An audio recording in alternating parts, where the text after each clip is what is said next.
everyone, Novels Wonderland here. Thank you all for the love and support you've shown me and the channel. Ares, the god of war. Chapter 61 to 100. Chapter 61. Have you heard of Typhon? Hephaestus fared much worse compared to Ares. His body was inherently weaker than Ares, and his divine power was also less. Ares also saw one of Hephaestus's legs violently strike a protruding boulder on the mountainside as he rolled down. Although Ares's body was also badly battered, he was, after all, merely a clone made of materials. If anything truly went wrong, he could simply be returned to the factory for a minor repair. When Ares walked over and forcefully pulled Hephaestus out of the massive crater he had created, he found that the god of fire's leg was broken.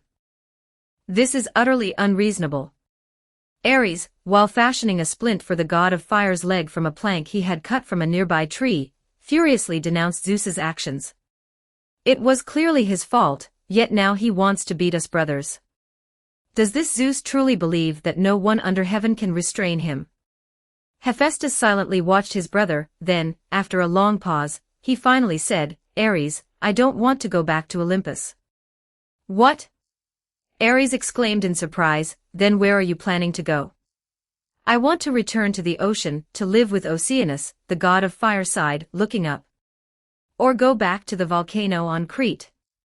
In short, I don't want to make anything for Zeus anymore. That won't do, Ares quickly interjected. Now is not the time. If you openly refuse to return, our tyrannical old father might imprison you in Tartarus, torturing you while forcing you to create things for him. Must I really create tools for such a cruel god-king, just so he can more easily impose his tyranny upon all things in the world? Hephaestus retorted. Of course not. For this kind of thing, you just need to do this. Ares motioned for Hephaestus to lean closer, and then whispered something into his ear. After listening, the god of fire asked in surprise, do I really have to do that? It doesn't matter. As long as you don't tell anyone, how would Zeus know you deliberately left backdoors in your creations? Ares replied. Besides, you don't talk much anyway. If he asks you anything in the future, just nod, shake your head, or ignore him. It's normal for you to react this way after what happened. He looked up at the sky. The dark clouds were gradually dispersing, and it seemed Zeus's anger had also somewhat dissipated. So Ares took the god of fire's arm and said to him, let's go. I'll take you back to Olympus.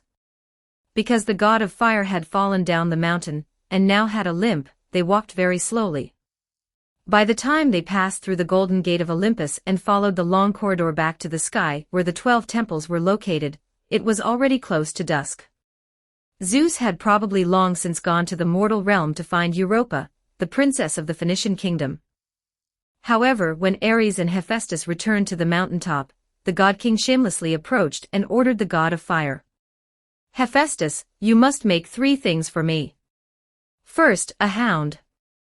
I want it to loyally guard its master. Second, a javelin. I want it light enough for even a weak human woman to easily throw. Third, a bronze giant. I want it to absolutely protect its master and homeland. He didn't care whether the god of fire, whose face was as black as a pot, agreed or not, and simply continued to give his orders. Notify me when they are done, and I will come to collect them. With that, the king of the gods hummed a tune, and turned to leave. Ares even detected a hint of the youthful giddiness of a boy newly in love in his steps, which made the god of war feel utterly disgusted. Hephaestus turned his head to look at the Watchtower Temple, located at the outermost edge of the circular area of the 12 temples. His and Ares's mother, Hera, was still suspended there by Zeus for public display, her dignity and decorum completely lost. Seeing Zeus's retreating figure, the god of fire couldn't help but extend his middle finger at him and curse furiously, damn it, why don't you just die already? All right, Hephaestus, there's no use saying these things now. Ares pulled him, gently persuading him, come on, I'll help you. Let's try to make that thing's weakness a bit more obvious. Ares's divine power clone silently followed the god of fire to help create the 3 noble phantasms Zeus wanted to use for his romantic pursuits, while his main body had already followed Hecate to settle in the underworld. Nowadays, after receiving Hades's invitation, Hecate no longer stayed at home every day, staying up late to study magic or catch up on sleep. Instead, she went to Hades's palace every day to help the king of the underworld deal with the phantoms that had accumulated from the great flood of the previous era. For convenience, Hecate herself had also moved the tree palace into the underworld. Now her palace was located within a sea of blooming Lycoris radiata in the underworld. In the underworld, apart from Hades's own palace, this area should be considered the best place. Originally, by seniority, it wouldn't have been Hecate's turn to live here. It should have been occupied by either Thanatos, the god of death, or Hypnos, the god of sleep. But unfortunately, in the Type Moon world, a goddess who has mastered the true meaning of magic is stronger than the brothers, the god of death, and the god of sleep. Even though Hecate's own divine rank is only that of a secondary deity, her combat power is stronger than that of an average main deity, almost reaching the realm of the three god kings. Since she wanted this land, Hades tacitly approved, and the two brothers, the god of death, and the god of sleep, naturally didn't babble anymore.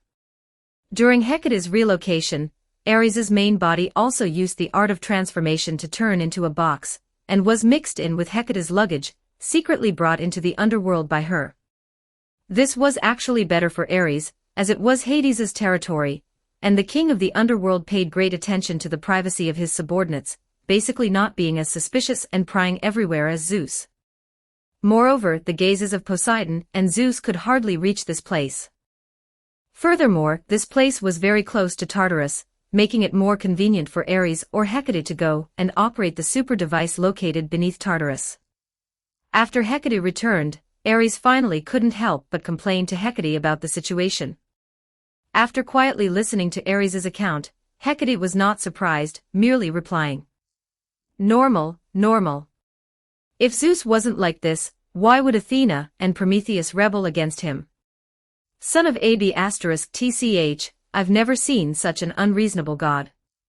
Ares was genuinely angry this time, a rare occurrence. He furiously kicked a stone on the ground and cursed, "Damn Zeus, your mother. Oh wait, Rhea is a good goddess, it has nothing to do with her." Seeing Ares fuming, Hecate also advised him, "What are you raging about uselessly here? Didn't Zeus hit Hera and hang her up? Just wait, the Queen of Heaven is not someone the God King can bully casually. Zeus's retribution is coming." "Ha! Retribution?" Upon hearing this, Ares immediately leaned closer and asked, "Teacher, please elaborate." "Let's put it this way." Hecate thought for a moment, then asked, "Have you heard of Typhon?" Chapter 62, Let's Make Humans. 1133 words. Typhon. Ares naturally knew the name of this monstrous creature. If one were to forcibly label Zeus, the king of gods, as the protagonist in Greek mythology, then Typhon could be considered the arch-villain of the Greek mythology world. According to myths and legends, this monster was the offspring of the union between Gaia and Tartarus. He held the title of Father of all demons, and his very purpose of being born was to oppose Zeus. During the Titan War, Gaia supported Zeus in overthrowing his father, Cronus. However, after Zeus secured victory, he imprisoned his Titan elders in the deepest, lightless reaches of Tartarus. This act displeased Gaia, so she willingly united with Tartarus and gave birth to Typhon, the last Titan giant. Sometimes, Ares found Gaia, the Earth Mother in myths, to be quite troublesome. Initially, it was she who incited Cronus to overthrow Uranus's rule.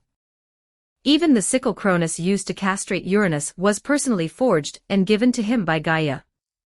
Later, she felt Cronus was too tyrannical as king of gods, so she incited her grandson Zeus to overthrow his own father. When Zeus overthrew Cronus and imprisoned his elders, she again felt Zeus was tyrannical, and wanted to renege, thus giving birth to Typhon.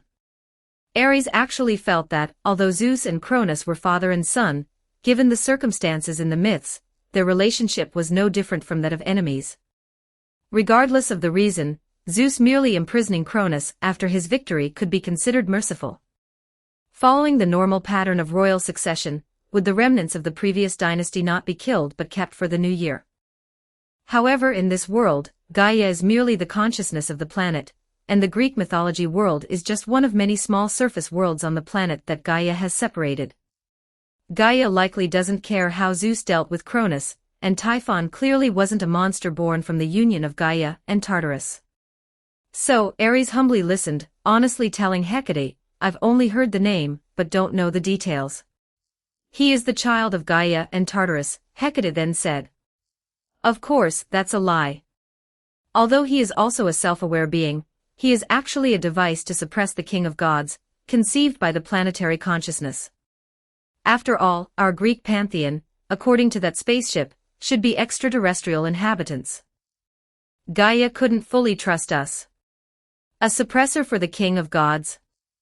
Ares asked, "Does that mean if Zeus annoys Gaia, Gaia can directly order Typhon to kill Zeus, right? If Zeus truly offends the suppressive force beyond redemption, then Typhon could easily kill him," Hecate affirmed. "But as things stand now, Typhon definitely cannot kill Zeus, and it's even hard to say if he can contend with the current, full-powered Zeus. However, Zeus just beat Hera, and the queen's heart must now be filled with resentment towards him. The position of queen is not just for a pretty vase, the queen also serves as the suppressive force's overseer of the king of gods. Cronus was killed because he repeatedly devoured his own children, finally incurring the displeasure of Rhea, the queen at the time. Now Zeus is doing the same, so Typhon is likely to awaken once to give him a severe lesson." At Hecate's words, Ares also recalled that there was indeed such an instance in Greek mythology.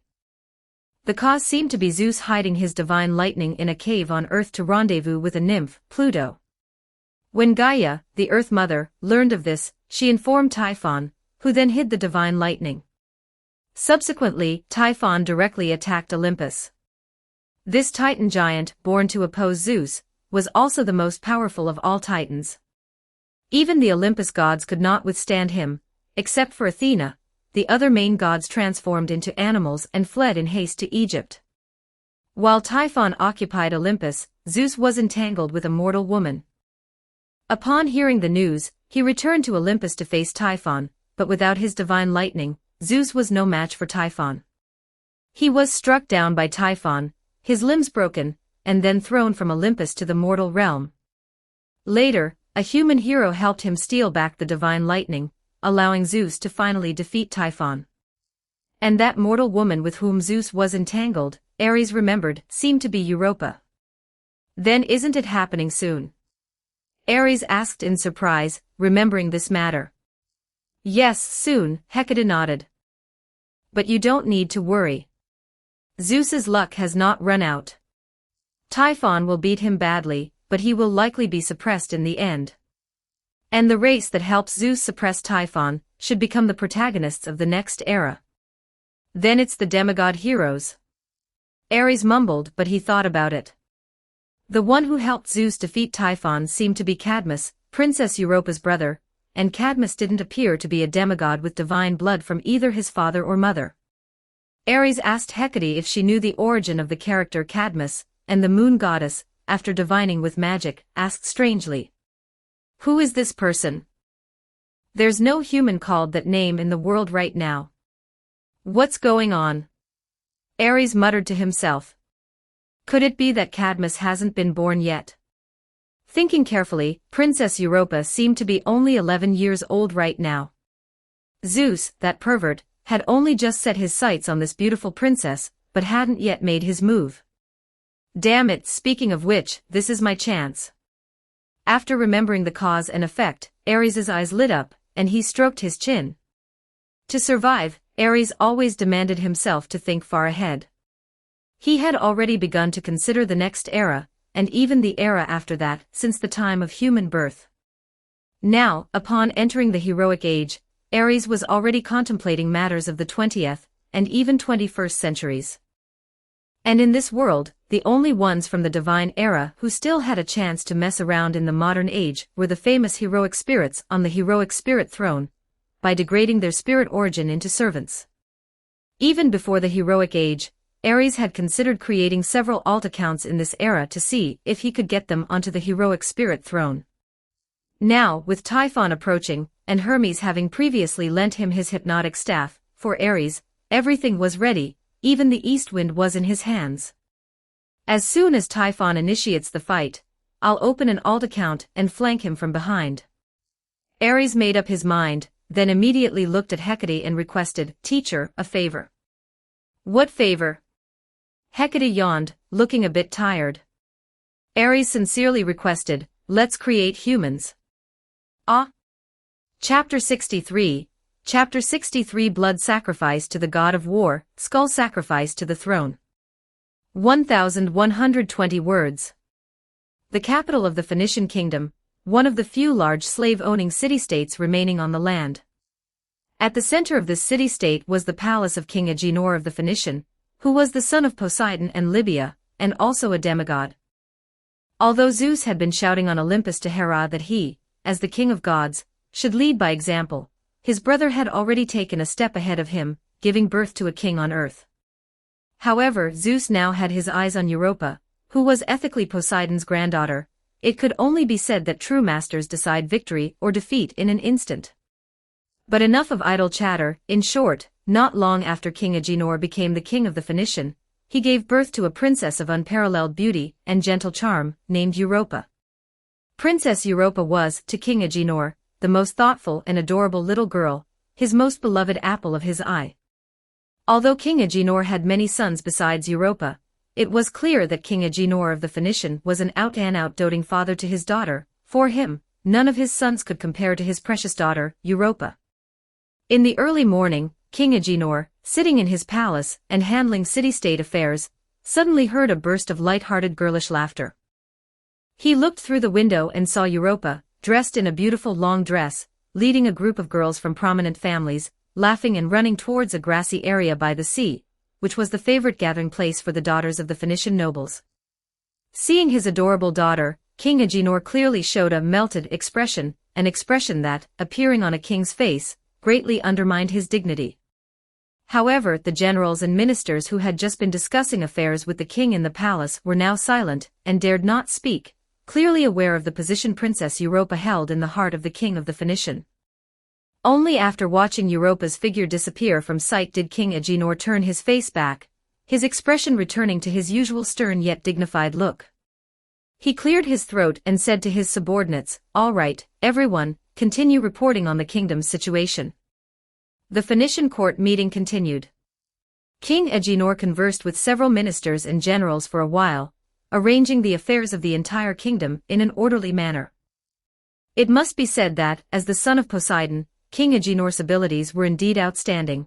He was not only physically strong and remarkably brave, but also meticulous and thorough in handling matters. However, just as the court meeting was about to end, King Agenor's heart suddenly stirred. Feeling this palpitation, a brief look of confusion appeared on his face, and his subordinates keenly caught this expression of the king. They asked, "Your Majesty, what's wrong?" "Nothing. Today's court meeting ends here. You may all leave." King Agenor waved his hand and instructed. The Phoenician generals and ministers exchanged glances and could only obey, leaving the area. After they left, King Agenor also rose and left the palace, heading directly towards the mountain path behind the palace. As the residence of the king of the Phoenician, King Agenor's palace was almost the highest point in the entire city of Sidon. Within Sidon, only one place was higher than the palace of the king of the Phoenician, a temple located at the highest point of the seaside cliff. That was a place built by the Phoenician people to worship the gods. Inside the palace, there were statues of all the main gods of Olympus, with the largest and tallest being the statue of Zeus, the king of gods. The high priest of this temple also publicly referred to himself as the priest of Zeus. When King Agenor arrived at the temple, the old man, clad in a black robe with his face hidden by a hood, was already waiting at the temple entrance. He dismissed the other priestesses and servants who served the gods in the temple, clearly indicating that this was a secret meeting between the priest and the king. Priest. Upon seeing the black-robed priest, King Agenor immediately embraced him warmly, showing his affection and respect, while the black-robed old man, with a benevolent smile, happily embraced the strong king. However, as they embraced, the black-robed priest quietly leaned into King Agenor's ear and whispered to him. "Blood sacrifice to the god of war." King Agenor replied, "Skulls offered to the divine throne." So the two separated tacitly, sharing a knowing smile, and then the black-robed priest led King Agenor into the temple. Inside the temple, before the tall statue of Zeus, stood a slender youth. He appeared to be a bit younger than Princess Europa, but his small face was already full of heroic spirit and considerable intelligence. "He is from the heavens," the black-robed priest said, pointing to the youth, to King Agenor of the Phoenician. "Adopt him, let him become a prince of the Phoenician, Princess Europa's dear younger brother. This is the will of the gods." Hearing the priest mention his daughter, King Agenor hesitated. He asked, "Is this truly the will of that esteemed one?" "Absolutely," the black-robed priest nodded. "Rest assured, he will never harm Princess Europa, nor will he ever take Princess Europa away from you." Upon hearing the priest's assurance, King Agenor relaxed. He nodded and said, "If that's the case, then of course I have no objection. Anyway, I have many little rascals at home, so one more won't matter." With that, he approached the slender youth, who was curiously examining his own hands and occasionally reaching out to pinch his arm, and gently asked, "Child, what is your name?" The youth looked up at the sound, his face showing a somewhat bewildered expression. He looked at King Agenor for a moment, then suddenly showed a smile that made the king of the Phoenician feel a little uneasy, even afraid. "Cadmus," he answered clearly. "Great king of the Phoenician, King Agenor, son of Poseidon and Libya, my name is Cadmus." "Cadmus. That's a wonderful name." King Agenor chuckled as he ruffled the youth's head, then said to him, "Cadmus, from now on, you are my son, King Agenor. You will have the same status, power, and treatment as the princes of the Phoenician, and I will certainly treat you as my own son." "I understand," Cadmus replied. "You are a clever child. You will surely become a great hero in the future," King Agenor praised him, while the black-robed priest remember, King Agenor, publicly declare that he is the biological son of you and your queen Telephassa. Do not forget. Chapter 64, Heroic Spirit Project. 1106 words. The young man Cadmus was, naturally, none other than Ares' alt account. After Hecate calculated that there was no famous hero named Cadmus in the current Greek world, Ares decisively requested Hecate to combine forces with him to create a human body with decent power, and then he entered this human body with his own spirit, transforming into Cadmus. This Phoenician prince, who left a significant mark in Greek mythology, should, by all accounts, have ascended to the heroic spirit throne.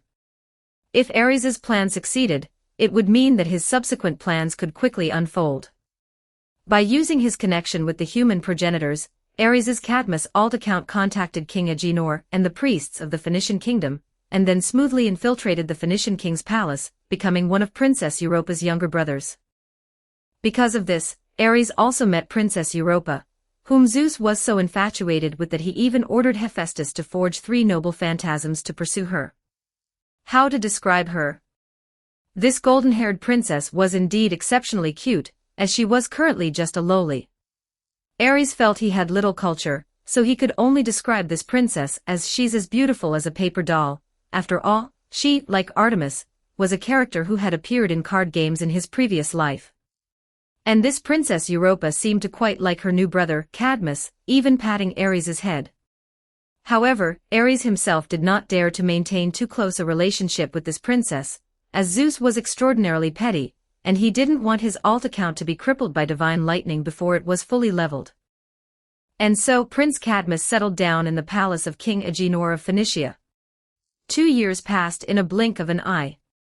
During these 2 years, Ares, on one hand, manipulated his divine power clone to help Hephaestus create the bronze giant Talos, while simultaneously learning the god of fire's superb technique for manufacturing giant robots. On the other hand, he continued to delve into magic, attempting to achieve miracles like the 5 great magics of later generations in an era where the root was still easily accessible. As for Cadmus, he only left a small portion of his mind to control him, but even so, Cadmus very smoothly built good relationships with all the children of the Phoenician king, and grew into a robust, highly skilled in martial arts, and charismatic child.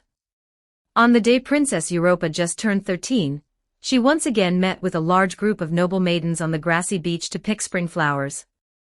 Today, Europa was wearing a white long-sleeved dress, which was made by Hephaestus. Poseidon had commissioned the god of fire to make it as a gift for her grandmother, Libya, and after Libya's death, the dress was inherited by her father, King Agenor. The daughter-doting Phoenician king naturally spared no expense in using this treasure to adorn his beautiful little darling. The dress was embroidered with gold and silver threads depicting various scenes of the gods' lives. Europa's beautiful figure was accentuated by this dress, making her appear even more radiant and dazzling, which made Zeus, who was secretly watching her from the clouds, almost unable to contain his overflowing love and desire. Just then, Ares's divine power clone, with a stoic expression, approached Zeus, who looked like an innocent teenage boy, and reported to him, "Zeus, the things you wanted are ready. Ares, you've come at just the right time." Zeus looked behind Ares and secretly asked, "Where's Hera?" "In the bath." Ares replied angrily. "Good." Zeus ordered Ares without turning his head, "You watch her for me, I'll be right back." With that, he summoned Hermes, and the father and son conspired together for a moment, then leaped down from the clouds. Hermes secretly hid in the wind, while Zeus landed on the ground, transforming into a huge and beautiful white bull, blending in with the cattle grazing on the hillsides of the Phoenician kingdom. Ares stood on the clouds, taking it all in. He watched Hermes use divine power to drive the livestock, slowly herding them towards the beachside lawn where the girls were gathered, and Zeus was among them, heading towards his target, Europa. "You deserve to die by your own son's hand in the future." Even Ares, who only wanted to live a quiet life, couldn't help but curse under his breath with indignation, given his modern ethical and moral values, when faced with Zeus's actions. Then, he left without looking back, no longer bothering to keep watch for Zeus and Hermes, but instead focused all his energy on his alt account, Cadmus, in the Phoenician kingdom. As expected, faced with the combined schemes of the king of the gods and the messenger of the gods, the naive and romantic Princess Europa was no match for them.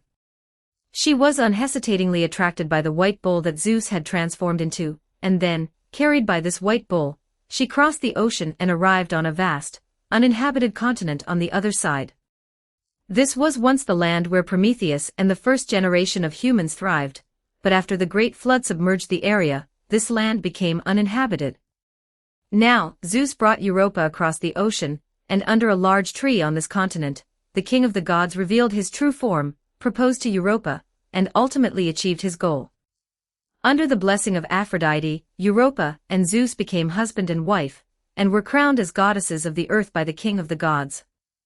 This continent was also named Europa after her, and as a wedding gift, Zeus also gave Princess Europa all three noble phantasms that Ares and Hephaestus had painstakingly created, as a gift for their union.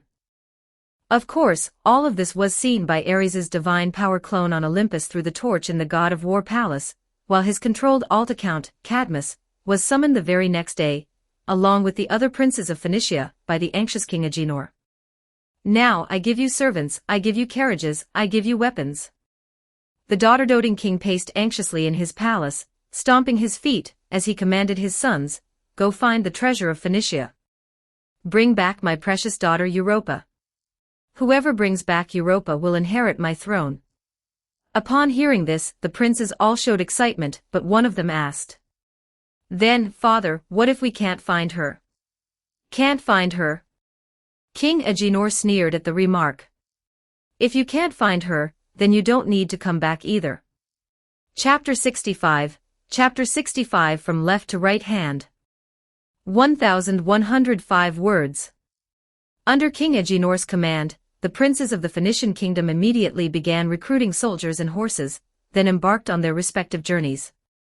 Some sought to inherit the throne, while others yearned to return to their homeland where they completed the task. Thus, no one dared to neglect King Agenor's command, each diligently choosing a direction and setting off. The princes left Sidon, the capital of Phoenicia, one after another. During this time, Ares, also in Sidon, used the reputation accumulated by Cadmus over the past 2 years to gather a group of people.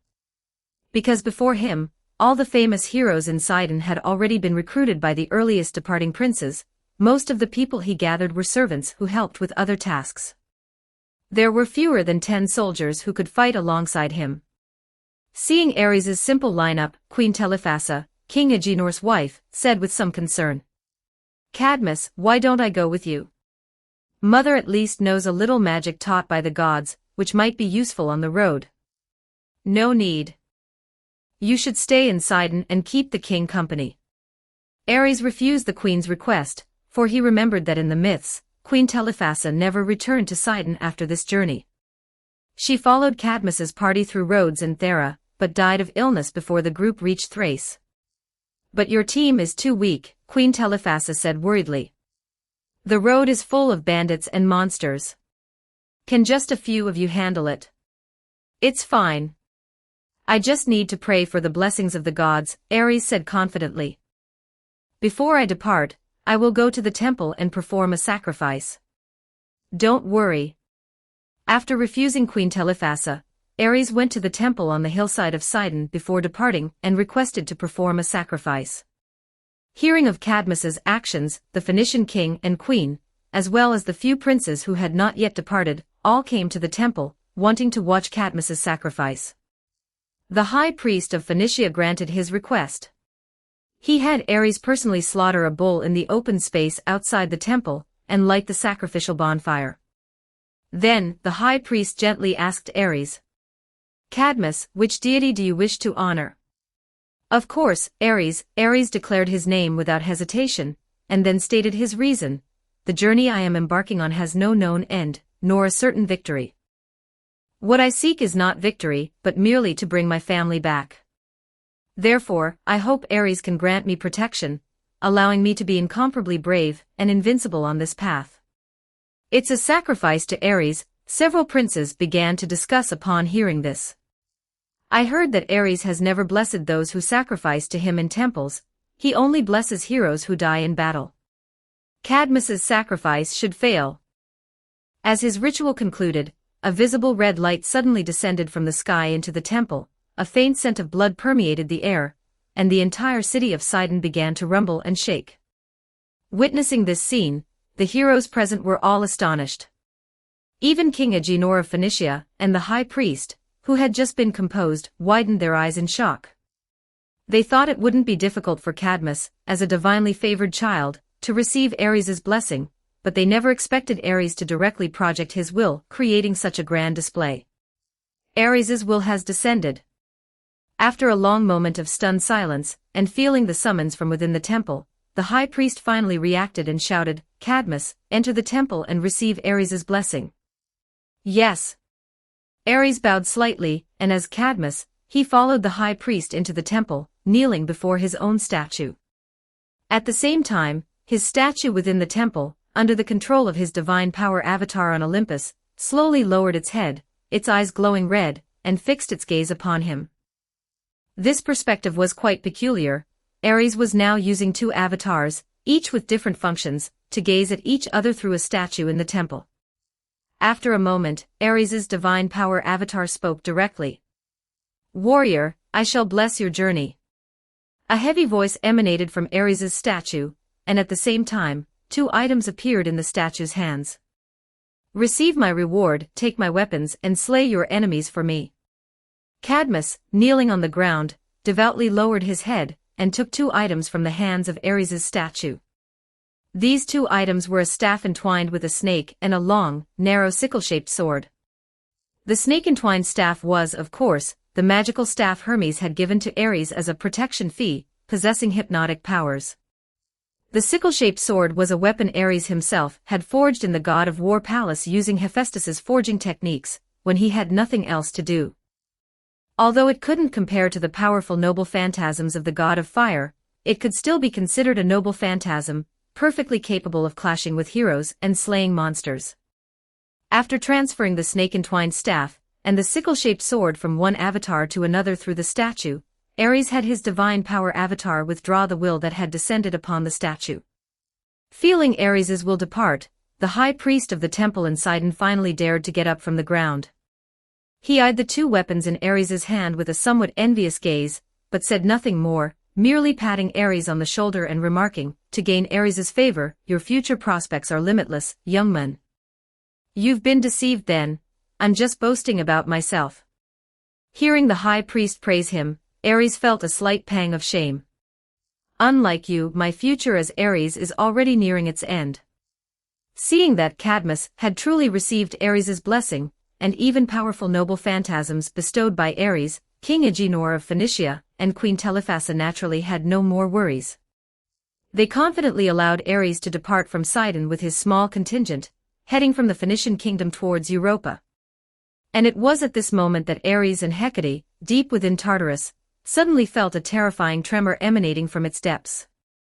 In the depths of that infernal realm, it seemed as if some powerful demon was slowly awakening. Chapter 66, Chapter 66 Turn Round and Run. 1234 words. It was a new day on Olympus, and a clone of Ares was shirtless, wielding an iron hammer, and hammering away in his god of war palace. With Hephaestus's help, he had also lit a forge in the god of war palace, and was beginning to try and create some noble phantasms imbued with powerful strength. When the age of heroes arrived, whether he played the role of a hero himself or sought to establish good relations with these demigod heroes as the god of war, he would need a large number of handy weapons. Although Ares's god of war palace had a considerable inventory, he couldn't drain the well dry. Those reserves would eventually run out. Therefore, Ares decided to leverage his advantages. He began to try combining the forging techniques he learned from Hephaestus with the magic he learned from Hecate to create powerful magical weapons. Currently on Ares's forge, undergoing the god of war's forging, was a sharp, barbed spear. Ares intended to forge this spear into a noble phantasm capable of summoning lightning and entwining thunder. After several failures, he had already inscribed the incredibly complex magic circuit onto the blade of this spear. Now, after the shaping and cooling steps were complete, he only needed to extract a wisp of lightning and inject it into the spear blade to activate the magic circuit within. Hiss! After dozens more rounds of forging, Ares, finally satisfied, placed the spear's blade into a nearby cooling pool. In the rising white mist, he watched the blade slowly lose its red glow, turning into cold iron shimmering with a chilling sharpness. Now I just need lightning. For blacksmiths on the ground, obtaining Zeus's blessing was an extremely difficult matter, but for a chief god like Ares, acquiring lightning was very simple. As Zeus's child, he naturally had an innate affinity for lightning. Furthermore, Olympus's current height was far above the clouds. If he wanted lightning, he only needed to take this spear to the clouds, find a lightning-filled cloud, and stir it a bit. However, after Ares walked around Olympus with the spear, he couldn't find even a single thundercloud. He scratched his head in surprise. Logically, this was not normal. So many gods on Olympus were connected to natural phenomena like lightning, and the god king was the embodiment of lightning. It was impossible for there to be no thunderclouds around Olympus. Unable to find thunderclouds, Ares simply cast the magic Hecate had taught him, but whether he unleashed Zeus's thunder or Poseidon's storm, he could not summon lightning. There was only one explanation for this situation: God King Zeus had used his divine authority to withdraw the world's lightning. So he swaggered to the outside of the God King's hall on Olympus and shouted loudly into the hall, "Landlord! Oh no, Zeus, why is there no lightning?" The god of war stood outside the God King's hall, bellowing a few times with his rough voice, but it was Athena who walked out of the God King's hall with a dark expression. Seeing Athena, Ares was utterly astonished and asked in confusion, "Athena, why are you in the God King's hall? Could it be?" He said, eyes wide, and shouted, "Someone! Protect the king! Someone is trying to assassinate Zeus!" "Shut up!" The goddess of wisdom interrupted Ares's shouting with a dark face, then tapped her scepter. "I was called by Zeus to cover for him." "Then where is Zeus?" Ares clamored. "Where did Zeus run off to?" Athena said nothing, merely gestured vaguely with her scepter in the direction of Europa. "Oh, so he ran off to find women again." Ares showed disdain on his face. "Forget it, we can't control him anyway, but where did he put the lightning?" I need a bolt of lightning now, it's urgent. How would I know? The goddess of wisdom shrugged.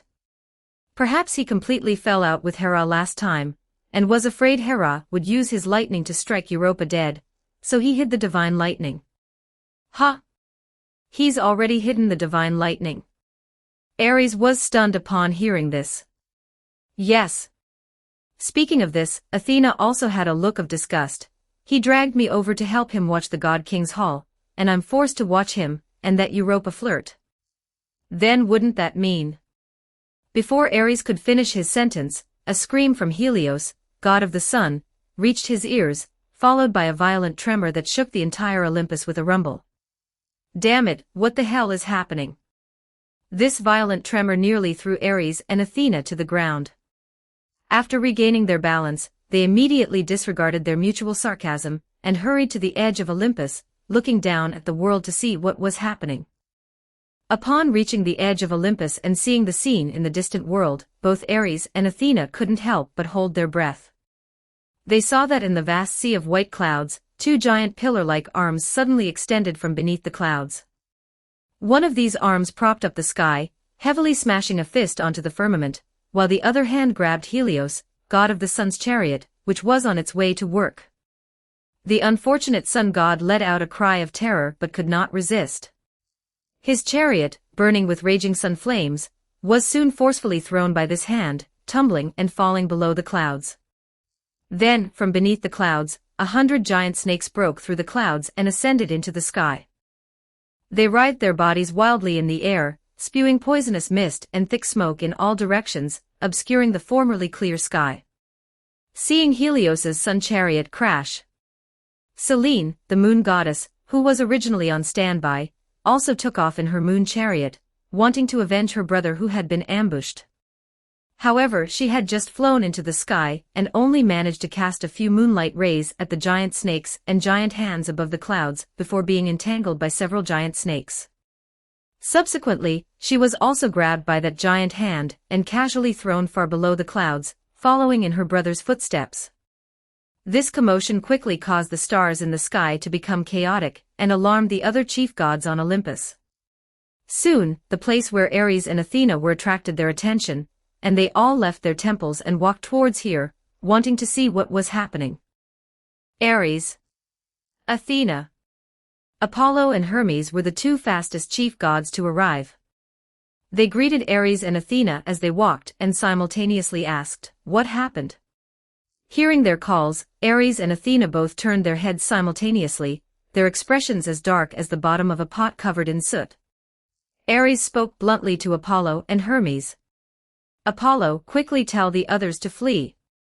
Hermes, you, now, immediately, go and bring Zeus back. What's the big deal? Hearing Ares's words, Apollo and Hermes exchanged smiles, not stopping their steps.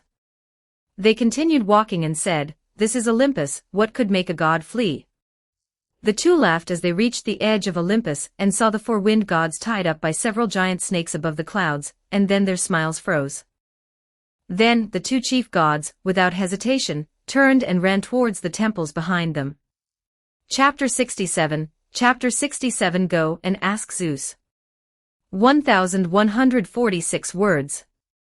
When the giant Typhon was wreaking havoc, the world changed dramatically. Apollo and Hermes didn't even need to go out of their way to inform anyone.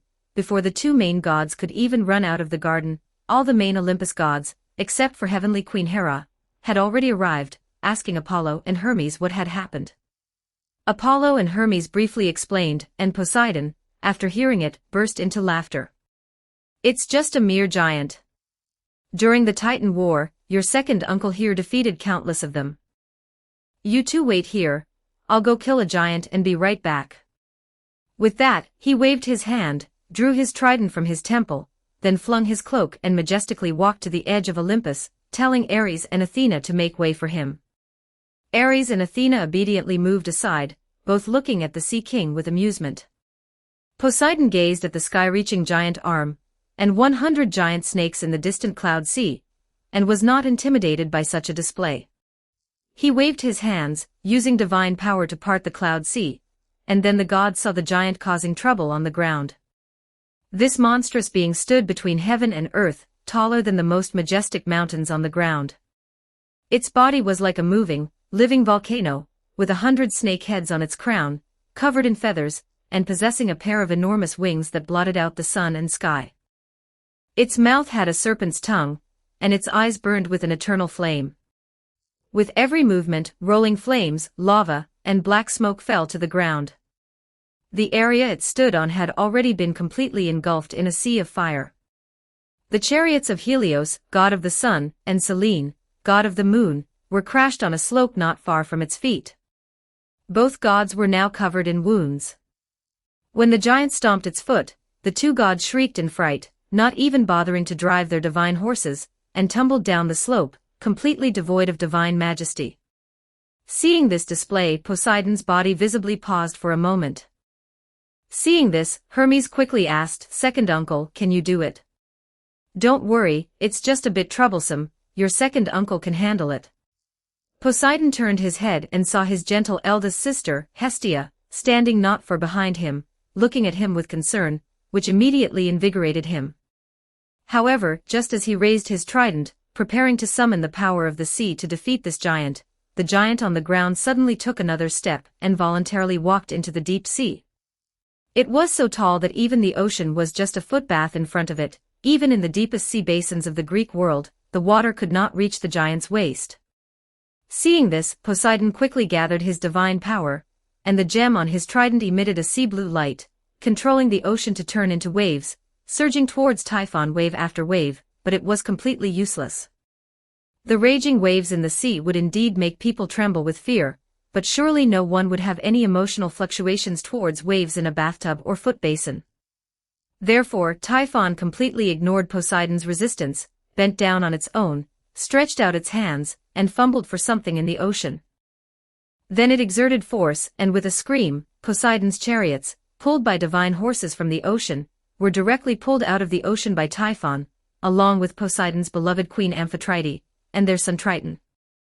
The sea monsters lurking in the ocean, seeing such power, were also terrified and scattered, not daring to oppose it.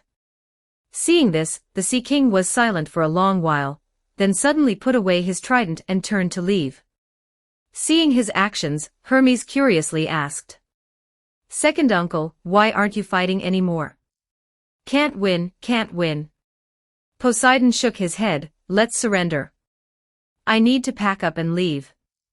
The main gods watched him leave, their hearts also wavering. Poseidon was arguably the most powerful main god among the Olympus gods besides Zeus. If even he couldn't do anything against this giant monster, then the other main gods going up would simply be giving themselves away for nothing. After a long silence, Hermes forced a smile and encouraged the gods, "Everyone, don't panic. We still have Zeus. He's still on the ground right now. I'll go find him and have him come back to defeat this monster." With that, he returned to his temple, hurriedly put on his winged sandals, and then waved to the gods, "Everyone, I'll be right back." The gods watched him leave, and then Apollo, who was standing at the very back of the main gods, suddenly tugged his sister Artemis's hand and whispered, "Artemis, go back and tell mother, let's leave first." "Leave? Where to?" Artemis asked strangely, "Didn't Hermes already go to call Zeus back?" "I don't think Zeus is a match for this monster right now." Apollo quietly pointed to Ares and Athena, "Look over there," leaving Ares aside for a moment. Even Athena's expression is so grim. Clearly, she also doesn't think Zeus is a match for this giant. To be safe, let's leave first and return when the situation calms down. But Artemis glanced at Ares and Hestia, a little unwilling. Seeing this, Apollo continued, "Just listen to me. Hestia and Ares have their own plans, they'll be fine. We should leave first to ensure mother's safety above all else." Under Apollo's repeated persuasion, Artemis finally nodded hesitantly. Subsequently, the siblings left ahead of the other gods, found their mother Leto, and quietly departed from Olympus, heading towards a part of Egypt on the edge of the current Greek world. On the other side, Hermes, who went to inform Zeus, quickly streaked across the sky with the help of his winged sandals and arrived on the continent of Europa. He stood on the clouds, gazing, and soon discovered Zeus, the king of gods, intimately entwined with a nymph he didn't recognize. Normally, Hermes would never dare to disturb Zeus, but the situation was critical, and the messenger god no longer cared about Zeus's mood. He hurriedly descended from the clouds, landing in front of the nymph and Zeus, and then shouted to Zeus. Zeus, something terrible has happened. Hermes, I remember telling you not to bother me at such a time unless it was important.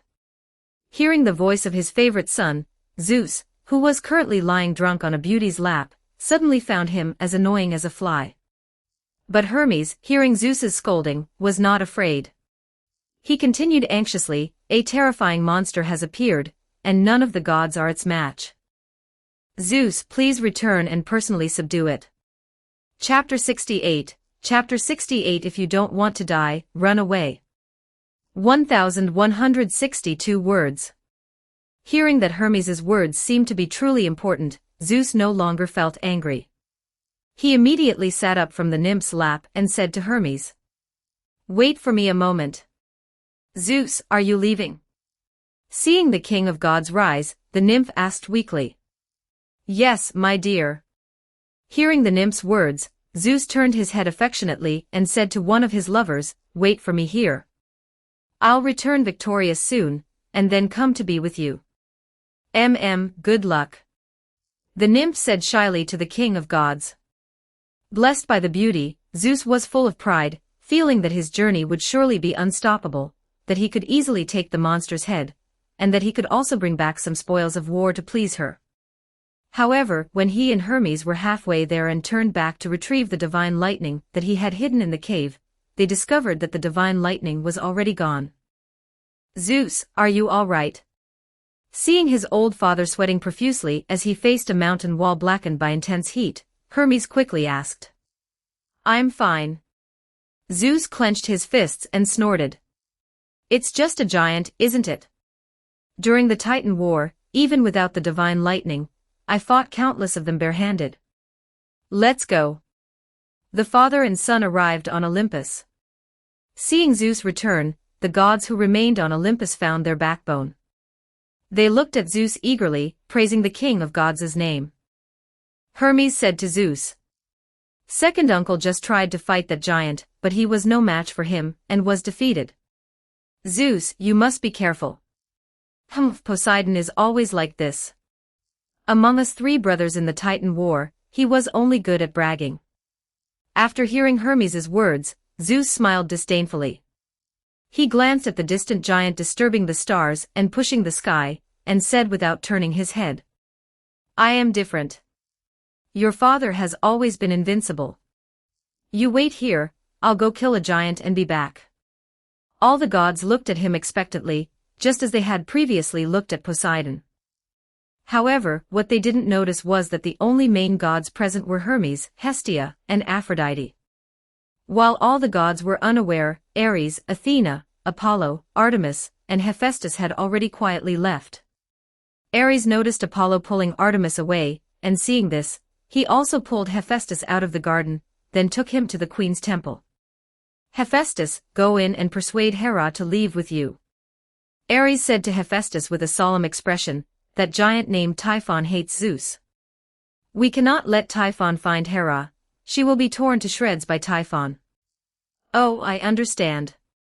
Hephaestus didn't ask much. If it were before, he might have asked Ares why he thought Zeus couldn't defeat Typhon. But ever since Zeus threw them brothers off Olympus because of a mistress, even breaking his leg, the god of fire no longer wanted to care about anything concerning his father. Ares pushed him, urging him to take Hera away quickly, but the god of fire walked 2 steps, then turned to stare at his brother, asking with some concern, "What about you, Ares?" "Me?"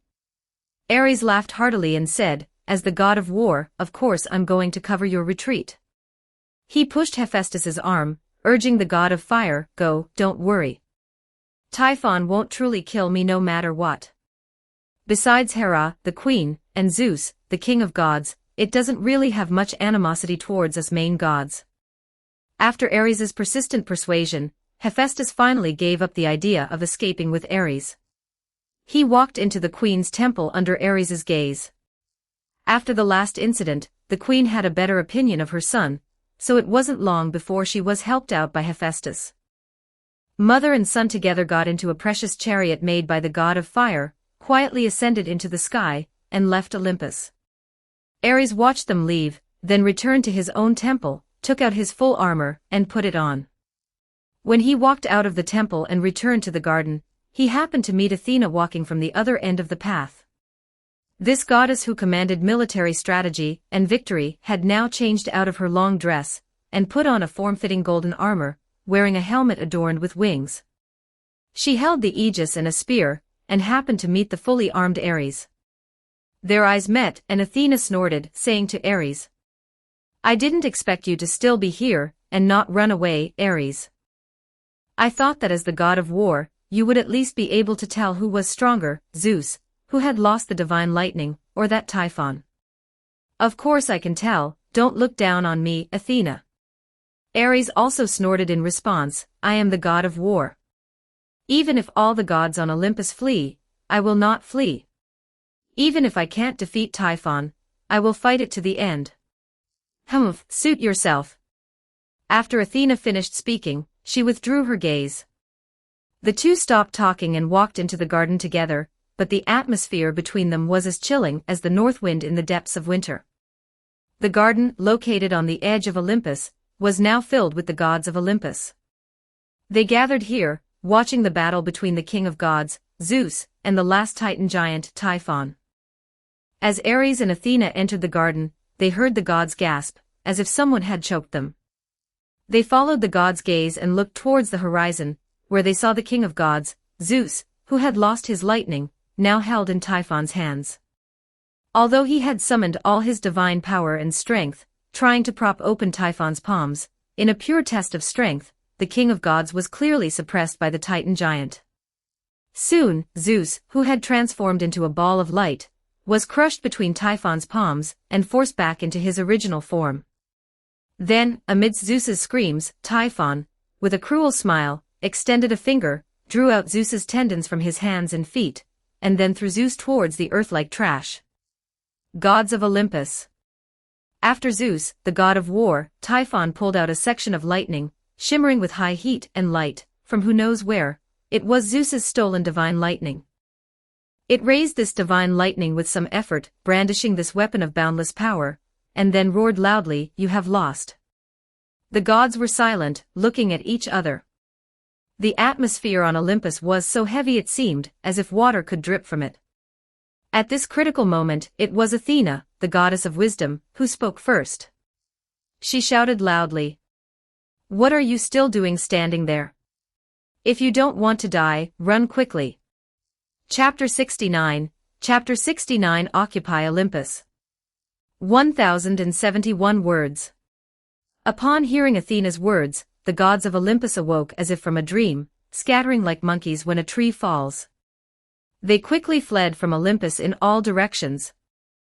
Apart from some mortal servant races who were unable to escape, the vast Olympus now only had Ares and Athena left. At this point, Ares and Athena were too weary to continue their struggle. Seeing Typhon taking steps towards Olympus, seemingly preparing to climb it, Athena immediately descended to command the armies of mortal servant races responsible for guarding the gods. She ordered them to activate Olympus's defensive facilities. Meanwhile, Ares grabbed his sword and shield, leaped down from Olympus, and fiercely struck at the monstrous Typhon. Although Typhon was already attacking Olympus, Ares did not focus his main energy on Typhon, because on the other side, his Cadmus clone had already seen the god King Zeus, who had plummeted from the sky, his tendons severed by Typhon, leading to his crushing defeat. Zeus clearly noticed the team led by Cadmus. Perhaps fearing that his current weakened state would lead to him being harmed by the humans he had always persecuted, he concealed his divine power and disguised himself as a paralyzed, wandering old man. When Ares approached, he saw Zeus curled up under the shade of a tree, looking very pitiful, which filled Ares with satisfaction. However, although Zeus was like a tiger brought low, he had not truly reached the end of his rope.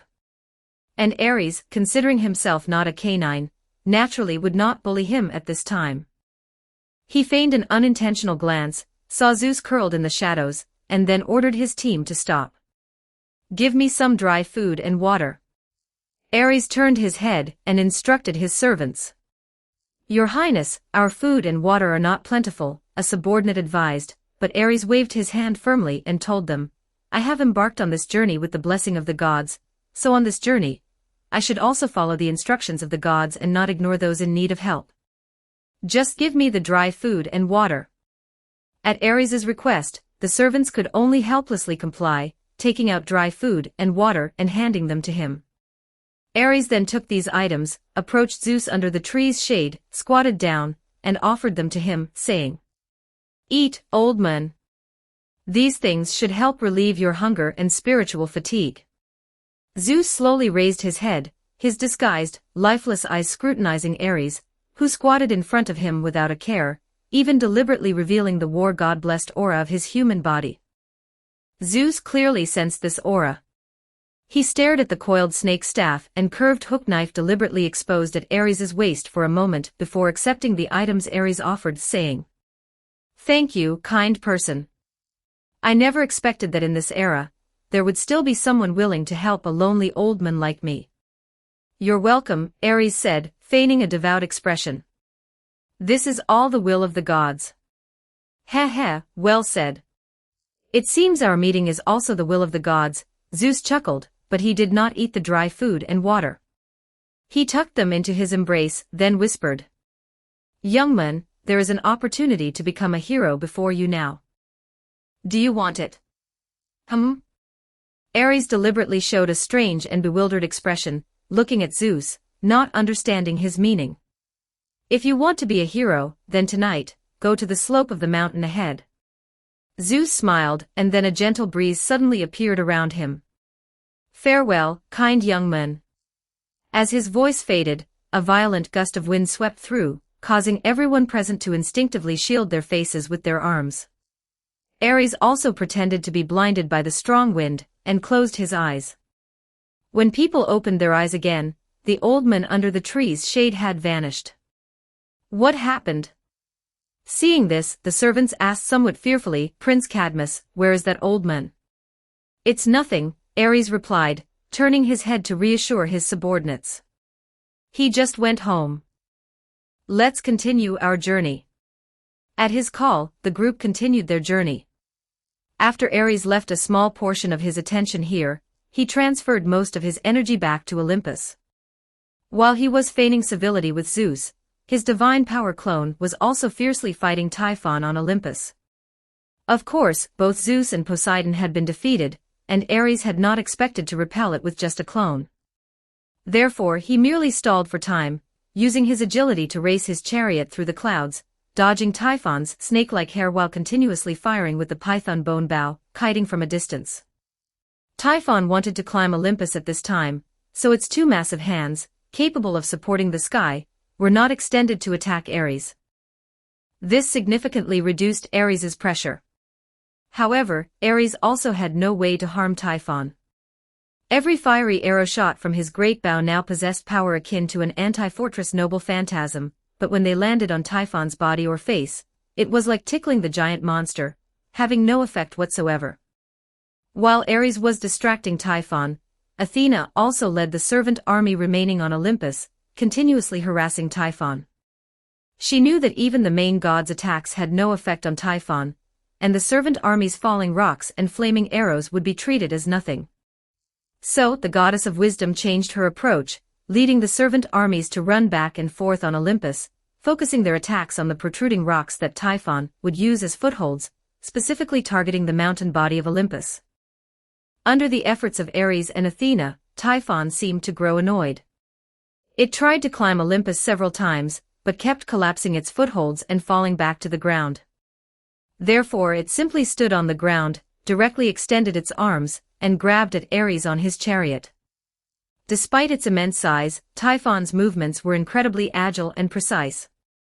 Ares's chariot, compared to Typhon's size, was like a mosquito, yet the giant easily caught this mosquito, gripping Ares and his chariot in its palm. Zeus's son, well done. After catching Ares, Typhon let out a terrifying laugh, then chuckled at the goddess Athena on Olympus, "I'll let you off for today. Tomorrow morning, I'll come and conquer Olympus. I won't stop you." In fact, if you succeed, once Olympus is recaptured, I will petition Zeus to make you new gods. How about it? Does anyone dare to go? At her words, many in the servant army showed wavering expressions. Of course, they wanted to become gods, to climb from their current servant status to the true highest class in this world. But Athena's words made them recall the terrifying scene they had witnessed on the mountain today, the powerful king of the gods being easily defeated, and having his tendons pulled by that giant. Therefore, after some struggle, the servant army quieted down, pretending they had never mentioned the matter. Seeing this, Athena didn't mind.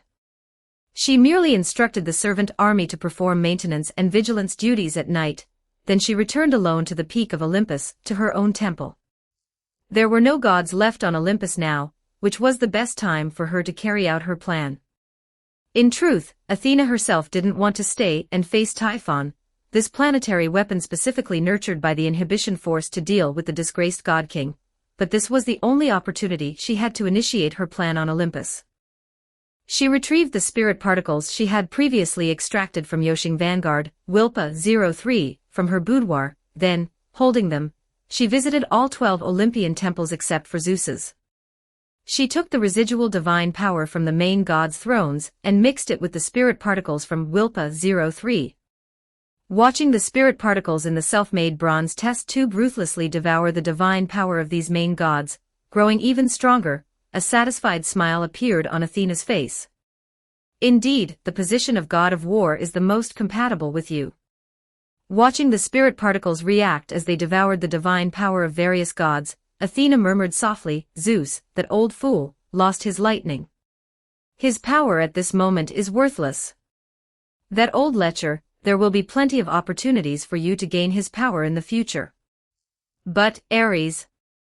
Thinking of the god of war who had been opposing her ever since her birth, Athena's good mood couldn't help but sour. With a dark face, she sat on the divine throne in her temple with her legs crossed in a particularly queenly posture, one hand supporting her chin, the other shaking the spirit particles in the test tube, slowly contemplating.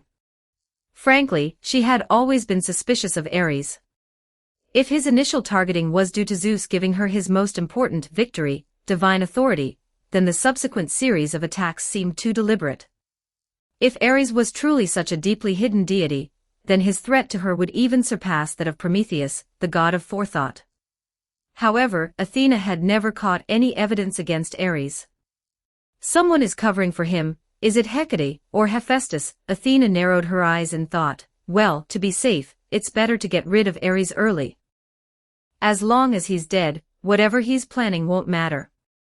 Thinking this, she stood up, her gaze directed towards the direction Typhon had departed, under the starlit night. Whether to protect himself or to spite her, Ares had also made a virginity vow to the inhibition force, just like her. This meant that if someone forcibly compelled him to break his virginity, Ares's power would decline to a level even inferior to a secondary god. Such a god of war would pose no threat to her.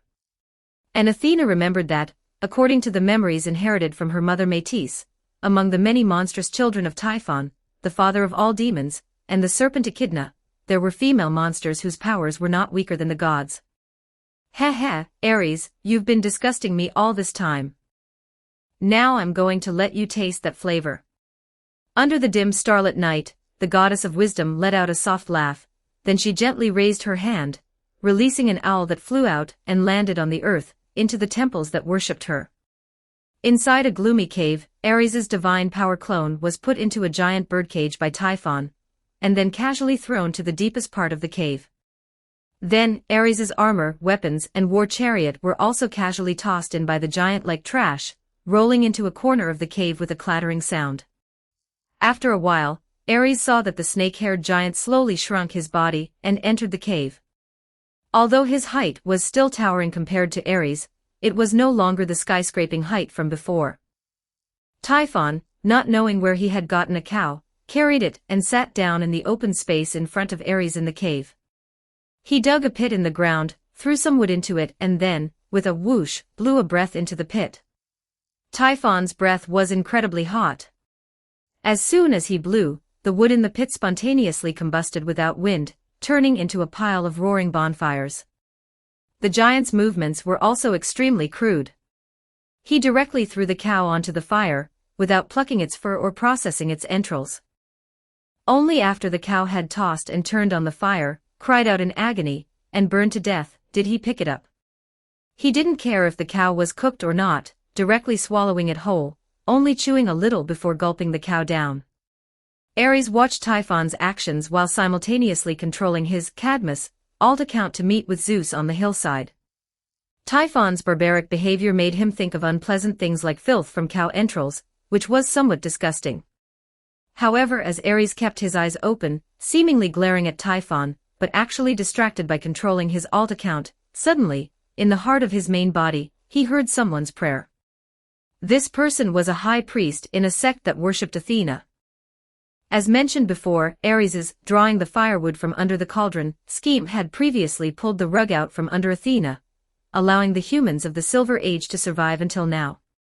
Although the interference of the inhibition force caused the originally immortal Silver Age humans to naturally die of old age if not killed, their secret connection with Ares was still passed down, held in the hands of the highest leaders of royal and divine authority in each city-state. This high priest was one of them. Upon sensing this person's prayer, Ares actively contacted the high priest and asked him, "What's the matter?" Hearing Ares's voice, the high priest, who outwardly worshipped Athena, was incredibly excited. Fortunately, he was a steady person who had experienced great storms, and he quickly calmed down, reporting to Ares. "God of War, the goddess wants to harm you." Chapter 71, the future god King Athena. 1572 words. Fearing that the unnamed goddess might sense her, the high priest did not dare to mention her name rashly, but everyone knew who she was referring to.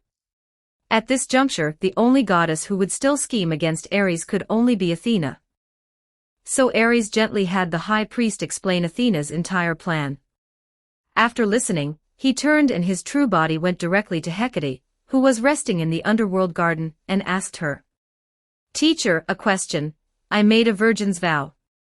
If I were to lose my virginity through a clone, would that count as breaking the vow?" "Of course it would. Why do you ask?" Hecate thought for a moment, then looked at Ares with some disdain. "Has Zeus's blood in you finally acted up? Can't you stand the loneliness anymore?" "Of course not." Ares then recounted Athena's scheme in detail. After listening, the moon goddess immediately laughed so hard she couldn't straighten up. "That's what you get for constantly provoking her." Hecate chuckled, gasping for breath, and said in bursts, "Oh, I can't take it anymore, you siblings are both talents at stirring up trouble." Listening to Hecate's laughter, Ares's expression darkened. At this moment, he felt like a school bully who, upon discovering that someone he had bullied for years dared to resist him, felt an inexplicable surge of anger. What a malicious scheme, this woman. Ares thought indignantly.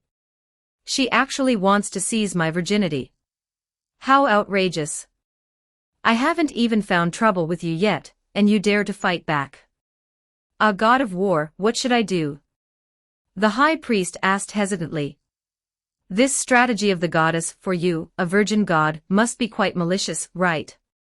Should I just muddle through it? No, don't. Athena will definitely kill you if you do that.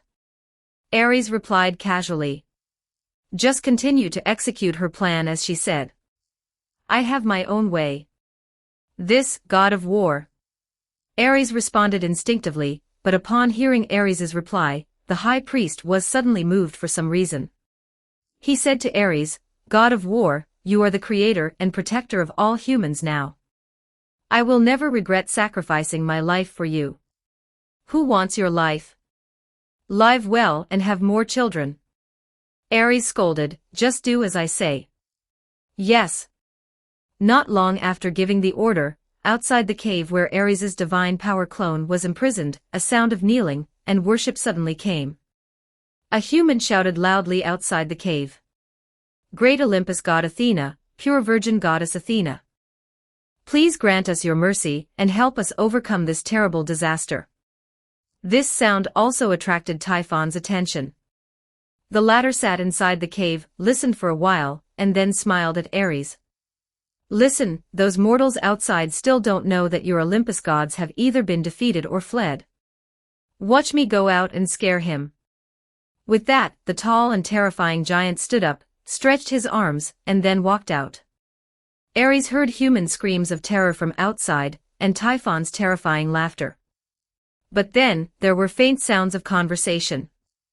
After a moment, Typhon walked back into the cave, then looked at Ares with a thoughtful expression. "What are you looking at, you horse?" Facing Typhon, Ares, as always, displayed the chaotic nature of the god of war, roaring as he gripped the bars of the birdcage. Good, good, you suit my temper very well." Facing Ares's curses, Typhon showed a satisfied smile. "You are much better than those cowardly runaways. You are worthy of becoming a new god under me. Don't even think about it." Ares roared upon hearing this. "I am forever loyal to Olympus." "Heh, it doesn't matter, I don't care about your opinion." Typhon sat cross-legged on the ground at his leisure, then propped up his chin and said, "I heard humans say that you seem to have sworn to your mother that if a woman breaks your virginity, your power will diminish to a level inferior to even a main god. But don't be afraid, I will use my power to reshape you into our form then. You will gain a new life, I remember I have a daughter, I'll let you be her husband then." "You?" Ares showed disdain. "Looking at your barbaric appearance, your daughter probably isn't anything tasteful either, is she? With your looks, you still want to be new gods. I tell you, being a god isn't just about having power. Do you know how to distinguish the bloodline of a hound from a horse? Do you know what style and color of formal wear you should wear at a god's banquet? Do you know how much money it takes to maintain a chariot and a mount every year? Can you appreciate music? Do you know how to appreciate the nuances of every instrument? No, you don't. You don't even know how to process beef, or use cutlery when you eat it. Who would sincerely obey such a god?" Ares's rapid-fire mockery made Typhon dizzy, but his words were actually just sophistry. In this era, not to mention monsters like Typhon, even the gods were not as fastidious as the later Western European nobility. Those things only appeared after the Roman Empire emerged and reached its peak. However, it couldn't be said that these things had no class. After all, although Typhon didn't understand what Ares was saying, it inexplicably developed a yearning for them. So it slapped its thigh and loudly said, "What's wrong? Can't you be a god if you don't know these things?" "Yes." Ares glared at Typhon and shouted, "You can't even use a knife and fork, are you worthy?" "Why am I not worthy?" Typhon said, while extending a finger to scratch the top of his foot, "Even Zeus couldn't beat me. Look, what good are these things to you? You still lost to me anyway." Tisk, seeing Typhon's utterly uncouth behavior, Ares clenched the bars of the birdcage, his arms and forehead covered in bulging veins. He seemed unable to bear Typhon's actions any longer, and stomped his foot, shouting, "Damn it, this is a disgrace. An absolute disgrace. Get over here, I'll teach you how." "Huh?" Typhon curiously leaned closer to the birdcage and asked, "How?" "First, find a cow." Ares roared, "We'll start from the very beginning. I'll teach you how to make a medium-rare steak." The next morning, outside the cave where Typhon resided, a massive monster also arrived. Its body resembled a giant dog, but it had 9 enormous snake heads. This monster came to the entrance of the cave, then prostrated itself on the ground, its body slowly shrinking to a height that matched the cave's.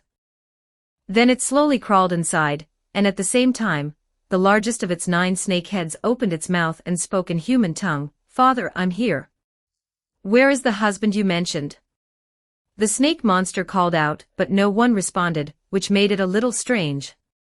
So it slowly crawled deeper into the cave, and then, the sight that appeared before its eyes greatly surprised it. Its incredibly violent father, Typhon, was now sitting obediently on the ground, head bowed, listening to something. And in front of him, there was a tall, strong, and incredibly handsome male deity, gesturing at him, yet Typhon was not angry. Instead, he was as docile as a student in front of a teacher. In its sharp-clawed hands, it held a pair of exquisite knife and fork, and in front of it was a silver platter. On the platter was a fragrant steak, drizzled with delicious sauce, and Typhon was carefully cutting the steak on the plate with the knife and fork in its hands, as if handling something fragile. This sight left the snake monster stunned. After repeatedly confirming that it wasn't dreaming, it finally choked out, "Father, what happened to you? Has your mind been damaged by Zeus?" You're here, Hydra." Hearing the snake monster's voice, Typhon, who was diligently trying to eat the steak with elegant movements, put down his knife and fork.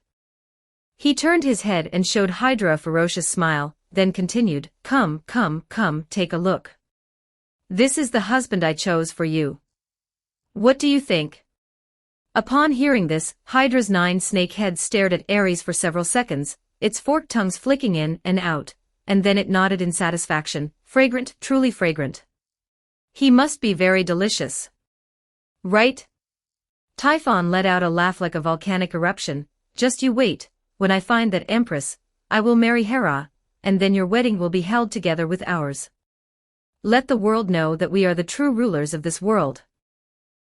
Idiot. Upon hearing Typhon's words, Ares let out a disdainful laugh. "What's so good about Hera? She's already Zeus's worn-out shoe, and you're actually planning to make her your empress. You truly have no taste." Hearing Ares's words, Typhon was not annoyed. He retorted, "Then who do you think is worthy of being my empress?" "That would naturally be Athena." Ares shouted without hesitation, "You wouldn't understand, Typhon. Athena swore a virgin's oath to the restraining force, a woman even Zeus can't obtain. Furthermore, she is the officially designated next successor of Olympus. Athena is the future god-king." Chapter 72. Chapter 72. You are crazy. Are all females your wives? 1216 words. Even though Typhon had power no weaker than Zeus, his knowledge was still too shallow for Ares, a soul from the era of information explosion. After being created by Gaia, Typhon either slept in his nest within Tartarus, or mated with his consort Echidna. Although Gaia had instilled in him some basic common sense of this era, his knowledge could be said to be even inferior to that of humans of this era. So very quickly, under Ares's provocative words like, "A son should be like Apollo, a wife should be like Athena," Typhon was soon thoroughly misled. He shifted his target from heavenly Queen Hera to Athena, who was still hiding on Olympus. His original plan was to slowly find his defeated subordinate on the ground, then go to Egypt, capture the fleeing gods, and finally, with their support, lord over Olympus and seize Zeus's throne. But now, under Ares's influence, his primary goal became to first seize Athena on Olympus and take her as his wife. So, early the next morning, Typhon left his daughter Hydra in the cave, instructing her to guard his future husband Ares. He then set off alone, continuing towards Olympus. Around noon, Typhon returned, carrying a birdcage. Inside, imprisoned, was Ares's dear, virgin sister, none other than the goddess of wisdom, Athena. The father of all demons entered the cave, placed Athena's birdcage next to Ares's birdcage, and then sat down in front of her, saying to her affectionately, "Wife. Who's your wife?" Athena retorted angrily, "Are you crazy? Is every female your wife?" "Just accept it, my sister," Ares advised kindly from the side, "he is the new god-king, you can't defeat him." "You shut up." Athena glared at Ares. Originally, according to her plan, Typhon should not have focused his main target on the deserted Olympus. But this morning, the giant suddenly attacked the mountain while the Olympus guards were still asleep. The goddess of wisdom hastily met him in battle, but was no match for the father of all demons, and was immediately captured. But she also hadn't expected that the monster's main target seemed to be herself. After capturing her, Typhon ignored the servant races on Olympus and immediately turned back to this cave. Moreover, he looked at her with eyes full of lust and possessiveness, making her feel utterly disgusted. Now, upon seeing Ares, Athena knew full well that all of this was the result of Ares's manipulation behind the scenes. The goddess of wisdom stared at the god of war, revealing a cold sneer. As I thought," you've always been pretending to be foolish, Aries. This time, I've finally caught you red-handed. What are you talking about? Are you saying I'm foolish? Huh. Aries pretended not to understand Athena's words and loudly replied. He came to ask me who the most desirable woman on Olympus was. Am I such a clever person, supposed to pretend I can't answer? Go ahead and pretend, Athena glanced at him. Do you think just because you've brought me here, I have no way out? Aries, ever since you hindered me during the creation of humans, I've always been on guard against you. Being captured by Typhon this time was merely my deliberate act. The two of them were squabbling there while Typhon, from the side, tried to mediate. All right, stop arguing. We'll all be a family from now on. Aries, don't keep disgusting your mother-in-law. Athena, you should also be more tolerant of him. The god of war in the birdcage widened his eyes upon hearing this, shaking the cage forcefully and shouting, damn it. Why should I be a generation lower than her? Because I'm going to marry her, Typhon chuckled. You two wait. Hydra, watch them. I'm going out now to find the wedding attire and the food for the banquet. To switch topics, let's go back to last night. While Ares's divine power avatar was strenuously misleading the father of all demons in Typhon's lair, his alternate account, the Phoenician prince Cadmus, quietly left the camped-out team and went alone to the hillside behind the camp. He stood on a patch of lush green lawn on the hillside, waiting for a moment. A gust of hurricane winds blew, and Zeus, who had disguised himself as an old man during the day, now clad in a black robe, silently appeared behind him. Perhaps because his hand and foot tendons had been drawn out by the father of all demons, the king of the gods seemed to have some difficulty moving at this time. He was leaning on a staff, his body hunched, and this time, behind him, there was also a peculiar figure with goat horns, legs, and ears accompanying him. This satyr was Hermes' son, Pan, the god of pastures. It must be said that Hermes was arguably the son who inherited Zeus's philandering nature the most. Unlike Ares's self-restraint and Apollo's arrogance, Hermes, like his father, accepted anyone.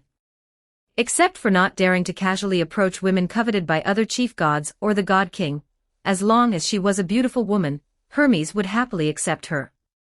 And this god of pastures was also a lustful deity by nature. Hermes' philandering was truly surpassed by Pan. What this god of pastures enjoyed doing most was hiding in the jungle and wooing beautiful women who passed by. If they were nymphs or humans of lower power and status than him, he would use force to conquer them. But if they were goddesses of higher power and status, he would devise underhanded methods to entice and deceive those goddesses, truly an epic scoundrel. However, some time ago, the god of pastures, Pan, wanting to seduce the moon goddess Selene, was reported by the enraged moon goddess to Artemis, and then he was punished by the goddess of the hunt. For a while now, he seemed to have been quite obediently staying on the ground, fulfilling his duties. Seeing this well-known god of pastures, Cadmus, played by Ares, was first stunned, then feigned surprise. He took 3 steps and 2 to approach the old man, looked behind him, and asked. Could this be the noble god of pastures, Pan? You are very knowledgeable, mortal. Hearing Ares's flattery, Pan nodded with satisfaction. Even the noble god of pastures must serve as your attendant. Ares looked at the old man played by Zeus again with surprise, and asked, please, who exactly are you? He, young man, you are very good, courageous, kind, and discerning. Zeus patted Cadmus's shoulder and praised, since you have come, I will not hide it from you. I am indeed the ruler of this world, I am Zeus, the king of all gods. After speaking, he slightly released a trace of his divine power, and his whole being suddenly shone brightly, illuminating the lawn. Ares also cooperatively knelt directly on the lawn, bowing his head and saying, so it is the god king, my apologies for the disrespect. Rise, Phoenician prince Cadmus. Zeus withdrew his divine power, extended his hand to help Ares up from the ground, and then said to him, are you willing to do something for me? After it is done, I will make you a world-renowned great hero. Chapter 73, How about playing flute for me? 1,277 words. Ares, who had already planned this, naturally hit it off with Zeus when he heard his request. Ares himself was very familiar with the way mortal heroes received divine help, as he was the one who passed this method down to the first humans of the heroic age. So, following the procedure, Ares, as Cadmus, first swore eternal loyalty to the Olympus gods, then swore to forever keep the secret of Zeus, the king of gods, being defeated by Typhon, ensuring Zeus's invincible and majestic image in front of mortals. Only then did he begin to accept the task given by Zeus. Zeus commanded Pan, the god of shepherds, to summon a herd of cattle. He then disguised Ares, playing as Cadmus, as a shepherd boy and had Pan teach Ares the skill of playing the flute. Afterwards, Zeus had Ares drive the cattle, pretending to be a shepherd boy, to the outside of the cave where Typhon was temporarily residing. When Ares's Cadmus arrived outside Typhon's cave, inside the cave, Typhon had already gathered all the necessary items for the wedding. He forced Athena and Ares's divine avatars into beautiful gowns, and placed beautiful wreaths on Hydra's largest snake heads. Then, he shrunk his enormous body and squeezed himself into a robe stripped from some king. Having completed all this, he directly released Athena and Ares. Confident in his own strength, Typhon didn't even put shackles on the two main gods, letting them move freely in their formal attire. Then, he forcibly led Ares and Athena to the open ground in front of the cave. Athena, with a dark face, was pulled by Typhon's arm and walked in front, while Ares and Hydra followed behind, turning the tables. He not only pointed out Typhon's walking posture but also criticized the wedding venue, scolding Typhon and Hydra until they dared not retort. Typhon was clearly fooled. Facing Ares's scolding, he was not only not angry but appeared humbly seeking advice, which made the goddess of wisdom continuously raise her eyebrows. This wedding venue of yours doesn't even have an officiant or musicians. Who would want to marry you? Seeing the long table outside the cave covered with a white tablecloth and laden with wine, bread, cheese, fish, meat, chicken, and other rich dishes, Ares immediately started picking faults. And you, who are going to be the next king of gods, can't even find someone to play music at your wedding. If you get married like this, will your daughter be satisfied? Will your wife Athena be satisfied? Ha! Not to mention finding someone who can play the zither, you should at least find someone who can play the flute. Athena opened her mouth, suppressed her anger, and was too lazy to argue with Ares about whether she was Typhon's wife. Typhon, however, bowed and scraped in front of Ares, who was 2 or 3 heads shorter than him. Yes, you are right. I'll go find someone to play the flute right away. Just then, a melodious sound of a shepherd's flute drifted over, silencing all for people present. The flute was melodious, though not the most exquisite music on heaven and earth, it was certainly beautiful. The flute played for a while, then disappeared.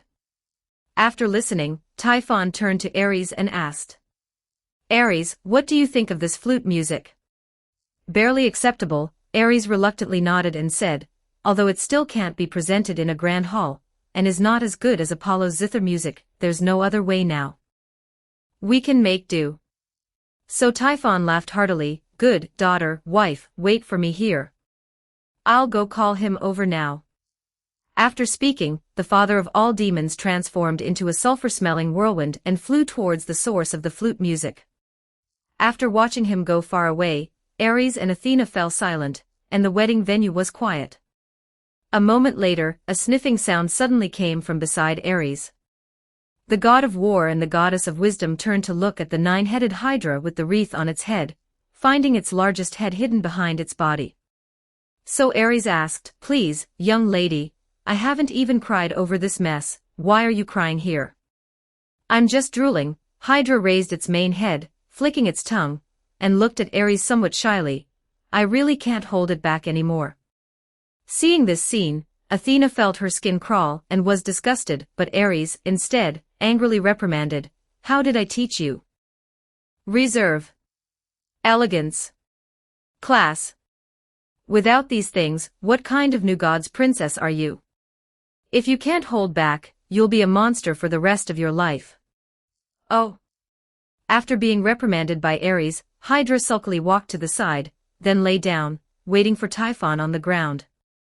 On the other side, Ares's alternate account, Cadmus, disguised as a shepherd boy, continued to drive the cattle forward, pretending to move on. However, soon, a huge black wind flew over, transforming into the tall father of all demons, blocking his herd and scaring the cattle into scattering. Cadmus also pretended to be trembling with fear, lying on the ground, covering his head, not daring to move. Seeing this, Typhon grinned, trying to give Cadmus a benevolent smile. He lowered his voice and said to the mortal on the ground, "Don't be afraid, mortal, I mean no harm. What is your name?" "Ca Cadmus." Ares replied weakly. "Cadmus, was that flute music just now played by you?" Typhon continued to ask. "Why, yes." Ares tremblingly took out a flute from his waist and showed it to Typhon. Come, play a couple more tunes for me to hear." Typhon's eyes lit up when he saw the flute, then he sat on the ground and beckoned to Cadmus. Ares first pretended to be very scared, trembling as he raised the flute, but after secretly glancing at Typhon, he showed a resigned expression, sighed deeply, and began to play diligently. Zeus, hiding in the shadows and observing this scene, quietly said to his attendant Pan, "This kid is truly a superb actor. Even without our help, his future achievements will definitely not be low." Pan, the god of shepherds, nodded in agreement, and hearing Ares's flute music, Typhon also sat down entranced, swaying his head to the music, patting his thigh, and nodding contentedly. After a piece of flute music was played, Typhon felt greatly satisfied, so he said to Cadmus, "Cadmus, are you willing to play for me in the future? When I occupy Olympus and become the new king of gods, I will give you Apollo's position. And I will bestow upon you the Muses and the Graces as wives." Ares readily agreed upon hearing this, flattering Typhon repeatedly and saying to him, "Lord Typhon, actually, the flute is just a hobby for me. My true forte is playing the harp. Unfortunately, my harp skills are too high, and I haven't been able to find a harp that can bear my artistry. If I could get the tendons of the gods from heaven as strings, I would definitely be able to play more beautiful music for you than Apollo." "Ha, that's great." Typhon laughed heartily when he heard this. "I'll give you Zeus's hand and foot tendons as strings, how about that?" "Excellent." Ares's eyes lit up, then he continued, "To make strings, I also need to engrave some runes on them. Please help me, Lord Typhon." Hearing his words, Typhon directly waved his hand and said, No problem. Just tell me what runes you want engraved." Chapter 74, Your mother is running away. 1174 words. Just as Typhon was utterly bewildered by Ares's Cadmus avatar, in front of Typhon's cave, Ares's divine power avatar suddenly noticed a surge of magical fluctuations emanating from the goddess of wisdom, who had been standing beside him. He glanced out of the corner of his eye and saw a golden light struggling to emerge from the goddess's back, then transforming into a sparrow, quietly flapping its wings, and flying towards the cave. Ares's eyes darted around, and he immediately understood Athena's reason for deliberately allowing Typhon to capture her. Inside that cave, not only were Ares's armaments and chariot, but in the innermost crevice, Zeus's divine lightning was also hidden. Although at present only Zeus could use this divine lightning, if Athena had a way to break through the divine lightning's usage restrictions, then she would be formidable. If Athena had the divine lightning in hand, even if the remaining 11 of the current Olympus' 12 main gods were tied up, they wouldn't be able to defeat her. At that time, she would become the rightful queen of Olympus, and those like Ares, who constantly annoyed her, would likely die a more gruesome death than anyone else. So Ares directly shouted, "Hydra! Look! Your mom is running away." Hydra straightened up at the sound, turned its head, and saw Athena, who had already transformed into a sparrow and was about to fly into the cave. So it roared, and its other 8 heads simultaneously spewed out highly toxic clouds, sealing the cave entrance, while simultaneously pouncing towards Athena, shouting as it pounced, "Mom, don't run." As the direct descendant of Typhon, the father of all demons, Hydra's venom was terrifying, and even the gods were not immune. Chiron, as a half-brother to Zeus's brothers, was actually a third-generation god of the same generation as Zeus, but even he could not endure Hydra's venom and eventually had to surrender his immortality to find release. From this, one can imagine how terrifying Hydra's venom truly was. So upon seeing the poisonous cloud seal the cave, the sparrow Athena had transformed into also stopped. She flipped over from midair, returned to her original form, first glaring hatefully at Ares, then flipping her hand to retrieve the aegis, and while pushing towards Hydra, shouted, "Who's your mom? Get lost." With a muffled thud, Hydra's massive body was directly pushed back by Athena using the aegis. The divine powers of the god and the beast clashed violently, transforming into a fierce shockwave that exploded at the cave entrance, leaving the wedding venue Typhon had prepared in advance in a complete mess. "I'll help you." Seeing this, Ares also rushed towards Athena, shouting. Hydra looked at Ares with some emotion, only to see Ares shouting while running past both it and Athena without looking back, then bypassing them, treating the Hydra's venom at the entrance as nothing, and diving into the cave without a backward glance. Hydra froze for a moment, then let out a piercing shriek. "Ares, you tricked me." But its roar was not heeded by the god of war. Relying on the characteristics of his divine power avatar, Ares directly ignored the mists, which were highly toxic to living beings. He ran into the cave, collected or donned all his armaments, then went directly to the innermost crevice, reached out, and pulled out Zeus's divine lightning. As Zeus's son, Ares could also use a little of the divine lightning's power, but he swung it twice, and felt that this power was not as strong as his flame sword. It seemed that to truly wield this weapon, he still needed the recognition of the god king. So he held the weapon in his hand, turned, and rushed out of the cave. The commotion caused by Athena's clash with Hydra also drew the attention of Typhon in the distance. The latter, sensing the divine power fluctuations in front of his cave, immediately stood up and reached for Cadmus on the ground. "Let's go." He directly transformed into a black wind and arrived in front of the cave, immediately seeing his daughter, Hydra, being jointly beaten by his intended wife, Athena, and intended son-in-law, Ares. Ares was also wielding his flame sword, and the flame's entanglement the blade filled Hydra with fear.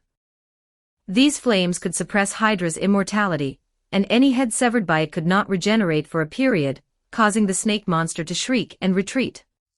Seeing this scene, Typhon was furious. He casually threw Cadmus aside, exerted force throughout his body, directly bursting his tight ceremonial attire, and then roared. "Ares! You dare to play me?" With a furious roar, Typhon, the father of all demons, grew larger with the wind, quickly reaching a height that touched the heavens. Then, he gently lifted his foot and kicked both Ares and Athena, two main gods, directly away. Even with the aegis for cover, the god of war and the goddess of wisdom couldn't help but spit out blood. Of course, Ares's divine power avatar actually had no divine blood, but for the sake of the act, he had stored some of the blood he cut from his hand within the divine power avatar, specifically for such moments. The two main gods rolled into a ball and then crashed with a thud against the mountain wall next to the cave, causing that section of the wall to collapse. Seeing this, Typhon sneered, then reached towards the mountain wall and whispered. "You've angered me, Ares. There's no place for you among the new gods. I will tear you apart." But just as he reached out, Ares, embedded in the mountain wall, suddenly struggled to pull out a shining thunderbolt from behind him, and threw it into the distance. As the thunderbolt flew from his hand, Ares shouted. "Zeus! Catch the lightning." "Not good." Hearing Ares's voice, Typhon was startled and quickly bent down, trying to block the lightning. However, his current size was too large. Even though his movements were already more agile than all the Titan giants, he still couldn't prevent the lightning from being caught by a strong arm. As the lightning fell into his palm, the hooded robe on the old man also fell, revealing his majestic stature and dignified face. He rose into the air, lightning flashing in his eyes, his white beard and hair floating in the wind. Along with this might, dark clouds gathered between heaven and earth, and the light of thunder reappeared in the sky. Afterward, Cadmus, the young man whom Typhon had abducted and made his musician on the ground, also threw out Zeus's sinews that Typhon had just given him. These sinews directly transformed into golden light and entered the god-king's body, allowing him to fully recover to his peak form. Typhon, the king of gods, hovered in the air, radiating divine majesty, unassailable and inviolable. He clenched the lightning, his voice rumbling like thunder in the sky. Accept the judgment of the gods. Chapter 75. Chapter 75. Make arrangements. 1198 words. Seeing Zeus return to his prime in the sky, Typhon was enraged. You defeated worm, how dare you act so rampant before me? The father of all demons roared, his body growing larger, and hundreds of orifices all over his body simultaneously spewed out thick smoke and raging flames. He stretched out his arms, and 100 snake heads broke through the clouds, dancing wildly in the sky. There's not a single good thing on Olympus. I'm going to enslave all of you. I'll free my brothers imprisoned in Tartarus, and let this world return to chaos's embrace. In the sky, the king of gods had begun to fully unleash his divine power. With thunder in his hand, Zeus's might had increased by at least several times. At his command, the clouds in the sky rolled in, forming a white battle armor that he donned. Hephaestus's chariot of time, crafted for him, also plunged down from the highest point of the sky, arriving beside the king of gods, awaiting his ascent. The king of gods boarded the chariot of time, grasping divine thunder in one hand and raising the other divine shield, Aegis, placed on the chariot. Subsequently, a golden light shone brightly in the sky again, and a beautiful goddess with a pair of wings flew down from the sky, holding a shield and staff, accompanying the king of gods. She was Nike, the goddess of victory, once Ares' subordinate deity, but now Athena, and Zeus's subordinate deity, the goddess who presides over victory. However, upon seeing her stand firmly beside Zeus, both Ares and Athena's faces flashed with a hint of displeasure. The two then exchanged a knowing glance, then each took out their weapons, boarded their chariots, and flew into the sky, arriving beside Zeus, shouting to him. Zeus, we're here to help you. Good. The king of gods stood at the front of the chariot of time, hurricanes tugging at his white cloak, making him look spirited at that moment. Upon seeing Ares arrive beside him, he gave Ares an extra glance and praised him. Ares, well done.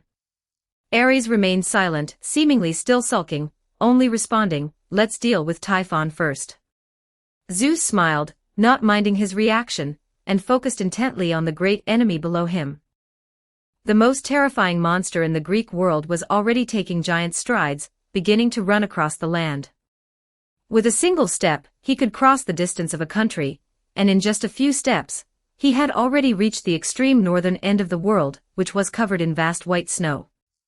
Upon arriving there, the heat from Typhon's body caused large snow-capped mountains to melt and avalanches to occur, but he remained oblivious, bending down to tear a huge ice river from the earth. He then held it in both hands, whipping it like a lash towards the three main gods in the sky. Ares and Athena each dodged to the left and right, while Zeus, with divine thunder in hand, showed a hint of disdain. Facing the ice river thrown by Typhon, he simply waved the divine thunder in his hand, and a flash of lightning split the ice river with high-temperature electricity, turning it into a torrential downpour that fell to the ground. Seeing this, Typhon roared, extending his arms again. With immense strength, he directly grabbed all the mountains in the northern end of the world and threw them one after another towards Zeus's head.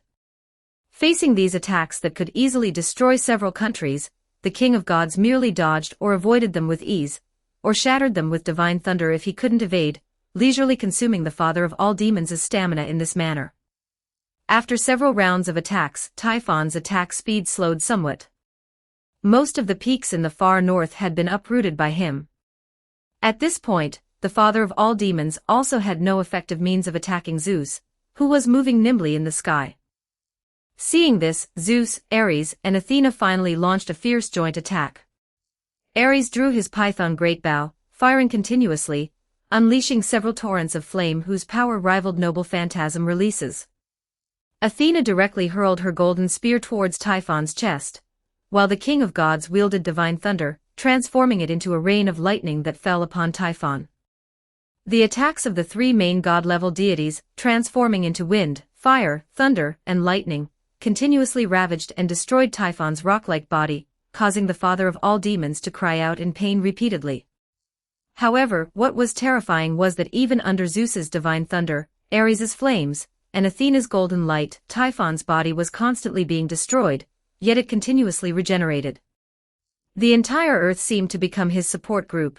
Whenever the rocks forming his flesh on Typhon's body were shattered by Zeus and the three gods, the broken stones on the ground would automatically rise, filling Typhon's wounds and allowing his physical body to heal as good as new. Of course, this immortality was not without cost. When Zeus's lightning struck through Typhon's chest for the 50th time, the father of all demons finally showed signs of exhaustion. His massive body shrank considerably, and he plopped down onto the ground, leaning against a continuous mountain range, clutching a broken peak beside him, and gasping for breath incessantly. Zeus, Ares, and Athena flew to the high altitude in front of him. The king of gods decided to deliver the final blow. He raised his divine thunder, and boundless lightning gathered, transforming into a towering pillar of thunder in his hand, which Zeus then directly slammed onto Typhon's face. With a deafening roar, Ares felt as if the entire world before him had turned into a blinding white. In his ears, he heard the terrifying and mournful screams of the father of all demons. After the light dissipated, he only saw Typhon's headless body leaning among the mountains, emitting faint wisps of green smoke. Seeing this, both Ares and Athena couldn't help but show a hint of horror in their eyes, and the king of gods, Zeus, also looked triumphantly at his daughter, Athena. However, just before he could celebrate, an endless surge of magic suddenly gathered on the ground, enveloping the headless Typhon. Driven by this magic, Typhon's body quickly recovered as good as new. He continued to lie on the ground, glaring at Zeus with angry eyes, but no longer had the strength to speak. The counter-force. Seeing this, Zeus's face darkened. He stared at the divine thunder in his hand for a moment, then finally sighed as if giving up. Typhon, consider yourself lucky to have survived today. He threatened the father of all demons fiercely, then turned to Ares and commanded. Ares, suppress him beneath a nearby volcano. I want to see if this Typhon can still crawl out.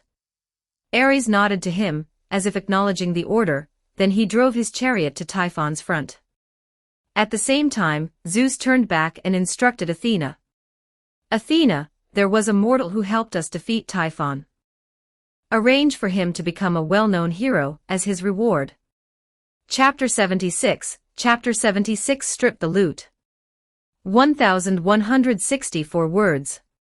Ares drove his chariot to the dying titan Typhon, and looked up at him. The once arrogant father of all demons had now been defeated by Zeus, who wielded divine lightning.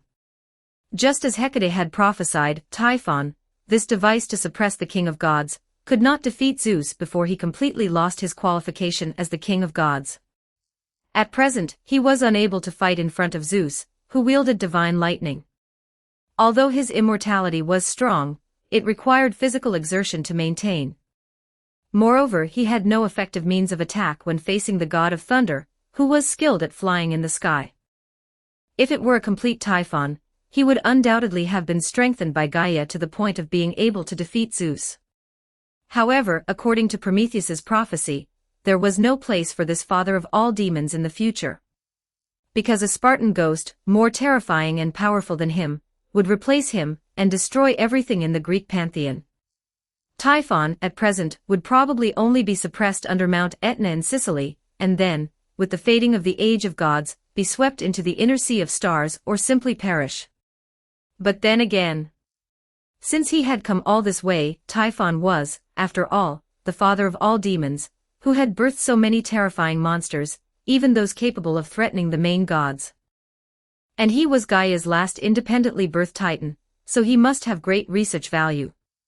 Looking at such a large, dying, and powerless titan lying before him, Ares felt he would be at a great loss if he didn't take something from him.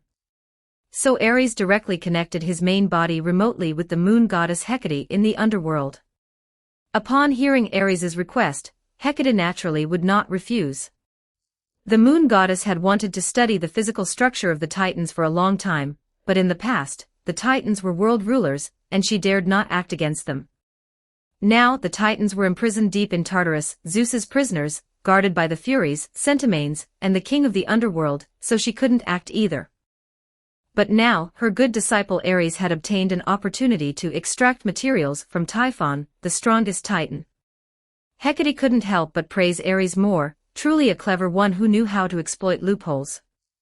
Thus, after connecting with Hecate, Ares, on his end, used divine power to move nearby broken rocks, constructing a layer of mountains around Typhon to conceal him. At the same time, he raised his flame sword and, following Hecate's instructions, cut and sliced at Typhon's body, preserving the pieces with magic. Anyway, Typhon was protected by Gaia at this point and would not die. Moreover, due to exhaustion, he had fallen into a comatose state. No matter how Ares cut and sliced at him, he would not die. Therefore, the god of war's actions became much bolder. He even entered Typhon's body, obtaining a part of what should be Typhon's core, scorching molten rock, as well as tissues from various organs within Typhon. After finishing these tasks, Ares threw them all into the teleportation portal opened by Hecate. It was not the first time the master and disciple had cooperated in this way. They were both skilled and moved quickly. After all of Typhon's tissues were transported to Hecate's garden, the moon goddess, without another word, hung an out-of-office sign at her door and plunged into her secret laboratory. She also had her dignity and temper. Last time, she spent a long time trying to analyze the core of the Usii starship but couldn't. But this time, she didn't believe she couldn't understand even Gaia's creation. Ares was not afraid of what would happen if Hecate couldn't analyze it. Anyway, he had already gained control of the magic supercomputer in Tartarus through the black crystal. At worst, he would just let the device that had finished analyzing the starship analyze Typhon later. After extracting Typhon's essence, Ares used divine power to gather mountains, trapping the now useless Typhon within them.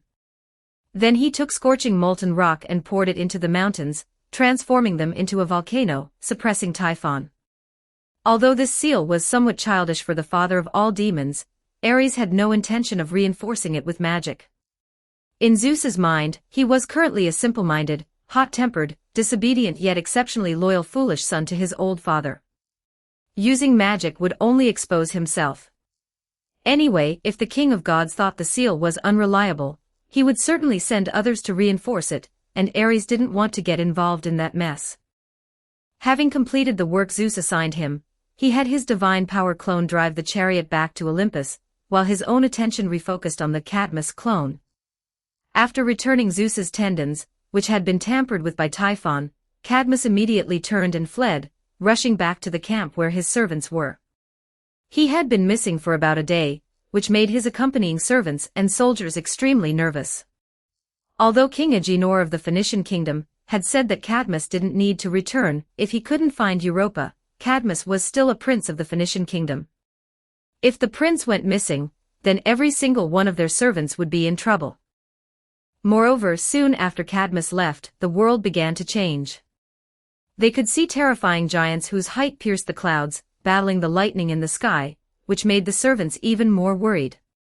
Fortunately, just as the servants were scattered, trying to find Cadmus, Ares, using his Cadmus alias, returned to the camp, covered in dust. Seeing him, the servants all breathed a sigh of relief. They quickly gathered around and asked Ares, "Your Royal Highness, where did you go?" "I went to help the gods fight that monster." Ares did not conceal it, directly telling the servants what this clone had done with Zeus earlier. At the same time, he pointed to the towering Typhon giant in the distance and said, "Look! Zeus has already grasped the lightning in his hands. That giant is about to be defeated. Let's find a place to hide so we don't get caught in the crossfire." The heroes looked up at the terrifying, apocalyptic scene in the distance, and then all agreed with Ares's suggestion. Thus, under Ares's leadership, a group of servants ran back into Typhon's cave, pulling off a cuckoo's nest trick. There was no other way. Within hundreds of miles, this cave was the safest, and Hydra had previously been driven away by him and Athena working together, so she shouldn't dare to return here for a while. Ares led the group and stayed hidden in the cave for 2 days. Only when his divine power clone saw Zeus completely defeat Typhon did he lead the group out and continue on their journey. Chapter 77. Chapter 77. Start building a city. 1132 words. While Ares, using his divine power avatar, was busy dissecting Typhon and stripping materials as spoils of war, Cadmus was not idle either. He led the team as Cadmus and continued towards the continent of Europa. When Ares's divine power avatar finished milking Typhon, Cadmus, on his side, also successfully reached his goal. Because Ares remembered the myths, his target was very clear: Delphi. This city was built under the patronage of Apollo, the god of light. Because a chief god protected it, it was very prosperous. The most popular place in Delphi was undoubtedly the Delphi Temple, which primarily enshrined Apollo. People from all over the Greek world liked to go there to pray, because Apollo was also the god of prophecy, and these people could go to the temple to ask the high priest for Apollo's prophecy. Although the chaos caused by Typhon some time ago led to Apollo taking his entire family and fleeing to a region in Egypt on the edge of the Greek world, which caused the Delphi temple to close for business for a period, after Zeus defeated Typhon, these fleeing gods heard the news and gradually returned to Olympus. Apollo ran the fastest and returned the fastest. Among the chief gods who fled Olympus, he and his sister Artemis were the first to return to Olympus.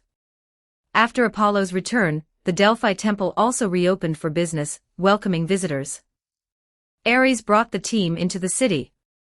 He estimated that Zeus had already entrusted the matter of Europa to Athena. Soon, someone would come forward to inform him about Europa and his own future. Ares also made up his mind that if no one came by then, he would go to the Delphi temple himself and ask his good brother Apollo for a divination. As expected, when Ares and his servants arrived in Delphi and had just found a place to settle, a priest from the Delphi temple came to find him, saying that the high priest of the Delphi temple had a divine prophecy to give him. Ares told his servants to wait there for the time being, then followed the priest into the Delphi temple and met Apollo's high priest. After performing a series of sacrificial activities with the high priest led Ares to the Castalian spring. Across the spring's waters, Ares finally saw the radiant god of light, Phoebus Apollo. After several days apart, this chief god, who was the first to flee to Egypt, still looked majestic and handsome, showing no signs of his inglorious experience of cowardice before battle. Ares envied Apollo, who was born with the talent of a method actor. His switching of expressions, demeanor, and temperament was seamless, not even needing to be learned. He knew that to deceive the gods, he had practiced these aspects in Hecate's garden during his free time, and was often ridiculed by his unscrupulous teacher. However, now, behind a layer of Cadmus' skin, Ares couldn't casually walk up and pat Apollo's shoulder as he usually would. The moment he saw the chief god appear, he immediately adopted a devout posture and bowed to Apollo. "Great Apollo, I have come to seek a prophecy." I already know your purpose." Apollo nodded gently, revealing a smile, acting like an omniscient deity. "Your sister Europa has become the consort of the king of the gods. She will spread her lineage on another continent, and become the ancestor of humanity there. You no longer need to search for her." But Ares immediately frowned, appearing very worried but not daring to speak directly, saying, "When we left Phoenician, the Phoenician king demanded that we must find our sister, otherwise we cannot return. So now I can no longer go back. It's all right. You helped Zeus defeat Typhon, and the gods will not forget your achievements." Apollo said to Ares, "Take your team, leave from here, and head west. There you will encounter a cow in a solitary pasture. This cow has not yet been yoked, and it will lead you forward. When it lies down to rest on the grass, you can build a city there and name it Thebes. This city will become your dwelling place." "I understand." Ares, with reverence, thanked Apollo again. Only when the chief god's figure disappeared from the spring did he stand up, bid farewell to the priests and divine officials in the Delphi temple, then rested for 2 days, replenished his dry rations and water, and then led his team following Apollo's instructions to continue their journey. As he walked, Ares also began to ponder other questions.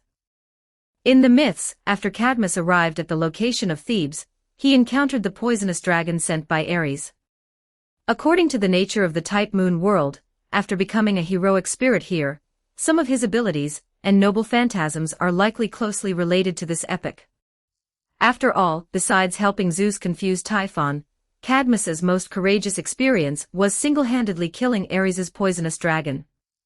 But now, Ares himself did not remember sending any monsters to the ground, nor did he remember raising dragons.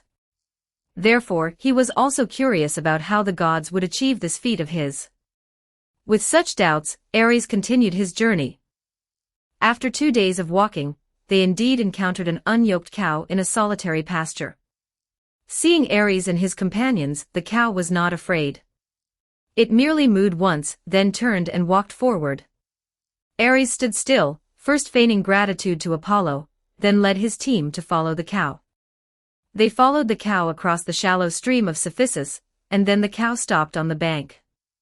It turned its head, looked at Cadmus and his retinue following behind, raised its head, and mooed loudly, then contentedly lay down in the soft, deep green grass. Ares surveyed the surroundings and found that it was indeed an area suitable for establishing a city-state. The surrounding pastures were lush, and it was adjacent to a river, making it suitable for both agriculture and animal husbandry. There was also a dense forest nearby, with fruit trees and springs, so the natural resources were quite abundant. He feigned a moved expression in front of his servants, then instructed the servants behind him. "I have come here under the guidance of Zeus and Apollo, destined to be the king of this city-state. You who follow me can also become nobles and prominent families of the city-state in the future." Upon hearing this, the servants excitedly declared that they would be driven by the prince's command their entire lives, even unto death. "Good, say no more." Ares waved his hand and said, "Let us first perform a sacrifice to Zeus, and then we shall begin preparing to build the city." Chapter 78. Chapter 78 Is that you? Athena. 1308 words. Considering the plot of the original epic, Ares did not let his servants venture deep into the nearby forest to their deaths. In the original myth, they were all annihilated because they encountered the poisonous dragon kept by Ares in the forest. This allowed Cadmus to kill the dragon and use its teeth to create the dragon-tooth warriors, thus becoming a hero. But myth is myth and now is now. These servants had followed him all this way, and he was not some great villain. He would protect them if he could. So he first led these servants to search nearby and successfully found a village. Using the supplies they had bought from Delphi, they exchanged them with the villagers for 2 oxen. During this process, Ares casually asked, "Excuse me, do you know where there is clear spring water nearby? I wish to obtain some pure water to make a sacrifice to the Olympus." Clear spring water. As for spring water, there is one deep in the nearby forest, but... At this point, the villagers' faces showed a look of hesitation. "But what?" Ares quickly pressed. "There's a poisonous dragon in that forest." Several villagers looked at each other and finally, an elder said tremblingly, "Whenever there's famine, and food in the forest is scarce, that poisonous dragon will crawl out and devour nearby livestock, or even living people. It has 3 snake-like tongues, a body like a giant python, 3 pairs of wings on its back, and the poisonous gas it spits out can directly turn 10 or so people's bodies into pus." A poisonous dragon. Ares slapped his thigh and said to the villagers, "What's so scary about that? I have received Ares' blessing and have come here under the guidance of the Olympus. I am destined to establish Thebes and become its king. A poisonous dragon causing trouble in my territory. Don't be afraid, I have a noble phantasm bestowed by Ares. Today, I will go and slay it." After speaking, he deliberately showed the villagers the staff with intertwined snakes and the curved hook sword he had given himself to display his power. However, upon seeing his weapons, the villagers did not show reverence. They continued to advise, "You'd best not go. This area isn't bad, and in the past, many heroes blessed by the Olympus have come here." But do you know why that poisonous dragon is still alive? Because it is a pet kept by Ares. Those heroes didn't dare offend Ares, so they all went around, pretending not to see this grassland. Nonsense. Hearing what the villagers said, Ares suddenly raised his voice and shouted. How could my lord Ares release such a dangerous beast onto the earth to harm humanity? His stature was tall, his voice was loud, and with the noble phantasm gifted by Ares hanging at his waist, he naturally exuded an aura. The villagers were startled by his shout and immediately became afraid, quickly explaining. Sir, we didn't mean to insult Ares. Perhaps this area was originally Ares' pasture, and we moved here without permission, which is why we are devoured by the poisonous dragon. It's not Ares' fault, it's ours. Ares looked around and immediately saw some, dared not speak their anger in the villagers' eyes. How could he not understand? It was clear that a deity was secretly slandering him behind the scenes, lowering his prestige among humans. Looking around at the Olympus, there was only one god with both the motive and the courage. Is it you, Athena? After pondering for a moment, Ares made a decision in his mind. He deliberately showed a thoughtful expression, then paced back and forth several times under the villagers' gaze, before striking his fist and revealing a look of sudden realization. Ah, I understand. This is all the will of that great one. He guided me here and placed the poisonous dragon here. It's clearly a test from that great one for me. Only by killing that poisonous dragon can I be worthy of establishing a city-state here. The villagers looked at each other, feeling that what Ares said seemed to make some sense. Don't worry, everything is sorted out. Ares waved his hand at the villagers. I'm going to confront that poisonous dragon now and slay it to rid you of this menace. The villagers and servants wanted to stop Ares' reckless action, but Ares, in turn, subdued them. This is all the will of the Olympus. Do you intend to defy me, who possesses the divine will? As he spoke, Ares waved the staff with intertwined snakes he had taken from Hermes. With a surge of magic, the eyes of the two small snakes on the staff emitted a burst of light, and everyone present immediately felt their minds heavy and drowsy. That's right, you all stay here, prepare the offerings, and just wait for my return, Ares instructed the servants. After speaking, he left the group there and walked towards the forest. Although Ares was highly skilled and bold, believing that with the power of this avatar, he wouldn't lose even if he faced the poisonous dragon barehanded, considering that anything he used during his dragon slaying might become a noble phantasm after becoming a heroic spirit, Ares still went to the carriage and wrapped a lion skin from it around himself, treating it as armor. After completing his preparations, he fearlessly walked into the jungle alone. According to the villagers, the poisonous dragon lurked around the jungle's spring. Not long after Ares entered the jungle, he heard the gurgling sound of water. There was a clear stream on the jungle floor, and presumably, the spring was upstream. Ares followed the stream, walking upstream along it. After about half an hour, Ares saw the spring at the base of a mountain cliff. Clear spring water flowed from the cracks in the cliff, forming a small, clear pool at its base. This pool was the source of the stream. Just as Ares saw the spring, a terrifying dragon roar suddenly echoed from the jungle. The roar even made the entire spring tremble. The sound of rustling branches came from afar. Ares turned his head and saw a poisonous dragon in the jungle. Its eyes were like torches, its scales like sturdy armor, its body was blue, and it had 3 tongues. It was crawling towards him. Its body coiled like a giant snake, but it had strong limbs and 3 pairs of wings. As its body swayed, visible poisonous gas overflowed from its mouth, causing all the vegetation in the areas it crawled over to wither. Ares watched the poisonous dragon, standing still. He seemed to be intimidated by this top-tier phantasmal beast, a dragon. Seeing this, the poisonous dragon's eyes flashed with contempt.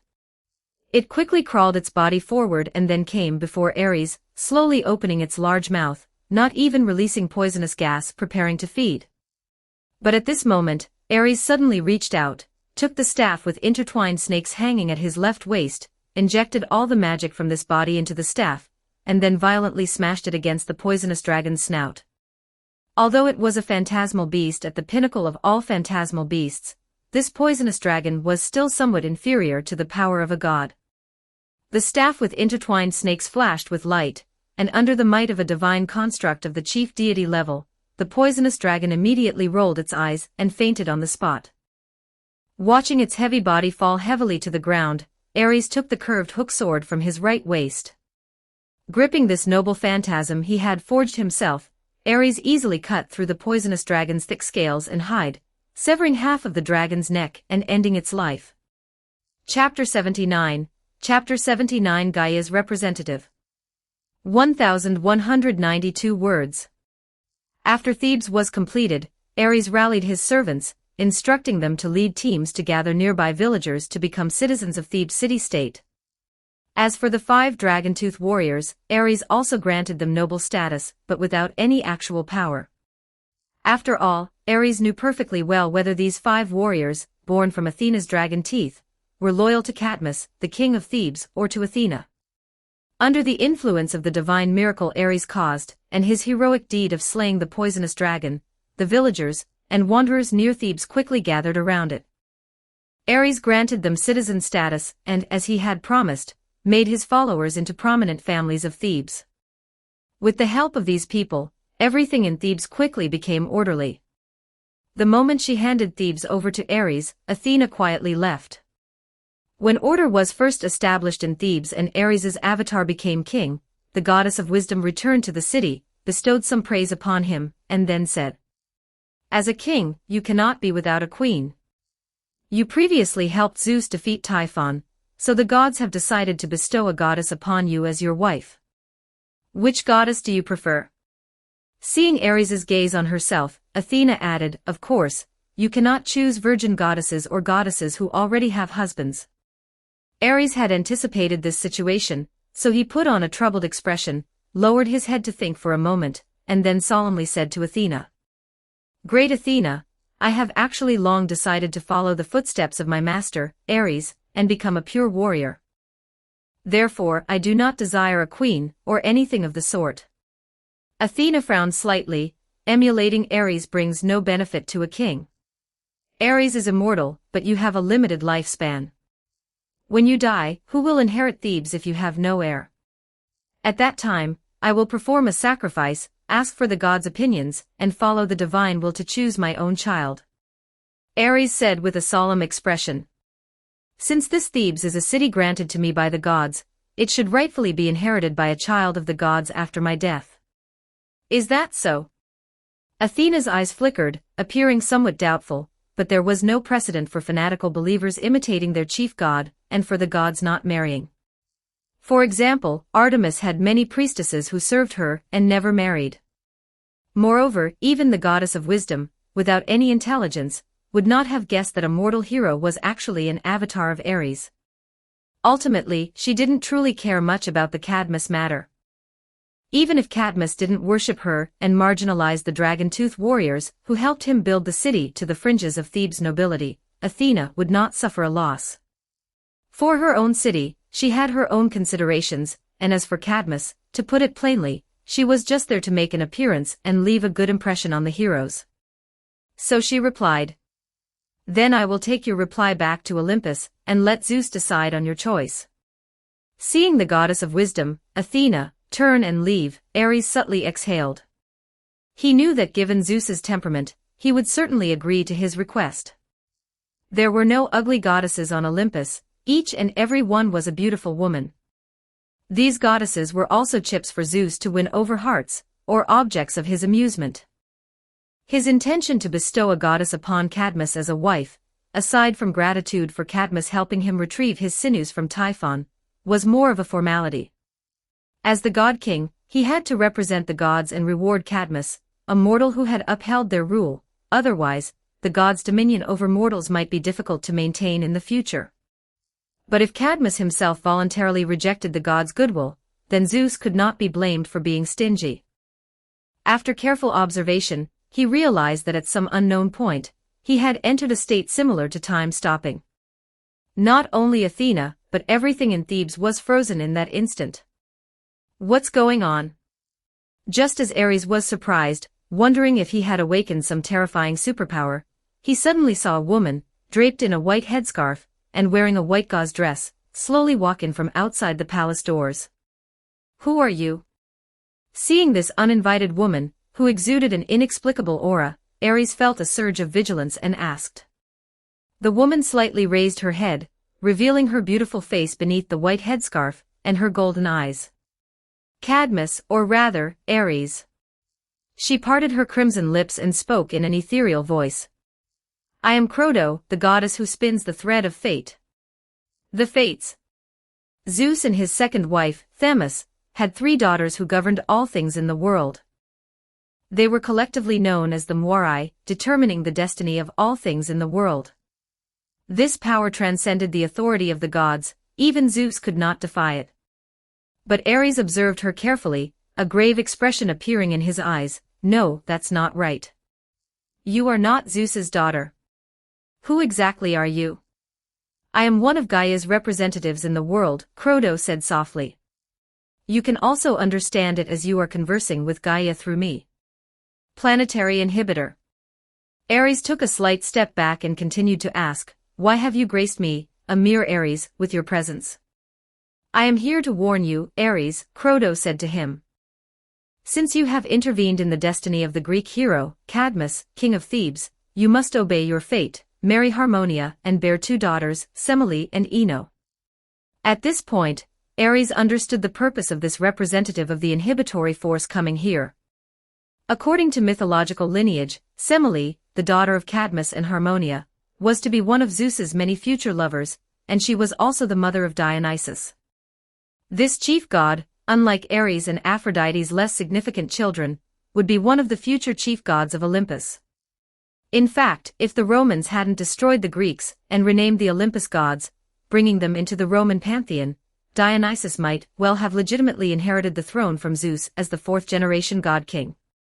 "But what are you doing here now?"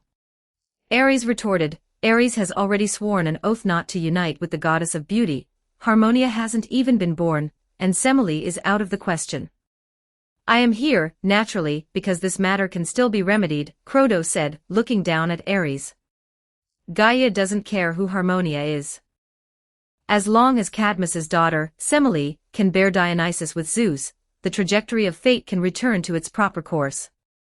Do you understand what I mean?" Chapter 80, 200 years. 1142 words. "You mean, you want my main body to go to some random place, find a daughter, name her Harmonia, then marry her, and then I combine with my own daughter to give birth to Semele and Ino?" "Exactly." Hearing Crodo confirm her statement, Ares felt nothing but absurdity.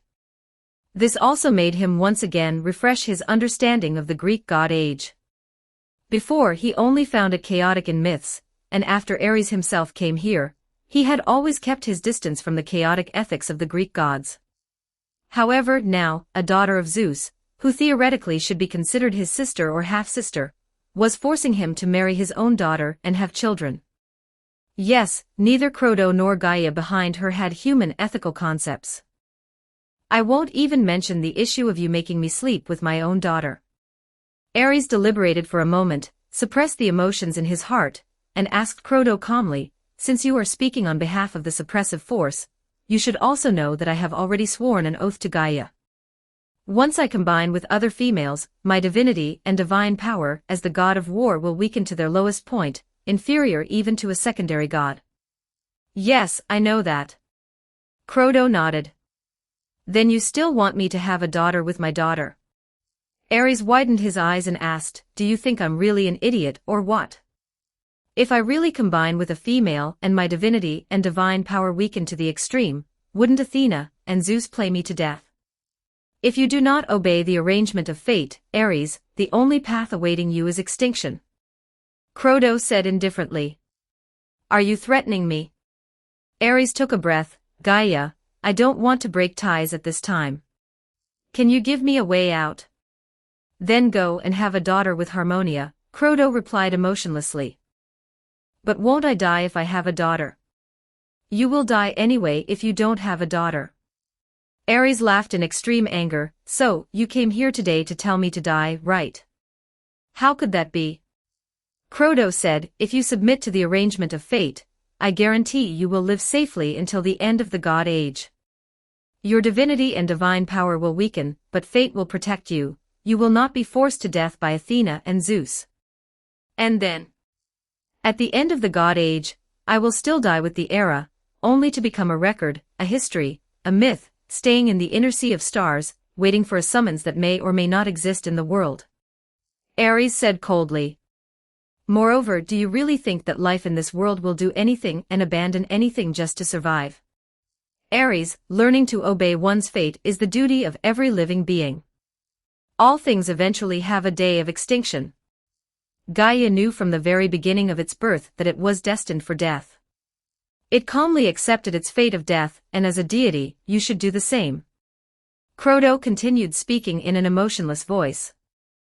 Her voice was ethereal, and Ares didn't know whether it was the fate goddesses speaking to him at this moment, or Gaia speaking to him through the shell of the fate goddesses.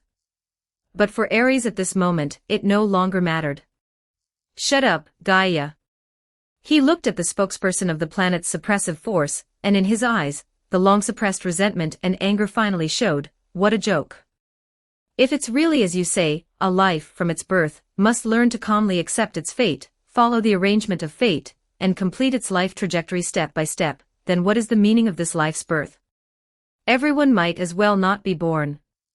If you think you deserve to die, that's your business, but you insist on dragging all living creatures on Earth to their grave with you. For this, you even borrow their UOs from other planets to destroy the creatures that still survive after your death.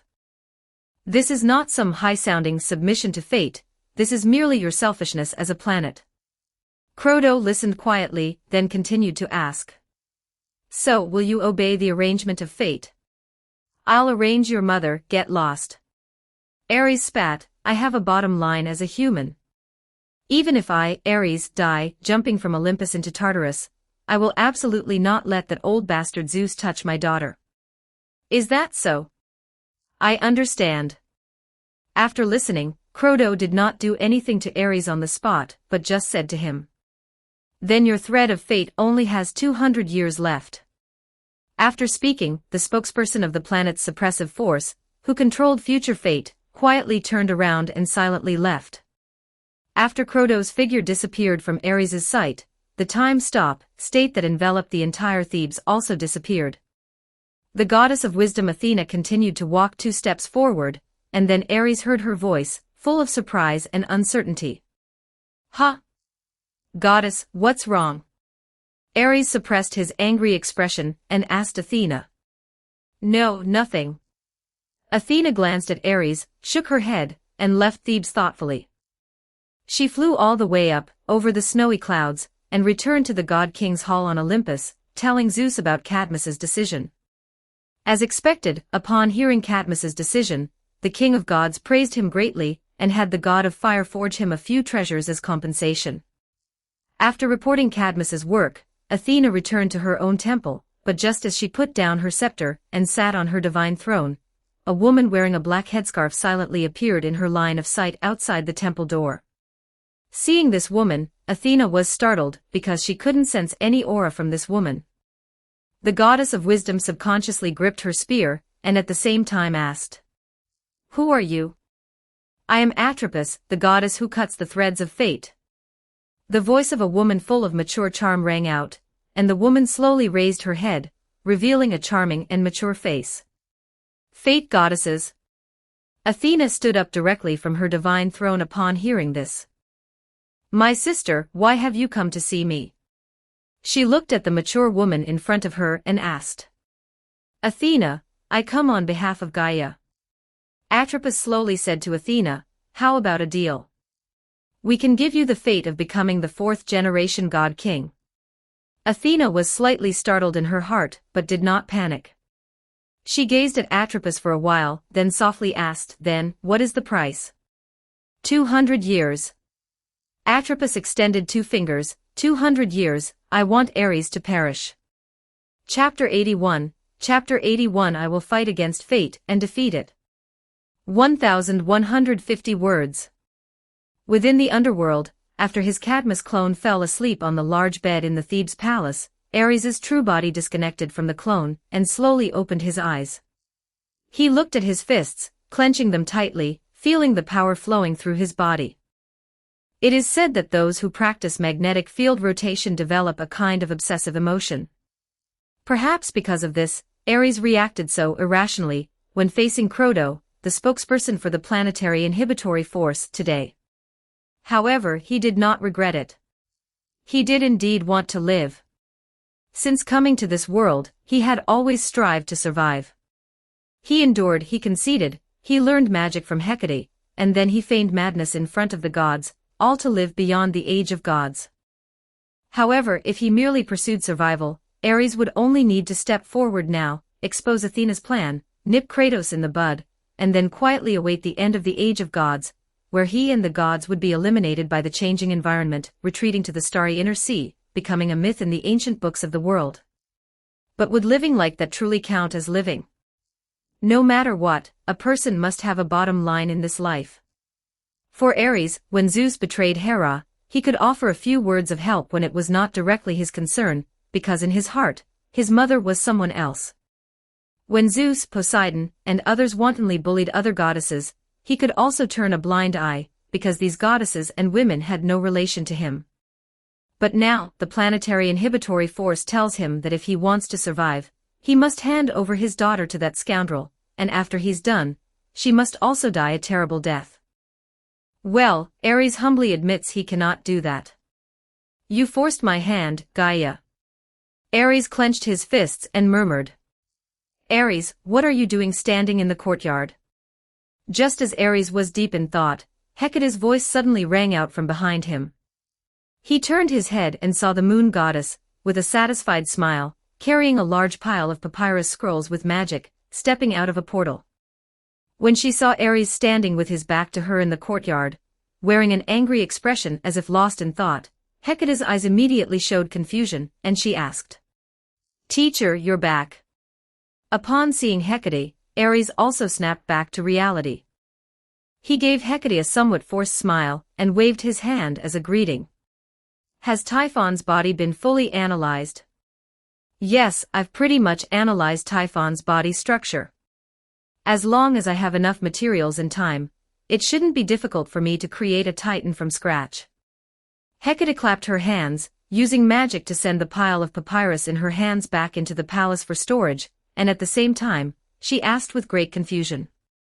Why are you standing in the courtyard looking annoyed? Did something happen? That's a long story, Ares replied. You'll know if you divine my fate.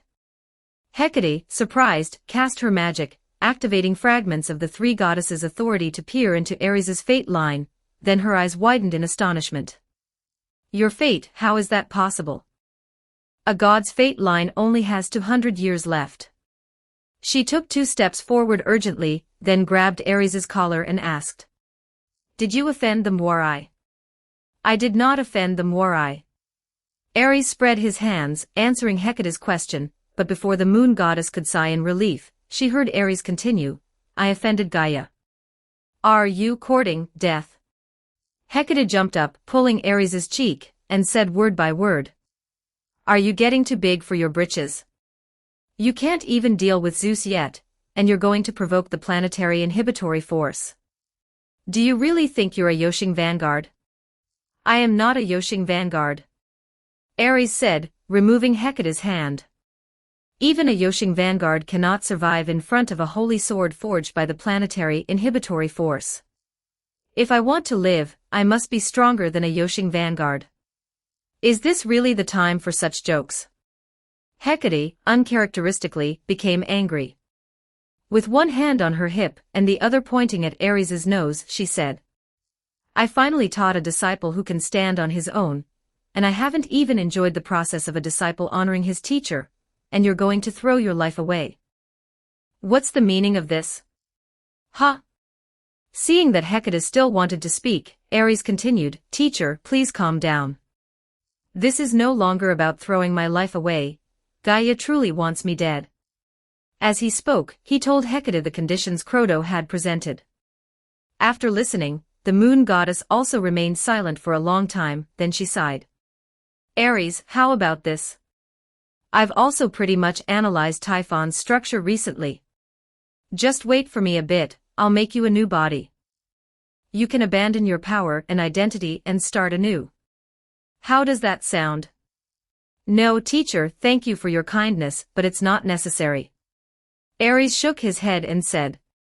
In front of Gaia, such small tricks are likely to be ineffective. Moreover, this time, I am not going to yield any further. He stared at the dim sky of the underworld, thought for a moment, and then asked Hecate. Teacher, although it's a bit embarrassing, this time, I'd like to ask for your help. Facing Gaia, my abilities alone are absolutely not enough. All right, I'll help you this one more time. Hecate closed her eyes and thought for a moment, then directly told Aries. That's so decisive. Aries looked at his teacher with some surprise. Anyway, you only have 200 years left to live. Hecate sighed, you are, after all, the first disciple I took.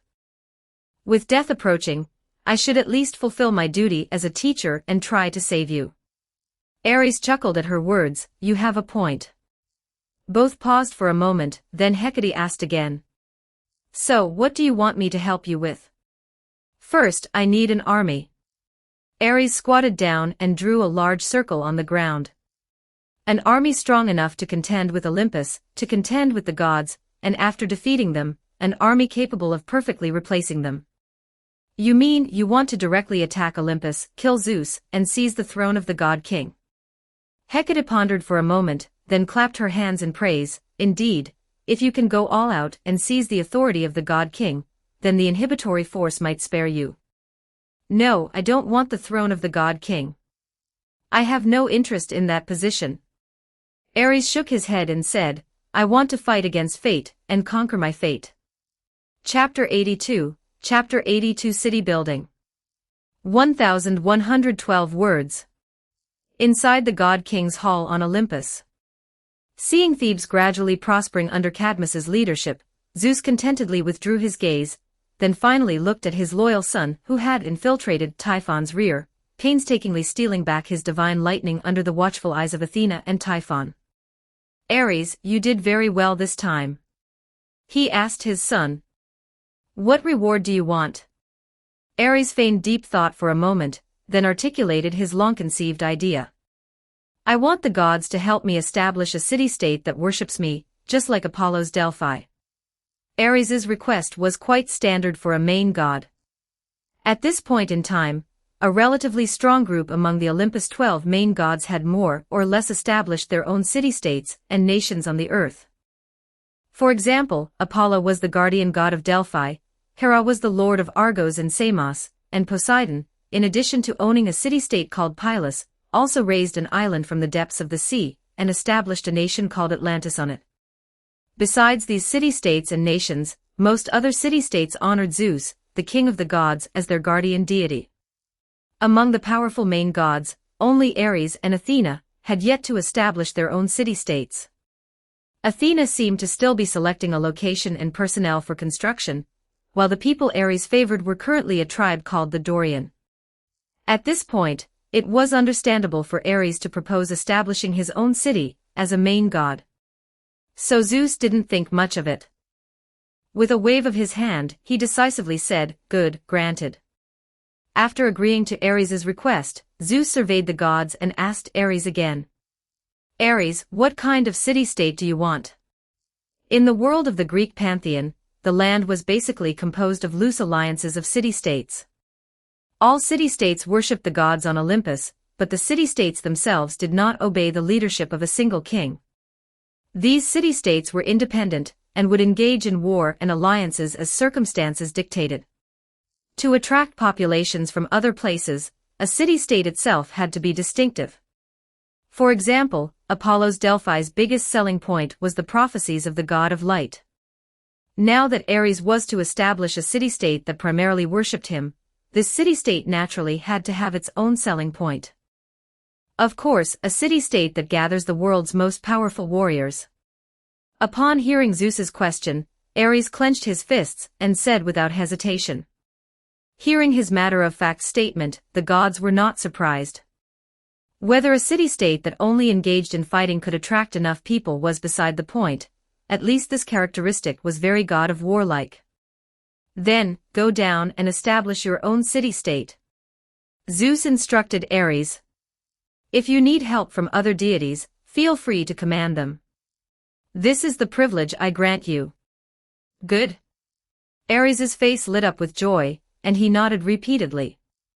After the morning assembly of the gods dispersed, Ares's divine power avatar quickly returned to the god of war palace, beginning to guide his chosen people and ponder how to establish his own power.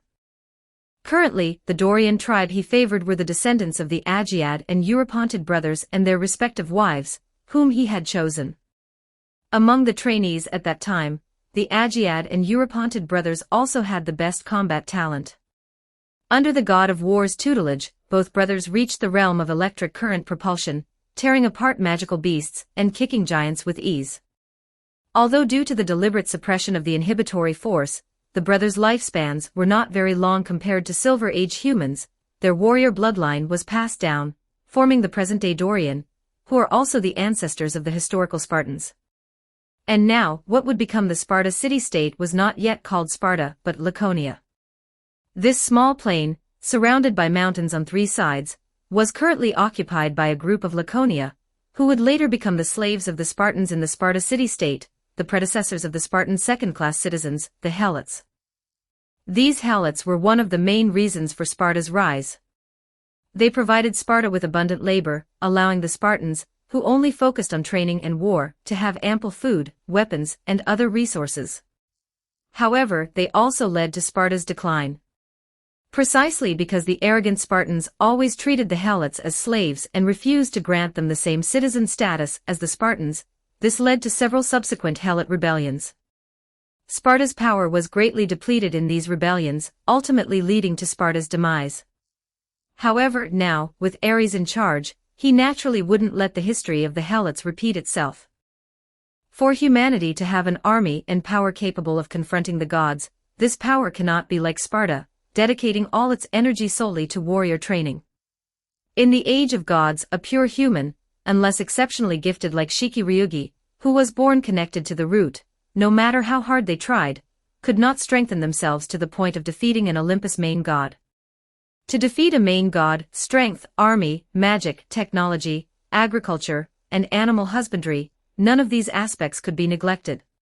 From Ares's perspective, the Dorian had now migrated near Laconia due to food shortages and discovered the Laconia Plain, where they encountered the Laconia. To compete for the fertile Laconia Plain, small-scale skirmishes had already occurred between the two factions, and war was almost inevitable. With the current military strength of the Laconia, it was basically impossible to defeat the all-soldier Dorian. Fortunately, as the god of war, Ares could easily intervene in this matter. He thought for a moment and devised a plan. His main body in the underworld directly molded a physical body identical to Cadmus's from soil and clear water, then used magic to send it near Laconia. He fashioned this body into a robust old man, with white beard and hair, draped in a robe emblazoned with flame patterns, leaning on a metal staff. He then sat cross-legged on the spot, silently waiting. If he hadn't left behind his contingency plan in the Silver Age, then now, Ares might not have found it so easy to subdue the Dorian and Laconia. However, now, both the Dorian tribe and the Laconia city-state had the inheritances he left behind at that time. Therefore, Ares, in this incarnation, stood in the wilderness outside Laconia and waited. Then his divine power avatar used special communication to notify the leaders of the Dorian and Laconia separately. He waited quietly for 2 hours. Finally, in the distant wilderness, several figures began to appear, rushing towards him. Chapter 83 for a Greater War. 1107 words. The figures that arrived split into two factions, one comprised of Dorians, who ran with swift steps, and the other of Laconia, who came on horseback. The mounts also revealed the differences between the two factions. The Dorian tribe, impoverished, was forced to migrate here, but the Dorian tribe was the most martial-spirited tribe in the Greek world. Even on their own 2 feet, the speed of several Dorians was no slower than that of the Laconia galloping on horseback. And from the mere fact of riding horses, it could be seen that the Laconia were a somewhat wealthy power. In this era, horses were the favored creatures of Sea King Poseidon, noble beings with divinity. Moreover, Ares had previously learned from Apollo that Poseidon had pursued Demeter, but Demeter was Zeus's lawfully wedded wife, and thus unwilling to comply. She transformed into a mare, hiding among Ogyges' horses.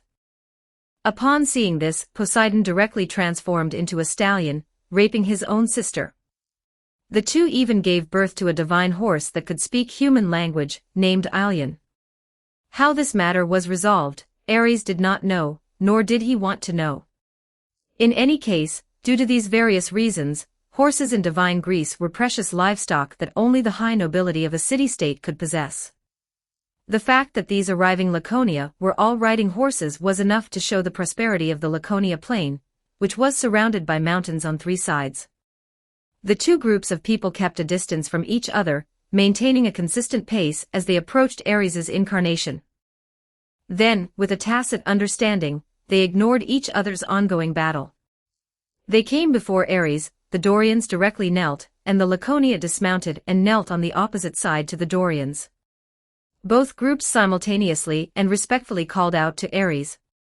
"Greetings, esteemed priest of Lord Ares." Ares calmly accepted the courtesy from both parties, then raised a hand and said, "You should have already understood my god's intention in sending me here, right?" The Laconia and the Dorians exchanged glances, their eyes showing confusion. The leader of the Dorians, clearly a descendant of the Aegead brothers, asked in a deep voice, "Does Lord Ares want us to fight more fiercely, for more people to die, and then to please him?" Ares was silent for a moment, then asked somewhat awkwardly, "How did you come to that conclusion? Is that not right?" Hearing the change in Ares's tone, the Dorian leader was somewhat afraid. He cautiously inquired, "Priest, should not the great Ares crave war, crave the slaughter between us?" "That's not wrong, but I have indeed come this time on behalf of my lord to stop the war between you." Ares said, "To stop the war." As soon as these words were uttered, the Laconia and Dorians present couldn't help but show strange expressions. The two groups looked at each other, their faces revealing expressions of their worldviews being shattered. "I know you are all very confused right now. Do not be afraid. Allowing you to end the temporary war is, of course, to prepare for a greater war." Ares stood up, raising his hand diagonally towards the sky. "And for this war, temporary peace is necessary. My lord needs a great city-state, an invincible nation. And you are the prototype of this nation. A greater war." The leader of the Dorians looked bewildered. "An invincible nation?" The leader of the Laconia showed an excited expression, because from Ares's words, the region of Laconia had clearly become a divinely chosen land, and they would henceforth receive the protection of Ares. "Since it has come to this, I will speak plainly." Ares looked at the leaders of the Laconia and Dorians and spoke frankly. "By the will of Lord Ares, the Dorian tribe and the Laconia city-state will henceforth live on the Laconia plain. Your two tribes will also merge into one race under the will of Lord Ares, but if so, then power must be reshuffled. The Dorians and Laconia must decide which side will manage the different aspects of the nation. Conveniently, Lord Ares is watching here now, so let us make this decision under the gaze of the gods. How will we decide?" Hearing Ares's words, the Laconia and Dorians present simultaneously asked. "Since you are all followers of Lord Ares, then naturally we will resolve it through combat." Before Ares finished speaking, he exerted a slight force throughout his body, and the extraordinary muscles of this physical body immediately burst forth, directly tearing through the tight clothing he was wearing. Then, he flung off his long robe, revealing his muscular physique and magic circuits covering his entire body before the Laconia and Dorians, then said, "From now on, with this grassland as the boundary, we will fight each other. No weapons will be used, but there are no restrictions on using magic or physical strength. You can gang up, you can scheme against each other. Until tomorrow morning, the last one standing will be the leader of the new city-state, and the order of the new city-state will be decided by him. In that case, can we also attack you?" The leader of the Dorians looked at Ares's muscles, his eyes showing solemnity, and asked. "Ha ha, of course you can." Ares laughed heartily and said, "As the priest of Lord Ares, I naturally will not fear any form of challenge. Come on." Hearing his words, the leader of the Dorians and the leader of the Laconia exchanged glances, secretly giving each other a look, then led their men to surround Ares. "Lord Ares, please forgive us." They silently prayed to Ares in the sky, then clenched their fists, constructed their spell formations, and together charged towards Ares's earthly incarnation. As the sun rose, Ares's priestly incarnation stood with hands on hips on the golden grassland. Sunlight spilled onto his knotted muscles, bathing his body in a golden hue, making him look like a god. On the lawn behind him, the Dorians and Laconia lay scattered, covered in wounds.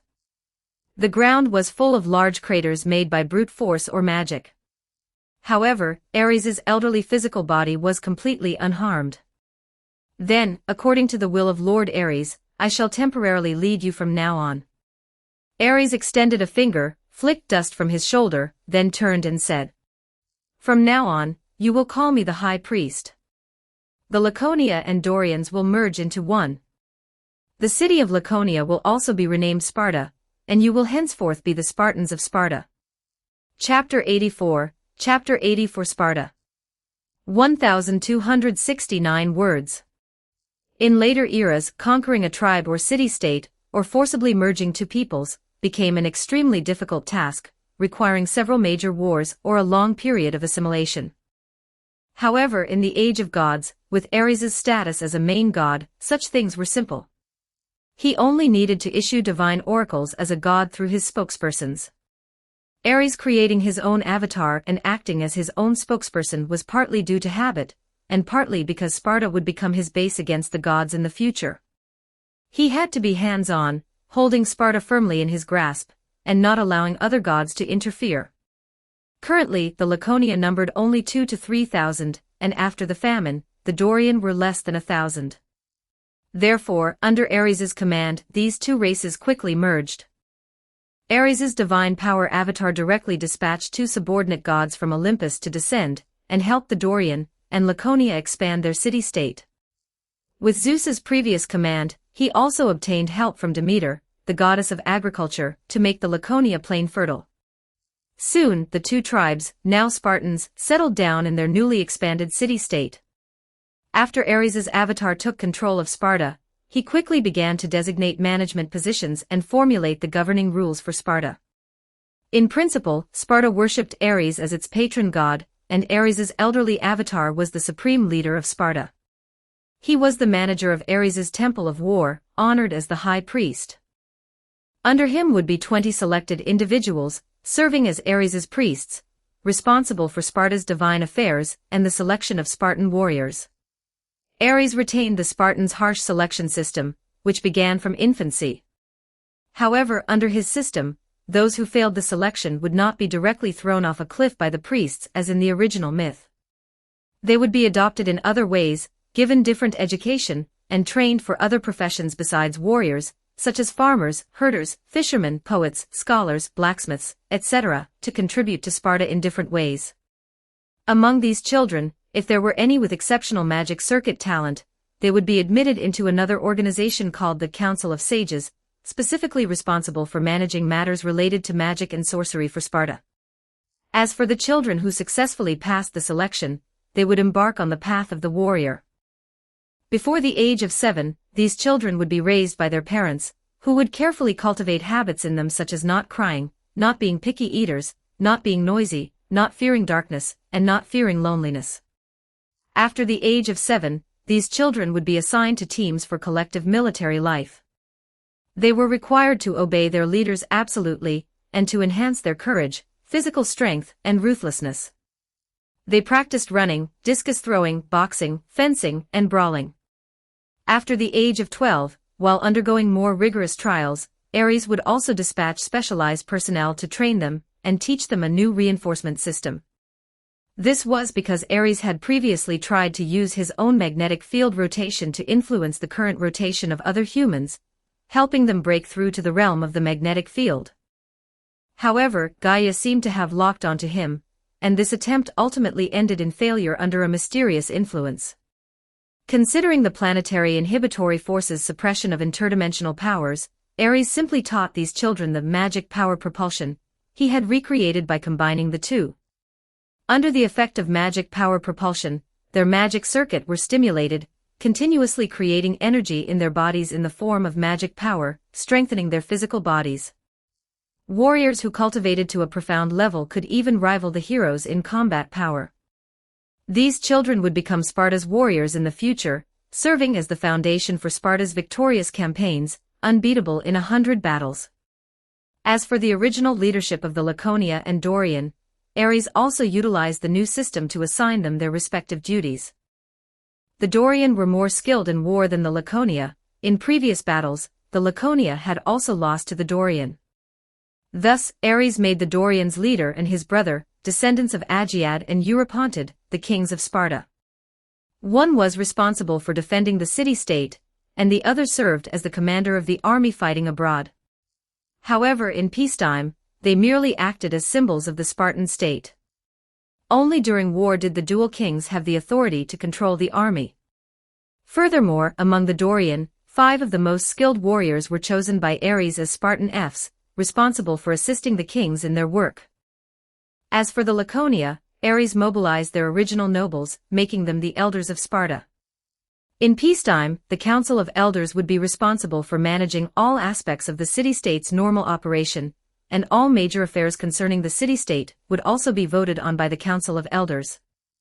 Of course, in the end, whether it was the dual kings, the Fs, or the Council of Elders, all had to obey the leadership of the High Priest of the Temple, which meant obeying Ares's leadership. This system was a slight improvement on Sparta's original operating system, directly applied by Ares.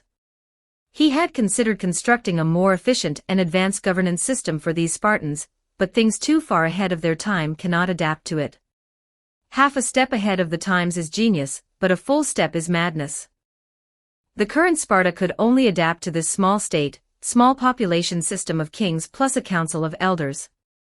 Under Ares's divine might, the Spartans were also very obedient. Perhaps the blood of soldiers, obeying orders, naturally flowed within these warriors.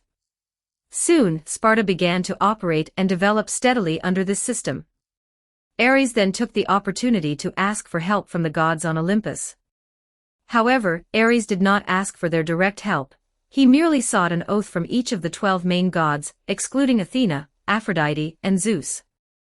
He tried to make Demeter swear that the Laconia plain where Sparta was located would always be fertile, to make Poseidon swear that Spartan ships would never be overturned by waves, to make Hermes guarantee that Sparta's commercial activities would always prosper, to make Apollo swear that Sparta would always be illuminated by light, to make Artemis swear that Spartan hunting would never lack prey, and to make Hera swear that Spartan marriages would always be stable and Spartan procreation always secure. Apollo and his sister had always had a good relationship with Ares, so they quickly swore the oaths. Hermes, after the incident of stealing cattle, also had a decent relationship with Ares. However, perhaps it was out of an inherent disdain for humanity, even the Sea King, and the goddess of agriculture, who usually had a strained relationship with Ares, held their noses and swore the oath out of respect for Zeus. As for Hephaestus and Hestia, it is unclear what they considered. In any case, when Ares went to them for help, Hephaestus simply waved his hand, arranging for his divine messengers to go to Sparta to specifically train a group of blacksmiths. Hestia, on the other hand, seized the opportunity to ask Zeus if she could directly go to Sparta and settle down among the human hearths, responsible for protecting the hearth fire of the Spartans and indeed all humanity. And on the day Sparta was completed, Hecate also exchanged her Cerberus to gain dominion over the underworld region beneath the Laconia plain from Hades, and then shielded and modified that area with magic. Chapter 85, God. 1301 words. Because of the harsh environment, the underworld has never been a place favored by living beings. Aside from the souls who must go there after reaching the end of their lives, even the gods do not wish to come here. This led to the underworld being sparsely populated. Most of the regions within the underworld were empty, and the deep, winding, endless caves were mostly occupied by powerful monsters. Therefore, when Hecate proposed to exchange territory for her pet dog, Hades readily agreed. Anyway, the position of king of the underworld is not a good one for the gods. Instead of being a symbol of status and power, it is more like a shackle and a burden of responsibility. Hades is not worried about any god coveting his position as king of the underworld. Therefore, he would not watch or bother with whatever Hecate was doing in the underworld. So, after acquiring the land, Ares and Hecate immediately and brazenly carried out complex modifications to the large underground cavern in that area, transforming it into what could almost be considered the most formidable magic workshop in the Greek world. Then, the master and disciple began their god creation plan in this underground region. Since it had been decided to deal with the gods and the counterforce, the aftermath of defeating the gods also had to be considered. The situation of this universe is special. It is unknown whether it is due to the limited capacity of the universe itself or some other reason. Therefore, although there are many parallel worlds, once the development of those worlds deviates too much from the predetermined fate trajectory, that parallel world will be pruned and become what is known as a lost belt. A parallel world that has become a lost belt will be cut off by the universe, turning into historical residue, and being abandoned by the universe. This matter does not seem to be the doing of the counterforce, but rather based on the choice of this universe. Therefore, Ares must also avoid this outcome. If it's just defeating the gods and the counterforce, it cannot be considered a victory at all. He wants a complete victory, for this world to be able to continue to exist. Therefore, the god creation plan was proposed by Ares and affirmed by Hecate. This plan is not only to create a legion for Ares that can contend with the Olympus gods, but also to create a group of substitutes to replace them and maintain the Greek world after the Olympus gods are defeated and eliminated. The reason this plan could be implemented was also thanks to the tissues Ares obtained from Typhon. As the last Titan, Typhon was the culmination of Gaia's creations and technologies after receiving alien spacecraft Uranus. Although Typhon looks fierce and more like a monster than a god, it is undeniable that he is indeed the most pure Greek god in the current Greek world, even purer than Zeus and Cronus. By analyzing its body structure, Hecate also figured out the method by which the planetary counterforce created the Greek gods. It happens to be the age of gods now, and there is no shortage of magic power. Therefore, with ample time, it is entirely possible for the moon goddess to replicate a batch of vessels for the Olympus gods. This matter was not only to protect her disciple Ares, but also an extremely challenging magical subject for Hecate herself. Putting aside her relationship with Ares, the moon goddess herself was full of interest in this aspect. Therefore, after the magic workshop in the underworld was completed, the moon goddess immediately threw all her affairs back to the other underworld gods and personally went into the magic workshop, beginning to conceive with Ares's main body how to create god substitutes. And while the construction of Sparta and the god creation plan were steadily advancing, Ares's heroic avatar, Cadmus, in Thebes, finally welcomed Athena's contingency plan. After his avatar had governed Thebes for 10 years, transforming Thebes from nothing into a well-ordered city, the goddess of wisdom suddenly appeared before him with a young man, and said to his avatar, "Cadmus, your time has come." Great Athena. Cadmus, sitting on the throne, heard Athena's words and quickly rose to greet her. He looked at the child brought by the goddess of wisdom, blinked and then asked, "Is this the child sent by the gods to take over my rule of Thebes?" "Yes." Athena nodded. "His name is Amphitryon. He has just participated in the war that took place in the kingdom of Mycenae, and is a brave man. He needs power and status to marry a loved one, so he prayed to us.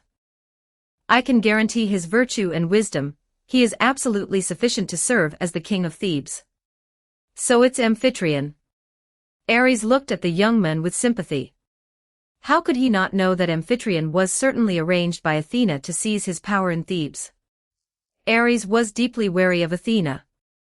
Ever since Ares's negotiations with Gaia's spokesperson, Crodo, broke down, he had elevated his vigilance to combat readiness. According to Gaia's spokesperson, he now has only 200 years left to live. When those 200 years are up, he cannot die of old age, so the counterforce will naturally find a way to get rid of him. However, the planetary counterforce cannot directly interfere with the world. Besides summoning people from the heroic spirit throne, they can also, like Crota, find their enemies in the current era through signing contracts to deal with themselves. However, the god King Zeus has now reached the pinnacle of the Greek world, with no other pursuits besides chasing women every day, so the counterforce cannot instigate him. And if other main gods were to come after him, they would most likely be counter-killed by him. Therefore, according to Ares' estimation, the person most likely to be chosen by Gaia to deal with him should be Athena. But before, during the time Ares was busy establishing Sparta, Athena unexpectedly did not come to trouble him.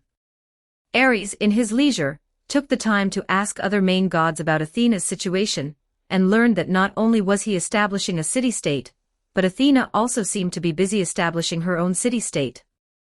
Her city-state would naturally be the famous Athens in the future, a city-state named after the goddess Pallas Athena.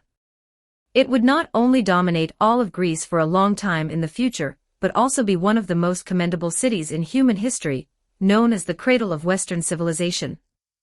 It nurtured a large number of scholars and thinkers who left their names in history, such as Socrates and Plato, leaving extremely valuable cultural heritage for the human world.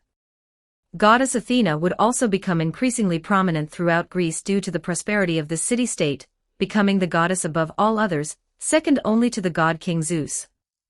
During her peak, she almost became Zeus's substitute, capable of performing all duties and adjudicating all matters on behalf of the god king. However, now, Athena was able to spare time to select someone to go to Thebes to seize power. Ares estimated that her city-building plan should have progressed to a certain stage. Therefore, while he was feigning compliance with Athena here, his divine power avatar on Olympus also went to Apollo to inquire, and received a positive reply.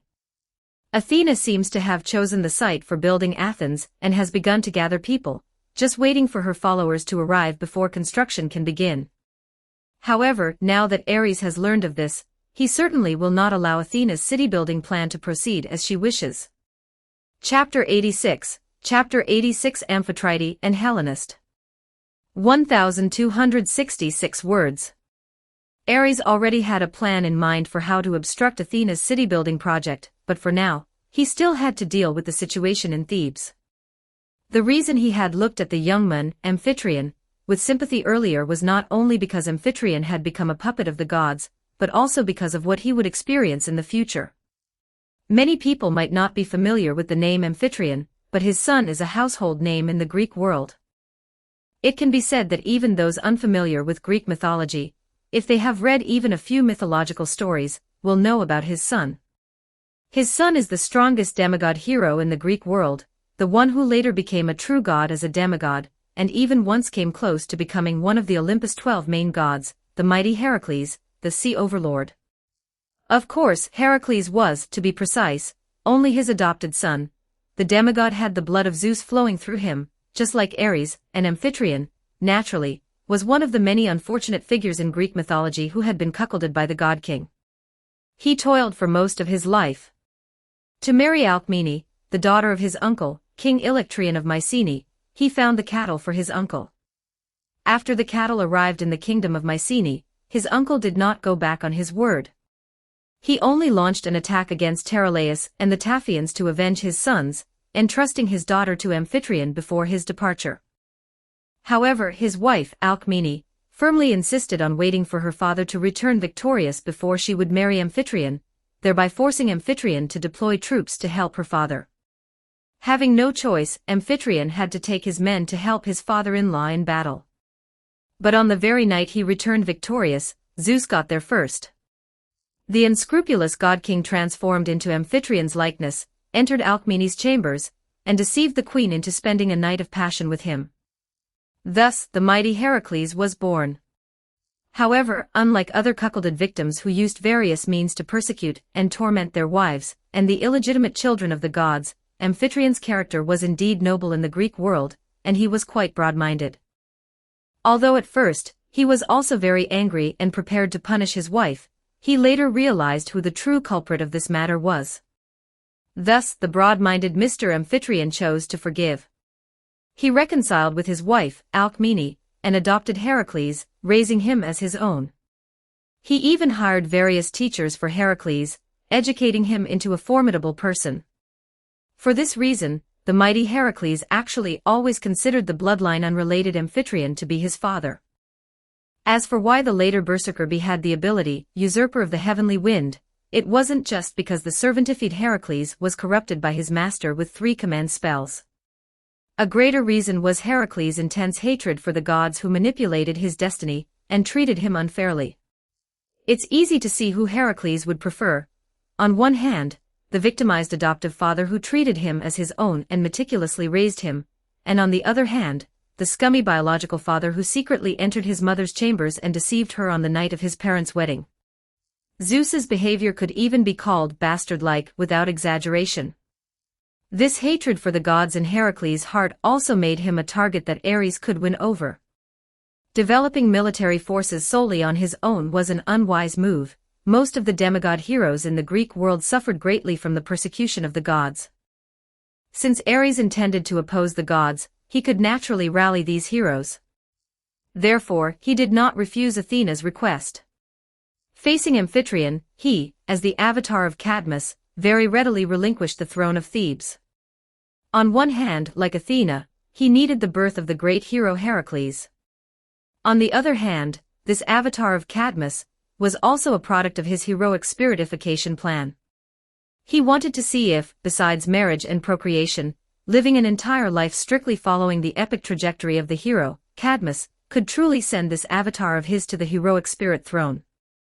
So on the day Athena arrived with Amphitryon, Ares summoned all the subjects of Thebes and, in their presence, requested Athena to grant a manifestation, transferring all his powers as king of Thebes to Amphitryon. After the ceremony was completed, Cadmus removed his crown and left his scepter. Apart from the weapons and staff granted to him by the god of war, he took only some dry food and water, then left Thebes, embarking on the final journey of his life. Ares, controlling this avatar, endured the elements on his journey until he finally arrived in Illyria. Upon reaching a certain forest in this region, Ares suddenly felt an intense itch all over this body.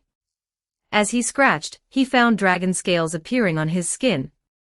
Slowly, his body elongated and grew larger, transforming from a human into a purebred giant dragon. And at the moment of complete dragonification, Ares' avatar, just as he had predicted, met its end. A profound, mysterious sensation suddenly arrived. A passage to the outside of the world was opened by an unknown force. Ares' avatar was absorbed into it. When his avatar regained consciousness, he was astonished to find himself back in the palace of Thebes. The palace was deserted. Ares' avatar sat upon the throne, and a sudden realization dawned on him: this was his heroic spirit throne.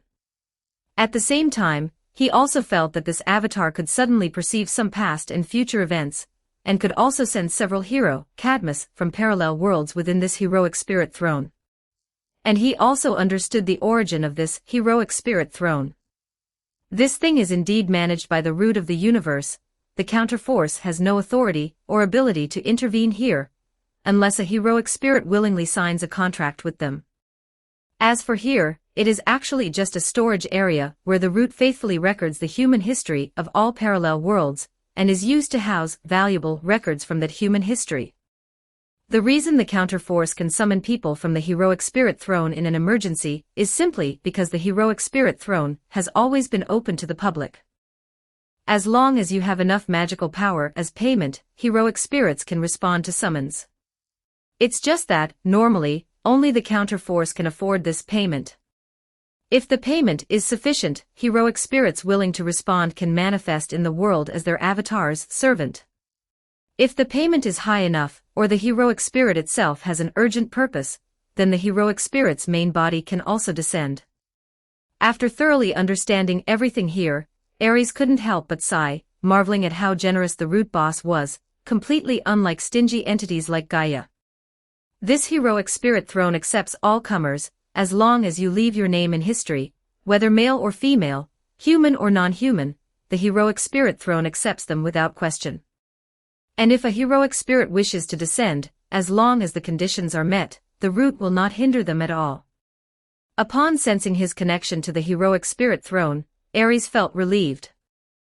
This way, he could send several more avatars up there, which would be perfectly fine for use as combat power, or as an alternative solution when all other options were exhausted. Chapter 87. Chapter 87. Brother will help you vent your anger. 1166 words. On Olympus at the gods' banquet, Ares's divine power avatar, as usual, held a wine glass and sat alone in a corner, exuding an aura that kept others away. But in reality, his spirit had already delved deep into the heroic spirit throne outside the world, beginning to try out the audacious operations he had thought of before, such as contacting the root directly from the heroic spirit throne to achieve magic on the level of the 5 great laws. Just then, a quarrel suddenly erupted at the gods' banquet. Hearing the commotion, Ares turned his head to look, and discovered that the two parties quarreling were Sea King Poseidon and the hunting goddess Artemis. This was a very rare situation. It was common for Poseidon to argue with other main gods, as this sea king had an insatiable greed that could swallow the heavens, often trying to challenge his younger brother's authority and frequently encroaching upon the domains of other main gods. However, Artemis had always been a very quiet and marginalized main god. In Ares's memory, this white-haired sister, besides quietly hunting in her own forest with her nymph attendants, almost never concerned herself with worldly affairs, and mortal city-states rarely worshipped her as a patron deity. However, because Artemis managed hunting, and hunting was still an important food source for humans with underdeveloped productivity, Artemis's faith, as a main god, was never lacking. She was in the forest, Poseidon was in the sea, and Artemis essentially had no territory that the Sea King could invade, so it was truly rare for her to quarrel with Poseidon. Seeing this, Ares also felt a hint of curiosity. He reined in his thoughts, focused a part of his mind on this divine power avatar, and then, holding his wine glass, walked towards where the dispute was happening. By the time he walked over, the two gods seemed to have finished their argument. With Zeus intervening, the dispute between the two gods was forcibly terminated. Ares saw Poseidon continuing to hold his wine glass with an unconcerned expression, enjoying the banquet, while Artemis angrily walked to a corner of the banquet and sat down, being comforted by her mother, Leto. Apollo also seemed to have noticed his sister's quarrel with Poseidon. Ares saw that this sister-complex god seemed to have been ready to fight Poseidon just now, but then Zeus intervened, and he gave up. Even so, while dealing with a group of goddesses, he was quietly paying attention to his sister out of the corner of his eye. Ares took all of this in, and then he walked directly towards Artemis. Coming before the two goddesses, he raised his wine glass, offered a respectful toast to them, and then directly asked Artemis, getting straight to the point. Artemis, why did you quarrel with Poseidon? It's nothing, it's all over. Goddess Leto patted her daughter's back, soothing her emotions, and smiled at Ares. It's nothing major, Ares, thank you for your concern. Don't be afraid, Ares said, looking at Goddess Leto's expression. We three main gods, Artemis, Apollo, and I, why should we be afraid of Poseidon? Goddess Leto, if he dares to do anything to you, the three of us will go and beat him up. Goddess Leto had just opened her mouth to speak, when she heard Artemis angrily say to Ares. Listen to me, Ares. That old lecher Poseidon is truly inhumane, and his son is inhumane too. They dare to lay hands on and possess anyone they want. Then, Artemis told Ares the entire cause and process of the dispute between the two gods. It turned out that, as a virgin goddess, Artemis's leadership policy was different from Athena's. Because Athena was forced to swear an oath of chastity with Ares, but in order to expand her sphere of influence, she certainly could not prevent those who believed in her, as well as her subordinate gods and followers, from falling in love, marrying, and procreating. But Artemis was different. She willingly became a virgin goddess, and thus, under Artemis, there was a group of devout believers who also followed her in maintaining their chastity. Among these believers were many princesses and priestesses who were tired of male pursuits. They were all extremely beautiful, and thus became objects of desire for many in heaven and on earth. However, ordinary people feared Artemis's divine power, and dared not lay hands on her believers. However, just because ordinary people dared not, it didn't mean there was no one in this world who dared. After all, Olympus's leader, Zeus, was a man of immense lust. So, not long ago, a certain son of sea god Poseidon directly violated one of Artemis's priestesses, and even killed her. The wronged soul of this priestess lingered in the mortal world, unwilling to go to the underworld with Thanatos. She prayed to the goddess before Artemis's statue, telling Artemis of her grievances, and because she had been staying within Artemis's divine domain, Thanatos found it difficult to act, so he simply let her stay there. And after learning the details of the matter from her worshipper, Artemis demanded that Poseidon hand over this son of his for her to judge, to appease her priestess, but Sea King Poseidon naturally refused. Whether he loved this son of his was debatable, but at the very least, Sea King Poseidon could not lose face in front of his niece, and the gods of Olympus. Therefore he resolutely refused Artemis, which led to the recent quarrel. Artemis herself almost fought her second uncle on the spot. "Do you know the name of this son of the Sea King you're talking about?" Ares asked, a little curious. Because in mythology, the only man closely associated with Artemis, Orion the hunter, was actually a demigod hero born from Poseidon's promiscuity. Fortunately, Artemis angrily blurted out another name. "Of course I know, his name is Halirrhothios. I've looked into it, this fellow has been a wicked lecher for a long time. But Zeus won't punish him, and even told me there's no need to get angry with another god over a human." Halirrhothios. Halirrhothios. Hearing this name, Ares fell into contemplation. Why do I feel like I've heard that name somewhere before? He held his wine glass, thinking carefully, watching the golden liquid in the glass slowly sway. Ares gradually recalled the role this character played in the original myth. Damn it! Isn't this scoundrel the one who raped Ares's daughter in the myths? Now this was good. New grievances added to old hatreds, and Ares had recently been contemplating how to devour the influence of other main gods, and how to hinder Athena from establishing Athens. At this juncture, Halirrhothios was simply the perfect sacrifice delivered to him. So Ares directly drained the contents of his glass, then stood up and fiercely said to Artemis, "Artemis, don't be afraid. If Zeus won't avenge you, your brother will." Chapter 88 Fishing. 1314 words. Halirrhothios had been in a very good mood recently. As a son of the sea god, and a child born to Sea King Poseidon and other deities, he was also a god, though Zeus had not bestowed upon him a corresponding divine office. This led to Halirrhothios being among the weakest blank slate gods in the pantheon. However, a god was a god after all.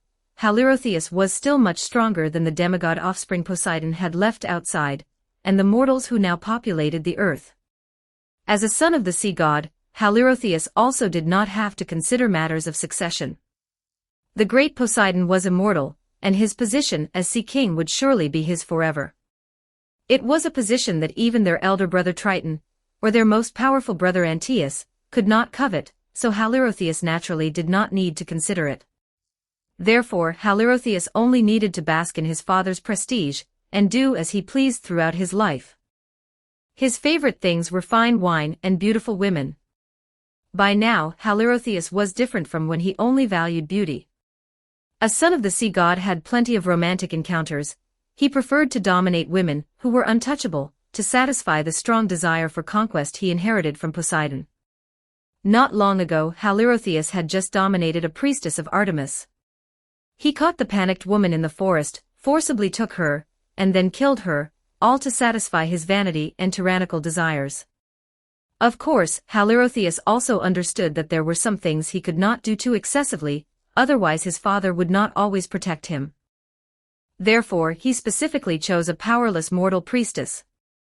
Such a character, even if she died, he, as a god, would not truly be punished by Zeus. What kind of prey should I look for today? Halirrhothios used the divine power he inherited from his father to walk on the azure sea, as if on solid ground. He was still lingering near the large island that worshipped the moon goddess. This island had dense forests, abundant wildlife, and beautiful worshippers of the moon goddess and the goddess of the hunt. Halirrhothios felt a little restless. Although he knew he couldn't repeatedly challenge the authority of a major god, he still couldn't help himself. The pleasure of stirring up trouble on the sacred territory of Artemis made him unable to stop. Unfortunately, Poseidon had previously warned him that Artemis, the goddess of the hunt, had already expressed her anger at the banquet of the gods over the previous incident. If Halirrhothios did such a thing again, Poseidon would not guarantee that the moon goddess's arrows would not aim for his brow. Poseidon had no shortage of children, and Halirrhothios did not want to be among those abandoned by the Sea King. Therefore he could only circle the island in the ocean outside, then grudgingly watch those pure priestesses in white robes carrying water pots back into the forest. However, just as Halirrhothios was about to leave, a bright figure suddenly appeared in his line of sight. This beautiful figure, like a ray of sunlight piercing through the shadows of the forest, appeared before Halirrhothios. She wore a moon-white robe belonging to a worshipper of the moon goddess, with symbols of Artemis embroidered in gold thread on it. But she had not worn her hood, and a cascade of wavy golden hair fell over her shoulders, reminding Halirrhothios of the bountiful wheat fields he had seen on earth, blessed by the goddess Demeter. Her eyes were as bright as pearls in the ocean, her skin like pure white milk in a jar. A veil covered her lips, but through the translucent veil, one could glimpse a hint of her true beauty, which filled her with a mysterious charm. Halirrhothios could guarantee that even the most beautiful goddess he had seen at banquets could not compare to this woman. A woman of this caliber, he estimated, even his father would howl and pounce if he saw her. If he could get intimate with her this time, even if it meant living a few hundred years less, it would be entirely worth it. Although Halirrhothios was a god who knew his limits, it was clear that his reason could not suppress his desires. In the face of such a high-level temptation of beauty, Halirrhothios' rationality quickly crumbled like a mountain, unable to control his bestial nature. He swallowed, then parted the waves and headed for the beach. He approached the woman, preparing to greet her, but as he landed, the beautiful woman seemed to notice him too. Halirrhothios' notorious reputation must have preceded him on their island, so upon seeing this unrestrained god, a flicker of panic crossed the beautiful woman's eyes. Then, disregarding the clothes she had brought to wash, she turned and, holding up her skirt, ran back into the forest without looking back, where Artemis's temple and altar were located. If she truly escaped into Artemis's temple, Halirrhothios could not touch her. Poseidon had the audacity to take his worshippers in the temples of other major goddesses, but he dared not. Therefore, Halirrhothios disregarded any divine mystique or dignity. He directly used his divine power, transforming into a gust of wind, and chased after the woman. Under his deliberate guidance, the beautiful woman quickly veered off the correct path in her panic, led by him to a small stream on the island. Sea King Poseidon's authority extended throughout the water systems of the Greek world, and as his child, Halirrhothios could maximize his strength whenever he was near water.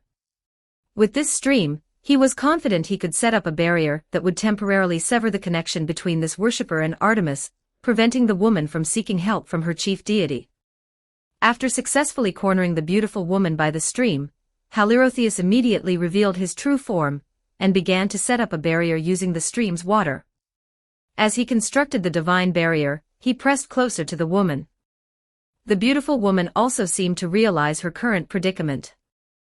She stopped in despair before the stream, her back to Halirrhothios, her body trembling uncontrollably. Halirrhothios, she pleaded desperately, let me go. Are you not afraid of Artemis's punishment? Punishment? Ha! She will only punish you, a mortal. Halirrhothios laughed triumphantly. Besides, this place has been cut off by my power. Artemis can no longer hear your prayers. If she isn't careful, she won't even sense you here. I advise you to obediently submit to me, lest you suffer more physical pain. I don't believe it. This is the moon goddess's island. Here, no one can really find me. The beautiful woman stood with her back to him, her delicate body trembling ceaselessly, appearing very frightened. Give up, no one will know about this place. Halirrhothios' heart burned with desire. He quickly took 2 steps forward, then spread his arms, intending to embrace the beauty. But at that moment, the beautiful woman suddenly turned around and raised her hand, seizing one of his wrists. Halirrhothios was slightly startled, then chuckled, are you finally willing to accommodate me? Before he could finish laughing, his smile froze on his face, because the hand gripping his wrist held him as firmly as an iron clamp, making him unable to move. Halirrhothius struggled twice with effort, then cold sweat broke out on his back. Who exactly are you? Who? The beauty let out a cold laugh, but it was a rough, bold male voice. He grabbed his robe, tore it open, and then laughed loudly. You brat, take another look at who your father is. The white robe billowed, and the stunningly beautiful woman instantly vanished, replaced by a tall, majestic, handsome red-haired man. Seeing him, Halirrhothius immediately turned ashen with fright. God of War. Chapter 89. Chapter 89. Excellent experimental subject. 1039 words. The moment Halirrhothius saw Ares, he turned pale with fright, immediately realizing he had been set up. He lifted his leg, intending to run, but as the weakest level god, how could he possibly escape from an Olympian main god who controlled battle? The instant Ares saw him turn, he raised his hand and grabbed him by the back of the neck, lifting him back as if he were a small chick. Where do you think you're going, little brother? Ares smiled very kindly, while tightening his grip, making Halirrhothius' neck ache. Ares. Halirrhothius was lifted directly by Ares's neck, his feet flailing in midair, then he cried out in panic, please let me go. I promise I'll never bother Artemis again. If apologies worked, why would I even be here? Ares snorted, clenching the fingers of his other hand into a fist, producing a terrible crackling sound. Halirrhothius' eyes trembled with fear. He swallowed, then stammered a threat, aren't you afraid of Poseidon's wrath? Upon hearing this, Ares tilted his head strangely and couldn't help but chuckle, damn, think about it yourself, would I be afraid? When Halirrhothius heard him say that, he too showed a look of despair. Indeed, Ares, the god of war, was notorious among the gods for challenging everyone and everything. Not to mention his father Poseidon, he even dared to defy and disrespect Zeus. So in the end, he could only desperately plead with Ares, all the gods are watching. Can you give everyone some face and go a little easy? What do you think? Ares sneered. Besides, didn't you just say that by this small stream, even a main god wouldn't sense anything if they weren't paying attention? With that, he raised his fist. In Halirrhothius' eyes, the fist gradually approached his face, growing larger and larger. Afterward, Halirrhothius' shrill scream echoed through the forest. Father, save me. A moment later, Ares, looking completely satisfied, dragged Halirrhothius out of the forest. Artemis, the goddess of the hunt, was waiting outside the woods for her brother who had gone to avenge her. When she saw Halirrhothius' lifeless eyes, as if he had lost his soul, she showed a satisfied expression and then thanked Ares. Thank you, Ares. He got what he deserved. Now my worshipper can rest easy following Thanatos to the netherworld. No problem, we're all brothers and sisters. For things like this, help when you can. If there's ever another good cough, another difficulty like this, just come find me. Ares patted his chest, then smiled at Artemis. Well, I'll be going now. I just dealt with this guy in the forest, but I think it was too light. I'll take him to the netherworld and let my teacher, Hecate, figure out how to torture him. I guarantee he'll never dare to provoke you again. Oh, and by the way, I can also ask my teacher to pull some strings with my uncle to have your worshipper sent to Elysium. I appreciate your trouble. Artemis continued to thank him. Ares, you too. If you ever need help in the future, just come find me. Help when you can. Next time, for sure. After exchanging pleasantries with Artemis, Ares's avatar truly dragged Halirrhothius, and entered Hades's domain through a cave in the ground. Charon, the ferryman rowing on the river Styx, naturally dared not ask Ares, a main god, for money. He dutifully ferried Ares across the river, and even pointed him in the direction of moon goddess Hecate's current residence. Ares thanked Charon for his kindness, but instead of going to Hecate's garden, he dragged Halirrhothius to the netherworld magic workshop, which Hecate and his main body had built together. His avatar threw Halirrhothius into the entrance of the magic workshop, and then left directly, as if he had notified Hecate in advance. As his avatar left, his main body also walked from inside the magic workshop to the entrance, catching Halirrhothios, whom his avatar had thrown in, and then dragged him into the interior of the workshop. Inside the workshop, in the enormous underground cavern opened up by Hecate's magic, various mysterious instruments and magical materials were already laid out. The floor was covered with magic-infused patterns, and the walls and ceiling were fitted with countless pipelines specifically for magic flow. In the center of the cavern were 4 mechanical humanoids, about 5 meters tall, with their internal body structures still exposed, appearing to be half-finished. Hecate was currently standing on a very tall chair, somewhat laboriously installing a magic furnace core into one of the mechanical humanoids. Seeing Ares enter, she called out without turning her head. "Oh, Ares, come here quickly and hand me that screwdriver from tool station number 3. The position of this pipeline needs to be adjusted." "Teacher, take a break first," Ares called out. "I brought you a new gift. A gift?" Hecate turned her head in confusion, and saw Ares toss the unconscious Halirrhothios onto Hecate's experimental table. She blinked, stunned, and said, "A low-level god without a divine office, seemingly of the sea god's bloodline. Where did you get him?" "This guy is Halirrhothios, son of Poseidon. He raped Artemis's priestess and killed her. I avenged Artemis, so I just made use of the waste." Ares clapped his hands and said to Hecate, "A blank 4th-generation god's divine body will be of great help to our research, won't it?" Hecate blinked, then floated down from the high chair. She came to the experimental table, pinched various parts of Halirrhothios' body, then nodded in satisfaction. "Good, all parts of the body are very well preserved. How come there's no soul? Did you really finish him off?" "Of course." Ares blinked, "Besides you and me, only dead people can enter this workshop for me to feel at ease." "Never mind, if he's dead, he's dead." Hecate thought about Ares's fate, then about the atrocities Ares had just mentioned this son of the sea god had committed, and immediately felt that killing him was irrelevant. So she wiped her hands with a towel, and then said to Ares, "I'll research the physical structure of a 4th-generation god. Bring me my tools." Chapter 90 Waste Utilization. 1224 words. Hecate moved swiftly, and in no time, she had thoroughly understood Halirrhothios' bodily structure. Along the way, she also helped Ares eliminate the lingering consciousness of Halirrhothios' soul that had not been completely dealt with in his body. With Typhon's foundation, it was incredibly easy for the moon goddess to understand the body of such a low-level 4th-generation god without a divine office.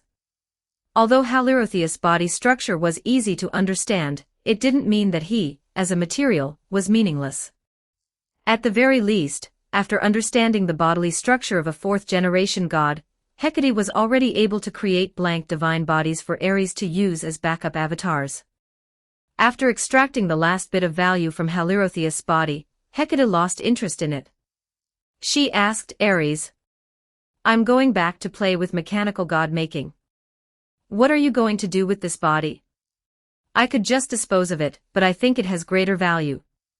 Ares stroked his chin, then separated a wisp of his spirit, and entered Halirrhothios' soulless body. He skillfully manipulated the body. Halirrhothios opened his eyes, then winked at Hecate and smiled. "What value does this person have?" "Just a playboy." Hecate looked at Ares, who was toying with Halirrhothios' body, with a hint of disdain, as if seeing her disciple rummaging through a trash can. "Are you going to help him draw the hatred of the main gods?" Exactly. Although Halirrhothios himself is a good-for-nothing, he is, after all, the son of Poseidon. Ares, controlling the body of Halirrhothios, smiled at Hecate. "What do you think, if Halirrhothios dies in Athena's territory, will there be a dispute between Poseidon and Athena?" Hecate blinked, then sighed to Ares. "You are truly cunning. Forget it, I won't bother with your schemes. Do as you please. Main body, come here and help me pass the tools. Let's continue working." "Oh." Ares agreed, his main body following Hecate back to the 4 first-generation mechanical gods in the workshop, while another part of his energy controlled Halirrhothios, who walked out of the netherworld magic workshop and arrived before the river Styx. Halirrhothios was, after all, a son of Poseidon, so Charon didn't make things too difficult for him. After Halirrhothios gave him a few copper coins, the ferryman carried Halirrhothios and sent him out of the netherworld. After leaving the netherworld, Ares quickly changed his expression, transforming his face into the usual cynical, faint smile of Halirrhothios, the son of the sea god. After finding a clear spring and bending down to confirm that his current complexion was perfectly fine, Ares manipulated Halirrhothios and headed directly towards the location Athena had chosen, which he had previously heard about from Apollo. On a plain at the southern tip of the Balkan Peninsula, surrounded on 3 sides by mountains and bordered on one side by the sea, a group of humans, carrying large numbers of carriages, horses, and supplies, had traveled thousands of miles from other city-states to this place. They followed the guidance of the great Athena, and stopped before the bay named Saronic Gulf, where they settled and began to build their home. When Ares, controlling Halirrhothios, arrived at this place, the city-state had already begun to take shape. However, among these buildings, the fastest to be erected was the magnificent Parthenon temple, specially prepared for Athena. Ares manipulated Halirrhothios to circle the bay and quickly discovered the differences among these humans. Among them, even the leaders in power and the priests holding divine authority had not inherited the secret arts of previous generations of humans. It seemed that this group of humans had been carefully selected by Athena. Perhaps Cadmus's actions in Thebes had also aroused Athena's suspicion. Before leaving, although Cadmus had handed over all authority to Amphitryon, chosen by Athena, the divine authority in Thebes remained firmly in the hands of the original priests. The main deity worshipped in the temple was still Ares, and even Amphitryon could not interfere. And this priest was naturally a secondary account created by Ares. This kind of high-ranking alt account usually had no problems, but could firmly occupy an important position in a city-state, making Athena extremely uncomfortable in Thebes, unable to widely promote her worship. So this time, Athena specifically selected a group of common people. They were all poor people or slaves from various city-states, called upon by Athena using her divine authority, to come to this plain and prepare to build a home from scratch. Ares transformed into a mortal again, and went to peek at the nearly completed Parthenon temple. He wanted to see if among Athena's current priests there was that poor girl Medusa, who was defiled by the goddess into a monster and celebrated by later generations for becoming the achievement of a certain hero. Since he had already decided to fight the gods to the end, Ares also let loose and decided to intervene in matters he found displeasing, and incidentally, to disgust Athena, and further instigate disputes between her and the sea god. However, perhaps Medusa had not yet matured. She was still living on her birth island with her 2 lesser goddess sisters, and had not yet come to Athens to be Athena's priestess.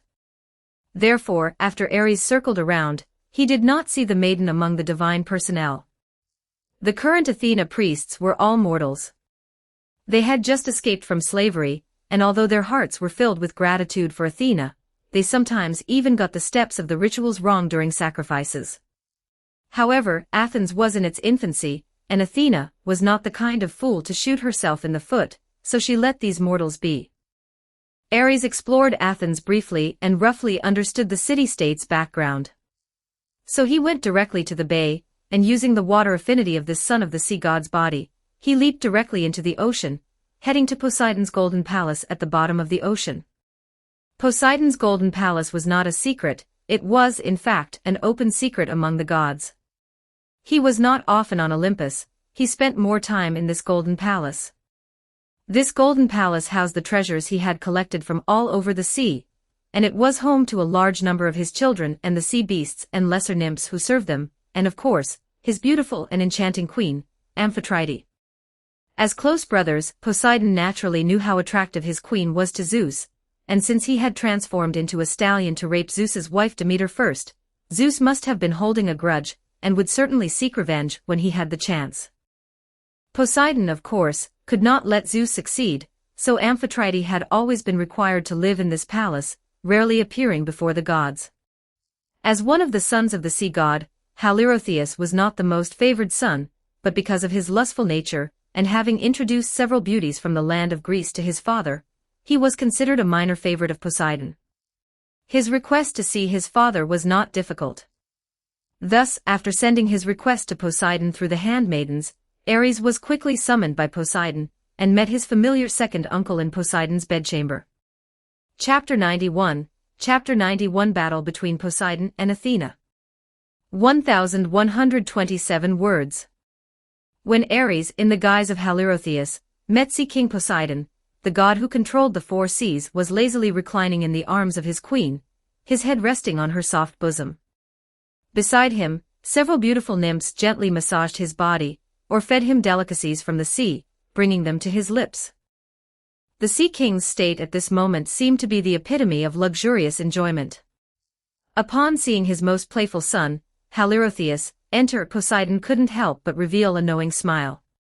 He slowly spoke, asking, "Halirrhothios, have you brought your father any more amusing entertainment?" What this entertainment referred to was clear to those who understood, yet Poseidon's queen, Amphitrite, merely showed a helpless expression on her face upon hearing his words. Unlike Hera, who as Queen of Heaven was not only Zeus's wife, but also his partner in sharing the authority over heaven and earth, Zeus's betrayal of Hera, while Hera could not directly confront her husband, she still had ways to persecute his mistresses. But Amphitrite was directly snatched by her husband Poseidon, after he took a liking to her, and made her his wife. Nominally, she was Poseidon's legitimate wife, but she did not possess the power of a queen. Poseidon went wherever he wished and did whatever he pleased, entirely according to his own will. Amphitrite was completely unable to interfere with her husband's decisions. However, to Poseidon's surprise, his son, who usually couldn't go 3 sentences without a lewd joke or mentioning women, now displayed an indignant expression before him. He shook his head and said, "No, father, I have something to tell you." "What is it?" Seeing Halirrhothios' unusual behavior, Poseidon sat up from Amphitrite. He waved his hand, signaling the surrounding nymphs attending him to stop, and then asked, "Halirrhothios, did some short-sighted being provoke you?" "No, it's you who's been provoked, father." Ares, controlling Halirrhothios' body, shook his head. "When I returned, I saw Athena had found people to start building a city on the Aegean Sea coast." Athena building a city. Poseidon sat up straight upon hearing this. "Tell me the details." Ares then utilized his specialty, embellishing and exaggerating the story of Athens to Poseidon, adding many malicious conjectures and slanders about Athena's ambition. Sea King Poseidon's brows furrowed repeatedly as he listened, and he soon became enraged. However, Ares estimated that even if he hadn't exaggerated, the Sea King would still seek trouble with Athena. After all, for a city built by the sea, it would be unbelievable if its future inhabitants did not use sea routes. Athena's posture clearly indicated she intended Athens as her exclusive domain, not to be touched by Poseidon. This Athena. After hearing everything, Poseidon immediately slammed the table in anger and snorted. "Was taking my divine office not enough? This woman, truly relying on Zeus's favor, is she preparing to act lawlessly? Father, we must find a way to stop this woman." Ares appropriately controlled Halirrhothios, offering malicious advice and fanning the flames. "The face of the ocean pantheon cannot be lost. At least we cannot let a daughter of the sky also win against the ocean." "You have a point." Poseidon frowned, then stood up. "You wait here, I'm going to Olympus." Upon hearing the news of Athena building a city, Poseidon immediately rushed to Olympus, dragging Athena out, and gathering the 12 Olympian gods to arbitrate the matter. Inside the god king's hall, Poseidon continuously cursed and raged, attempting to make Athena submit to his authority, but Athena was not afraid of him at all. She merely responded calmly and composedly, arguing logically with the Sea King. After a fierce debate, God King Zeus finally decided that each of them would bestow a gift upon the Athenians, and then the Athenians would vote. The god with more votes would gain Athens. Since Zeus had made his decision, Poseidon and Athena agreed. The two gods descended in their true forms to the unfinished temple in Athens, where Athena explained the gods' wager to the heroes of Athens. Meanwhile, in the heavens, the other main gods of Olympus also gathered, watching Athena and Poseidon's wager. Such an event was a rare and great amusement for the long-lived main gods, and they certainly couldn't miss it. So just like when Ares and Athena raced, the main gods, under Zeus's usurpation, opened a betting pool, with Zeus as the dealer, betting on who would win between Athena and Poseidon. Ares, who do you think will win? The main gods quickly placed their bets, and aside from the absent Hephaestus, Artemis, and Hestia, only Ares, the seemingly distracted god of war, remained.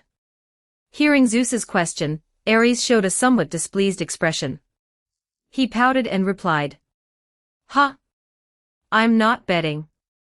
Whoever wins, good for them." Seeing his demeanor, the main gods all looked somewhat disappointed. Zeus also frowned at his foolish son and asked, "Ares, why aren't you joining in? Everyone's having fun together, and you come in with this, how disappointing. What's the point? Athena and Poseidon down there won't fight." Ares sighed, sitting down on a cloud. "If those two started fighting on the spot, then I'd definitely bet. So that's it, you're not happy unless there's blood, are you?" Upon hearing Ares's words, the main gods realized. Then Apollo advised, "Ares, since you're already here, at least make a gesture." "All right then." Ares seemed to have listened to Apollo's advice. He thought for a moment, then threw out a longbow he had recently made. "Then I'll bet on Poseidon winning. Even if that woman Athena can win, I won't side with her." Hearing his words, the gods revealed an, as expected, expression. Then Zeus collected the noble phantasm great bow, and placed it on the cloud alongside the other main gods' wagers. While the gods were opening their bets, Athena and Poseidon below quickly began their contest. Both gods displayed their divine powers, directly creating things on the earth, and bestowing their creations upon the people of Athens as gifts. Seeing the competition begin, all the gods were on the clouds, eagerly watching, but Ares paid no attention to the contest. To him, the outcome of this competition was already decided. A shrewd woman like Athena could not have failed to consider the Sea King's influence. If she dared to build a city here, she must have a way to deal with the Sea King. Poseidon, rushing in recklessly without any consideration, was bound to lose. Ares, however, was calculating what would happen next. He wanted to make the Sea King, after his defeat, be in an awkward position where he had no choice but to declare war on Athena in front of all the gods. Chapter 92, Sowing Discord.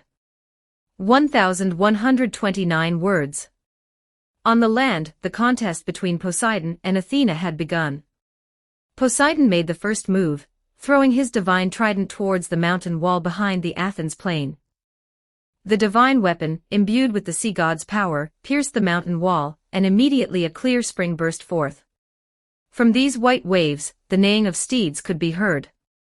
A group of snow-white horses galloped out from the waves, coming before the Athenians, shaking their heads. "How about that, mortals?" After doing all this, Poseidon raised his hand, retrieved his trident, and then loudly proclaimed to the Athenians below. "This is the gift bestowed upon you by the great Poseidon. Hurry and accept my grace." As mentioned before, due to certain reasons not to be explicitly stated, horses held a divine nature in Greece. It was no exaggeration to describe a horse in Greece as worth 1,000 gold pieces. These Athenians were all poor people. How could they have ever seen such high-class livestock? Looking at the steeds, many mortals showed expressions of envy and longing. Seeing their reactions, Poseidon nodded with satisfaction. "It's my turn." Seeing the reactions of her followers, Athena stepped forward with a calm expression. She, too, mimicked Poseidon, throwing her spear. The spear flew in an arc and landed on a patch of grass outside Athens. After her spear landed, the earth was immediately imbued with divine power. Seedlings broke through the soil, growing at a visible rate into trees. The trees formed a forest, and their branches quickly bore heavy fruits, olives, which could be used for oil. These trees were directly created by Athena using the agricultural divine authority that Zeus had originally granted her from Demeter. For the Greeks, olive oil was almost a necessity of life, used in preparing various foods, medicine, and even for beauty. It was needed in all aspects of life. With this, the Athenians would no longer have to worry about their city-state being unable to trade with others, because olives were a necessity throughout the Greek world and would never lack a market. Poseidon gave a luxury for the few, while Athena gave wealth for the many. These poor people were originally Athena's followers, and now seeing their goddess produce a gift that was in no way inferior to the sea gods, they immediately sided with Athena. Anyway, with their goddess protecting them, they weren't worried about being directly destroyed by the enraged sea god. And upon seeing the expressions of the Athenians, the gods also understood. Apollo patted Ares' shoulder and said to him with a smile, "Ha ha, Ares, it seems you're going to lose money. Damn it, second uncle is such a noob." Ares showed a dejected expression, saying resentfully, "Can't carry, just can't carry." Having said that, he turned to Apollo and said, "Give the bow I lost to you to your sister. This bow was made for women anyway, it's too odd for you to use. Why would you make bows for women?" Apollo was a bit puzzled. "I've recently been thinking about whether to create a group of women who only know how to fight, and let them go confront the male city-states on the land to see who is stronger and who is weaker." Ares unhesitatingly stated a reason that seemed absurd to other main gods, but perfectly logical when applied to the god of war. "All right, whatever makes you happy." Hearing Ares' words, Apollo also felt that he really had nothing in common with him, so he somewhat awkwardly rubbed his nose, and then continued to watch the competition between Poseidon and Athena below with renewed interest. Meanwhile, in the deep sea on the other side, Ares, controlling Halirrhothios, found the eldest of the son of the sea god, Triton, who, besides Poseidon and the old gods, held the most power in the sea. After finding this elder brother, he immediately put forth a request for him to send troops. Send troops. Triton, who had the upper body of a muscular man and the lower body of a blue mermaid-like fish tail, looked at Halirrhothios, played by Ares, with some confusion after hearing this, and asked Halirrhothios, "You haven't caused us any more trouble outside and are now trying to trick me into sending troops, have you?" "Of course it's not about me, Triton, don't you know? Athena allowed her followers to build a city by the sea, but she's unwilling to share even an iota of that city's divine authority with our father Poseidon. Poseidon has already gone to Olympus to reason with Athena, and according to the gods' discussion, he is now competing with Athena by the sea to decide the ownership of Athens." Ares, manipulating Halirrhothios, spoke eloquently. "But as you know, Zeus's side has always looked down on our oceanic divine lineage.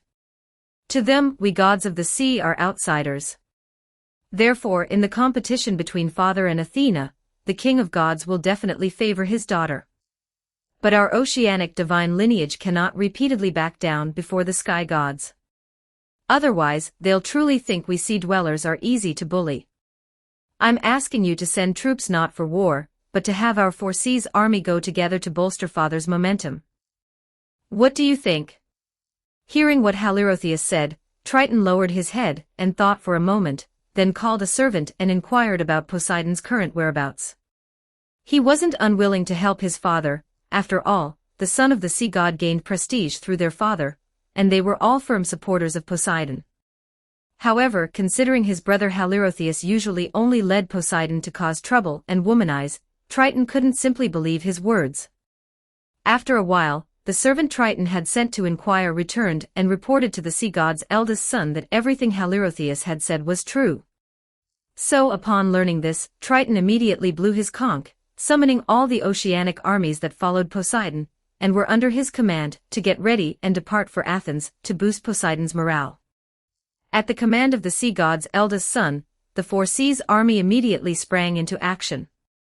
These oceanic armies naturally could not consist of humans, they were all fantastical races living in the ocean, such as mermaids, sirens, and sea demons.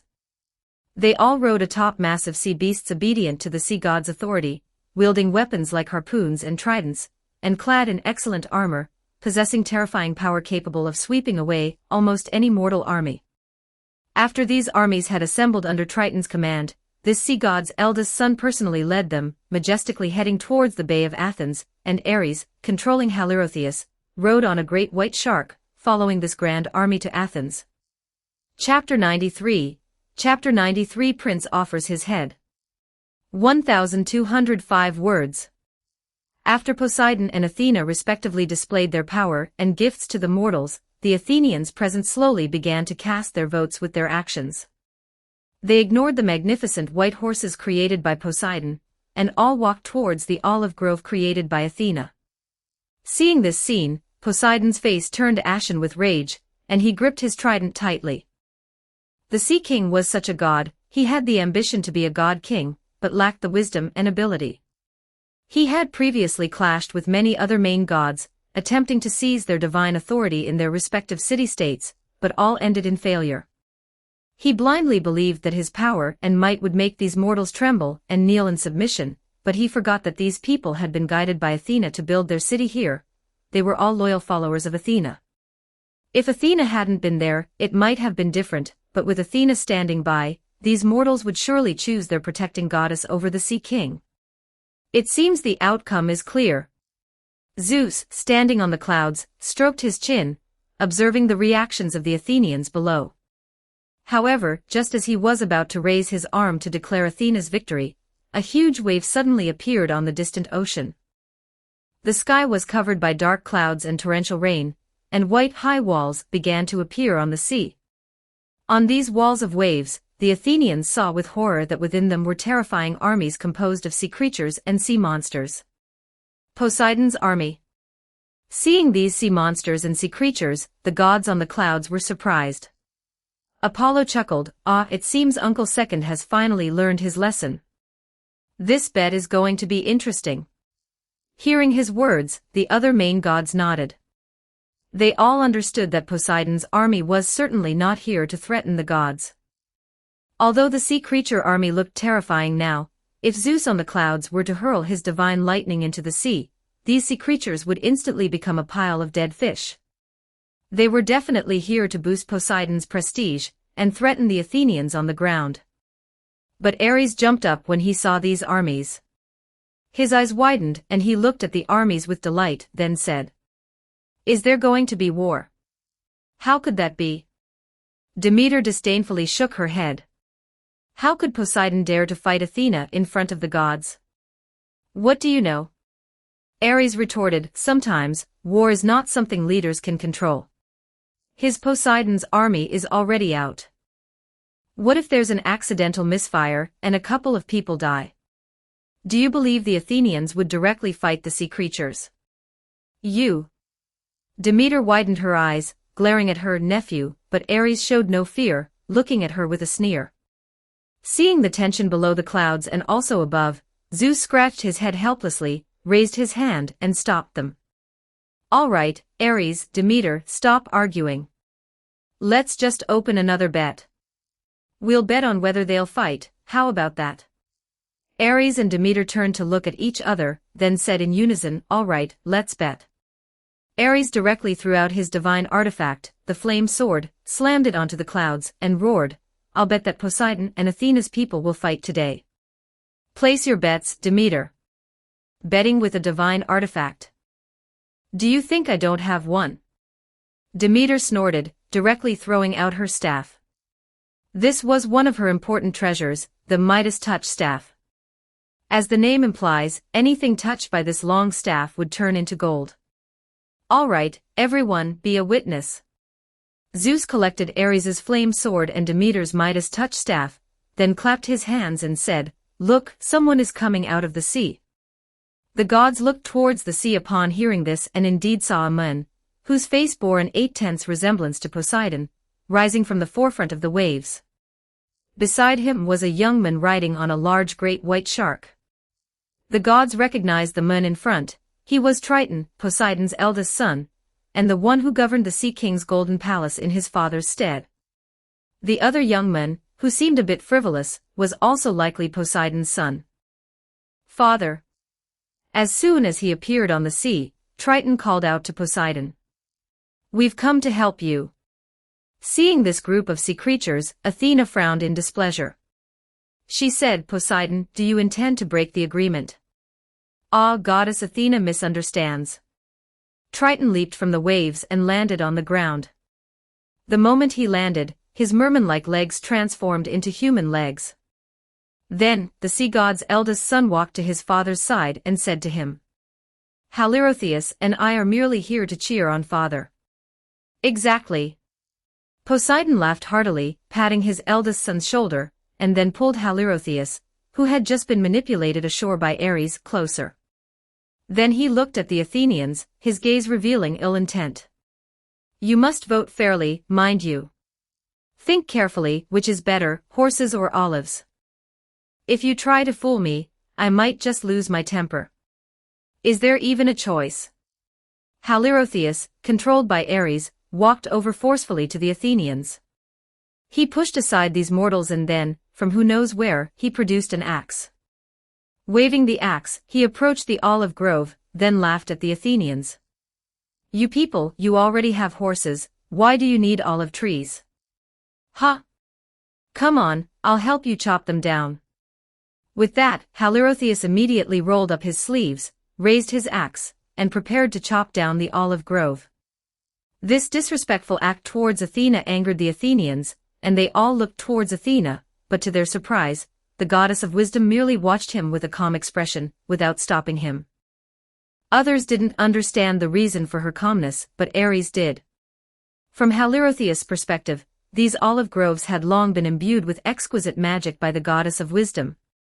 If anyone dared to harm these trees, he would suffer a double backlash. However, Ares was not afraid. Halirrhothios' value to him lay precisely in this: if the Sea King's son, who was helping the Sea King, died by the goddess of wisdom's magic under the watchful eyes of all gods and mortals, both in heaven and on earth, then Poseidon, no matter what he said, would inevitably fight Athena. This is probably also part of your plan, Athena. As he swung the axe, Ares, on the clouds, narrowed his eyes and looked at the goddess on the ground. If Croto truly entrusted you with the task of dealing with me, you couldn't possibly have failed to anticipate this move of mine. In that case, then take my son's head presented move first. His thoughts, of course, would not be answered by Athena on the ground, but Halirrhothios' axe had already unhesitatingly struck the olive trees. The next moment, a slash shot up into the sky. Amidst the divine blood that filled the air, a bewildered human head spun, and landed on the grass beside the grove. Halirrhothios. Outside Athens, Sea King Poseidon's furious roar echoed. Chapter 94, War Prophet. 1146 words. The Sea King's figure transformed into a swift wave, arriving before the olive grove in the blink of an eye. But even so, he only had time to support his son's headless corpse, then watched helplessly as Halirrhothios' head, its expression frozen in confusion, fell onto the grass before him. As if sensing his rage, the sea outside Athens immediately began to churn violently, a storm gathered in the sky, and the earth began to tremble ceaselessly.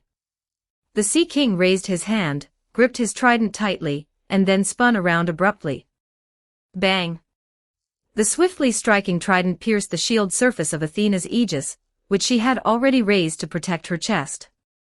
The divine powers of the two main gods collided, causing a visible shockwave to explode, blasting a huge gap in the three mountain ranges that encircled the Athenian plain. Golden divine power rippled out like a barrier, protecting Athens, which was not yet fully built. Maintaining her blocking posture, Athena calmly met the Sea King's furious gaze. He cut it himself. I didn't lay a hand on him, she said to Poseidon. Bullshit. Poseidon roared, divine power exploding as the two figures quickly separated. Athena braced her spear and shield, retreating to the gates of Athens, while Poseidon flipped and leaped into the sea, transforming into a colossal giant made of waves, coldly overlooking the entire city of Athens. Just then, a bright lightning bolt streaked across the sky, parting the dark clouds. Zeus and the other main gods stood on the clouds, shouting at Athena and Poseidon. Enough, Poseidon, Athena, do you two intend to start a divine war here? Zeus, you won't get away with favoring your daughter this time. Poseidon, transformed into a towering giant of water, spoke with a sound like an earthquake. I'm not trying to favor Athena, Poseidon. Zeus's stern face, commanding without anger, looked down at his elder brother. Strife among the Olympus gods is forbidden, that's the rule. Have you too forgotten? Considering that Poseidon might truly be enraged at the moment, Zeus relaxed his expression and said to Athena and Poseidon, I'm not denying you a way to resolve your conflict. How about this, let your followers fight for you. All right. Poseidon reached into the sea, then pulled out his trident, as tall as a mountain. Then, he brandished the trident, pointing it at the terrified Athenians. My army, destroy this city. Poseidon. Zeus bellowed, and thunder exploded in the sky again. He lowered his voice, looking at his elder brother, and said gravely, I said, gods are not allowed to intervene in this war. The king of gods' eyes slowly swept over the sea creatures in the waves, finally landing on the half-man, half-fish Triton, who quickly lowered his head, not daring to meet Zeus's gaze. Then, Zeus met Poseidon's eyes, and their gazes clashed fiercely in mid-air. After an unknown amount of time, the giant of water that the Sea King had transformed into collapsed, and Poseidon returned to his normal size. He air-grabbed his dead son's body, held it in his arms, and stood on the waves, staring coldly at Athena. Just you wait, dear niece. He said. In 1 month, Atlantis's fleet will completely destroy this city. After speaking, the Sea King paid no mind to the reactions of the gods in the sky or Athena, and directly led his army back into the deep sea. After watching Poseidon's army depart, Zeus, the king of gods, and the other main gods on the clouds breathed a sigh of relief.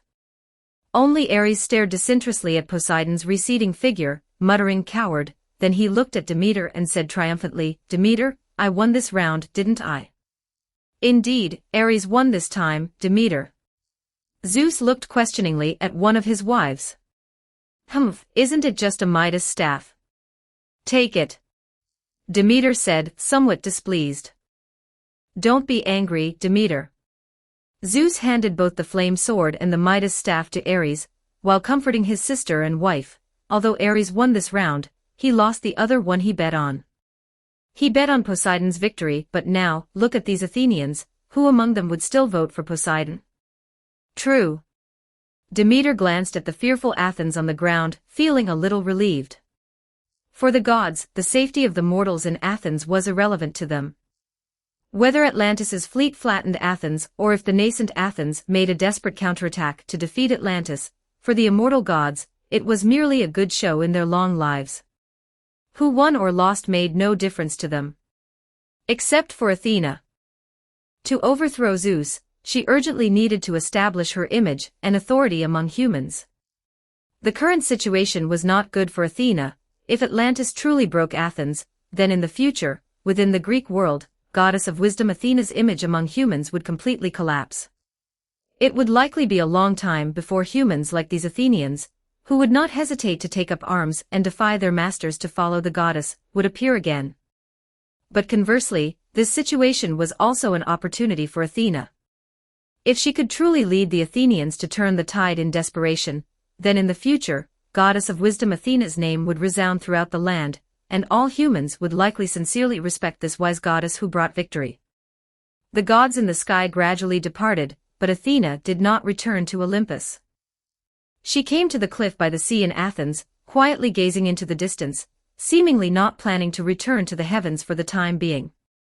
The gods understood her. After all, encountering such a situation, it was natural for Athena not to return immediately. So, when the gods left, they did not call for her. After all the gods in the sky had departed, the goddess, who had been standing silently by the coast, turned and returned to Athens. She quickly appeased the Athenians and made them believe in her power, allowing the construction of Sparta to continue in an orderly fashion. No one knew what she was thinking. This goddess seemed to have an air of effortless control over the current situation, as if everything is going according to plan. But Ares could not stop his plans just because he couldn't fathom Athena's thoughts. So on the other side, he directly manipulated the high priest of Sparta, bringing him to the forge within Sparta, and giving orders to the blacksmiths, who had learned the fire god's superb forging techniques. From now on, mass-produce weapons and armor, as well as arrows and longbows. No, we are indeed going to war in the future, but the main purpose is not to supply Sparta. Ares instructed the rulers within Sparta. We are making these things to do business, brothers, our business opportunity has arrived. Chapter 95, The Gorgon Sisters. 1,334 words. Ares had already prepared a series of schemes for the war between Atlantis and Athens. The main reason Ares instigated this conflict was to entangle Poseidon and Athena, preventing them from noticing his actions.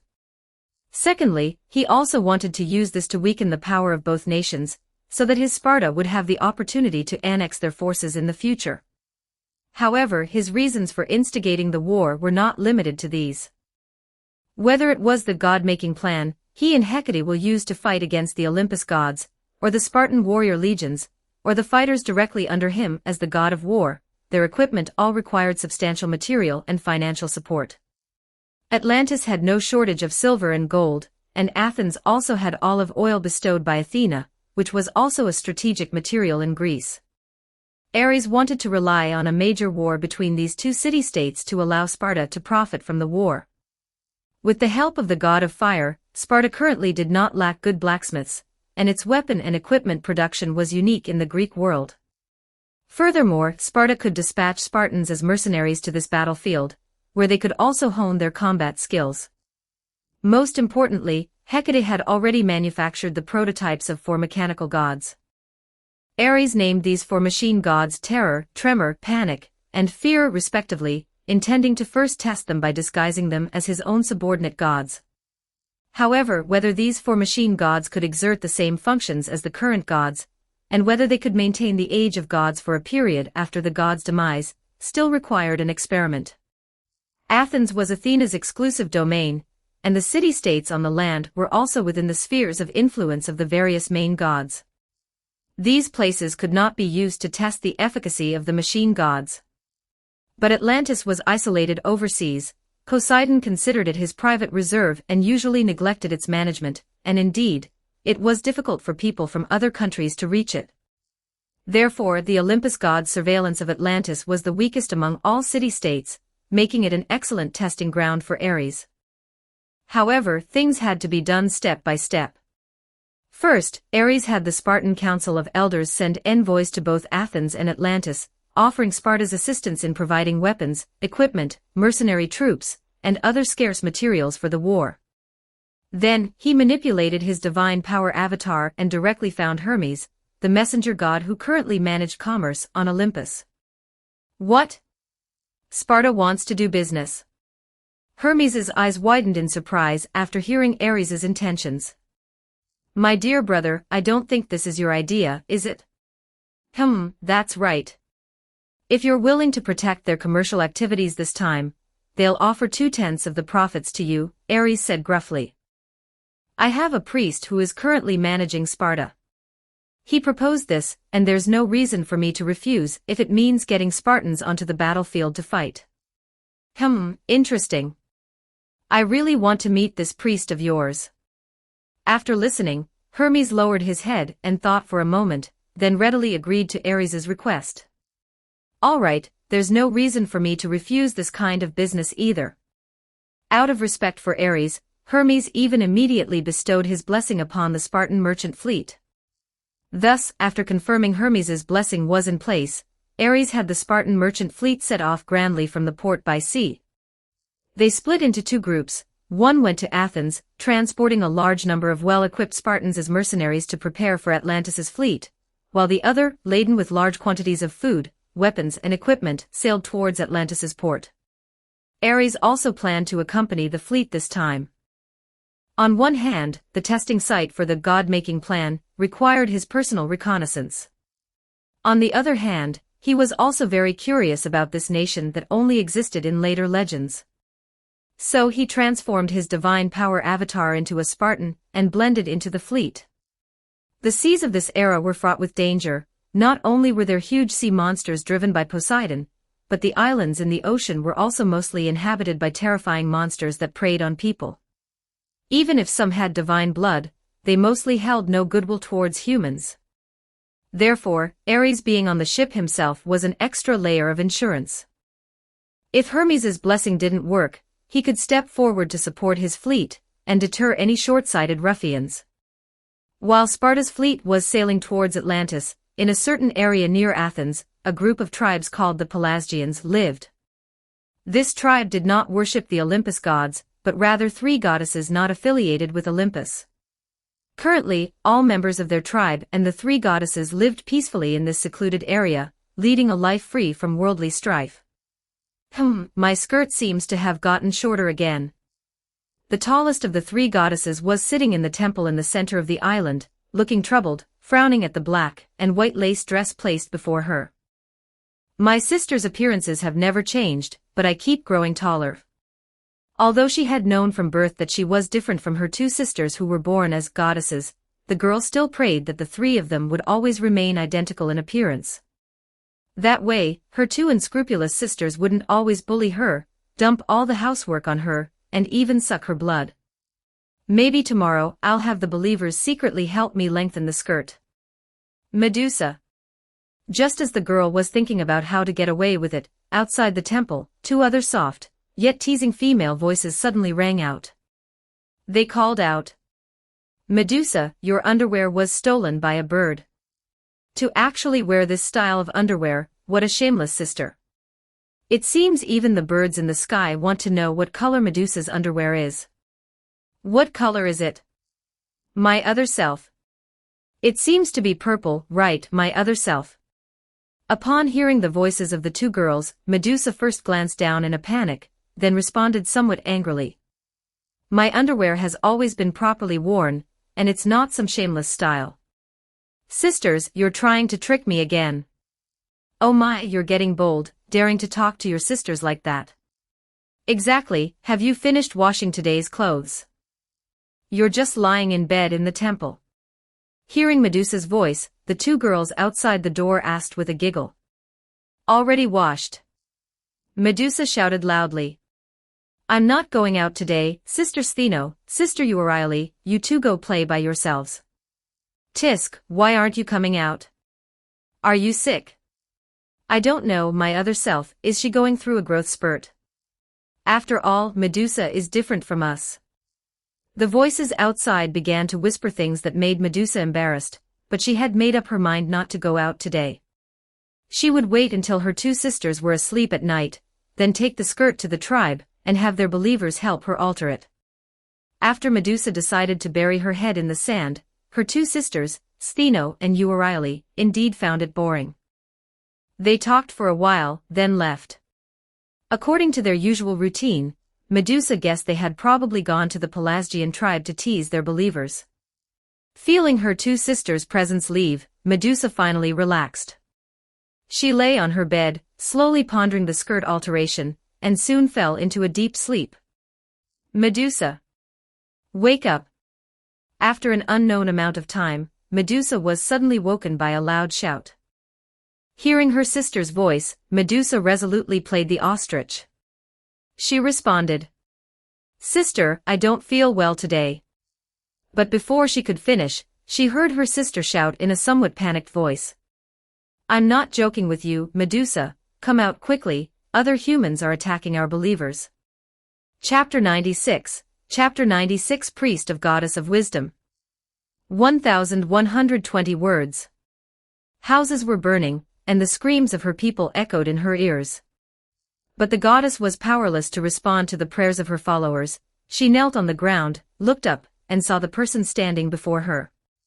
Clad in battle armor, armed with a divine shield, and wearing a winged helmet, her golden hair swayed in the hot wind, as if her very presence represented victory. Athena, the goddess of Athens, one of the 12 main Olympus gods, the goddess of war, now stood before Medusa. Although the Gorgon sisters, as the children of the ocean gods Phorcys and Ceto, were even a generation older than Athena, who was a fourth-generation goddess, the disparity in their divinity was immense. Athena was the daughter of the current god King Zeus, and the granddaughter of the former god King Cronus, while the parents of the Gorgon sisters were merely two of the most marginalized among the many ocean gods. Even though Medusa had fought with all her might, sword in hand, she was still no match for Athena. And as for you, the Gorgon sisters, daughters of the ocean god Phorcys and the goddess Ceto, I will arrange for you to enter Olympus and become one of us."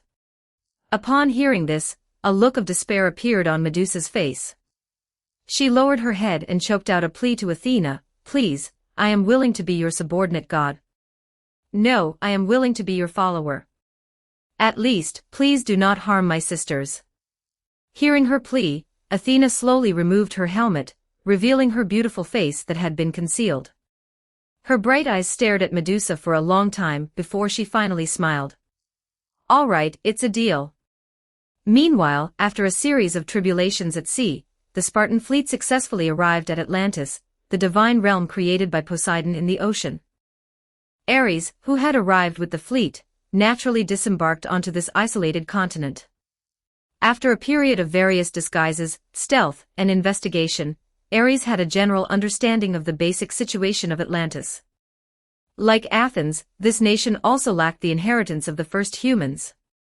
However, unlike Athena's method of directly selecting Athens' residents from the common people, Poseidon was an absolute philanderer. Therefore, the first 10 rulers of Atlantis were all descendants of the sea god Poseidon, and from birth, they were brought to this isolated continent by the sea god. Consequently, the legacy left by Ares did not spread to Atlantis.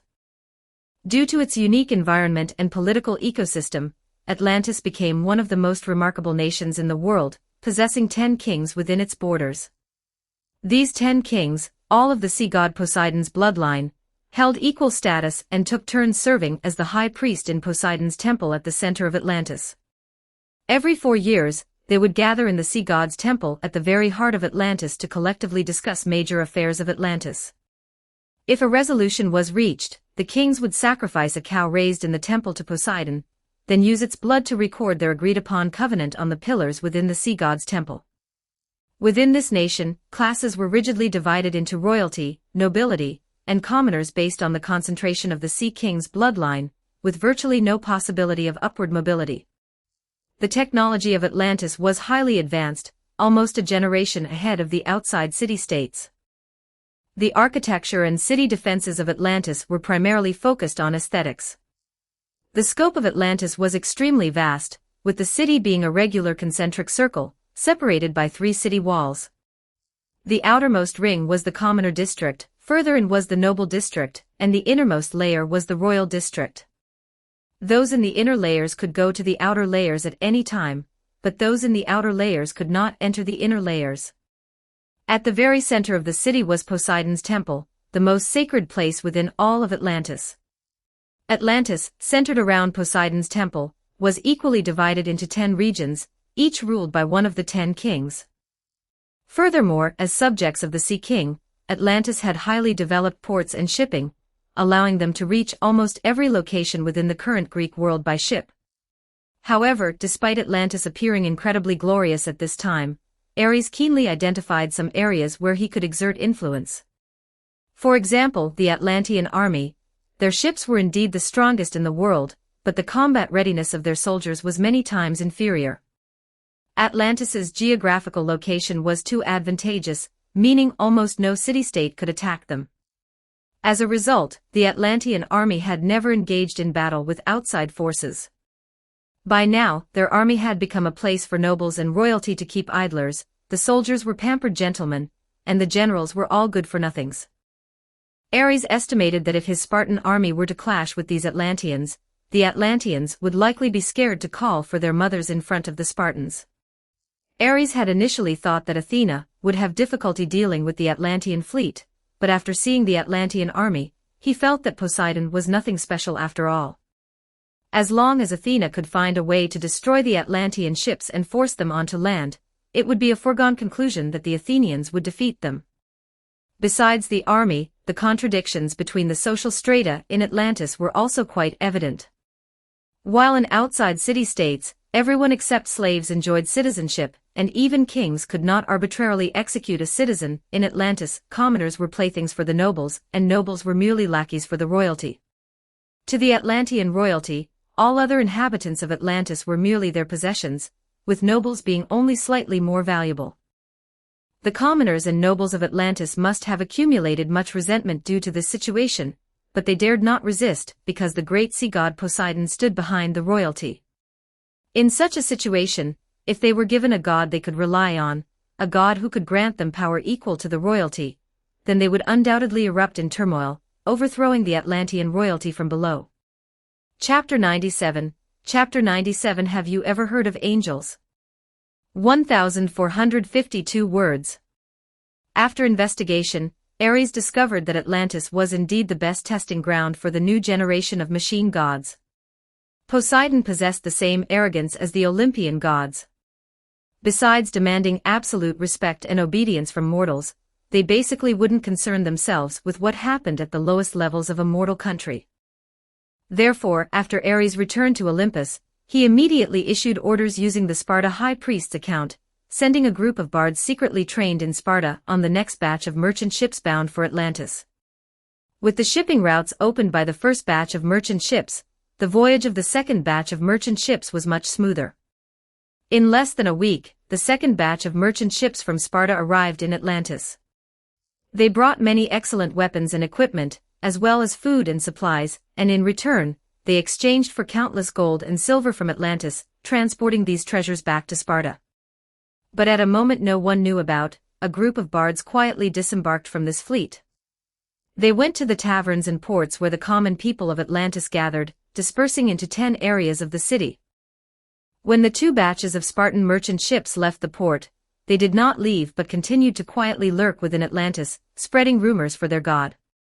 A few days later, Poseidon sent an oracle through the temple to the 10 kings of Atlantis, ordering Atlantis to dispatch a fleet to attack Athens. And at this very moment, a rumor about Atlantis is bound to lose this battle also began to quietly spread among the common people of Atlantis. Have you heard of angels? Inside a tavern where the common people of Atlantis gathered, a bard from Sparta strummed his lute strings, pondered for a moment, then lowered his voice and quietly asked. Angels. The drunken common people heard this and laughed. What's that? A messenger from the great Poseidon? No. The bard shook his head and then said, I'll quietly tell you a secret, you absolutely must not tell anyone else. Actually, the sea god Poseidon is a demon who was defeated by the true gods and driven to the earth. His power cannot defeat the gods, but he can suppress mortals. Atlantis is the demonic city he built, and the royal family of Atlantis are demons with Poseidon's blood flowing through them. If this statement were heard by the nobles and royal family of Atlantis, they would surely order this bard to be arrested and executed. However, the common people of Atlantis wouldn't care so much. For them, whether the authority of the sea god Poseidon existed or not was not important. What was most widely circulated among the common people of Atlantis were Poseidon's romantic affairs, and various embarrassing stories of his defeat by the gods. So when these common people heard what the bard said, they all laughed heartily. What nonsense are you talking about? How could Poseidon be a demon? Don't disbelieve me. Demons are best at disguising themselves as deities. The bard said solemnly, Look, isn't Atlantis currently under Poseidon's command to go to war? In fact, the gods have already discovered this demonic city built by Poseidon, and intend to destroy it. Just wait, Atlantis is bound to lose this battle. Hearing his words, the common people of Atlantis burst into laughter, and the tavern was filled with joyous air for a while. But the bard was not annoyed. Instead, he smiled, strummed his lute, and continued to boast to this group of people with dirty jokes compiled from Poseidon's romantic affairs. His goal had been achieved. Regardless of whether these common people believed him or not, they would surely help him spread this rumor. Then, once Atlantis suffered a defeat in battle, the truthfulness of this rumor would be established, and it would spread from 10 to 100. At that point, with a little more guidance, the faith in the machine gods would easily spread among the common people of Atlantis. Moreover, he was not fighting alone. Things like tonight were happening simultaneously in other parts of Atlantis. The bards from Sparta quickly spread this prophecy among the common people of Atlantis. A few days later, the Atlantis fleet set sail, carrying the Sea King's wrath and 5,000 Atlantean warriors, departing from Atlantis's 10 ports and majestically heading towards Athens, the sinful city that had offended the Sea King. At the same time, another batch of Spartan merchants arrived in Athens. Unlike the purely commercial fleet bound for Atlantis, this Spartan merchant fleet included not only merchants from Sparta but also a group of warriors, cloaked and helmeted, carrying long spears, shields and short swords, whose bodies were so robust they seemed almost inhuman. They were mercenaries from Sparta, hired to do a job. The Athenians paid them, and they were responsible for helping Athens beat up their other business partner, Atlantis. The human leader of Athens immediately received them. When he saw these imposing Spartan warriors, who exuded immense pressure just by standing there, the Athenian leader couldn't help but secretly swallow his saliva. He inwardly compared Athens' current army with these Spartans and found that if these Spartans wished, they could conquer Athens with no effort at all. Fortunately, Athena was currently in the temple. The Athenian leader thought to himself, a smile appearing on his face. He extended a hand of friendship to the commander of these Spartans and said, "Thank you for coming to help. With the warriors of the god of war assisting us, Athens is bound to win this battle. There's no need for such pleasantries." The Spartan commander, however, showed no intention of being polite with the Athenian leader. With a stern face, like an iron statue, he spoke to the Athenian leader in a cold, hard tone. "We are mercenaries, we do what we're paid for, nothing more. No more idle talk, where should we set up our camp?" Sensing the Spartans' distant attitude, the Athenian leader withdrew his hand, no longer seeking to embarrass himself. He casually rubbed his nose to hide his awkwardness, then said to the Spartans, "Your camp has already been chosen.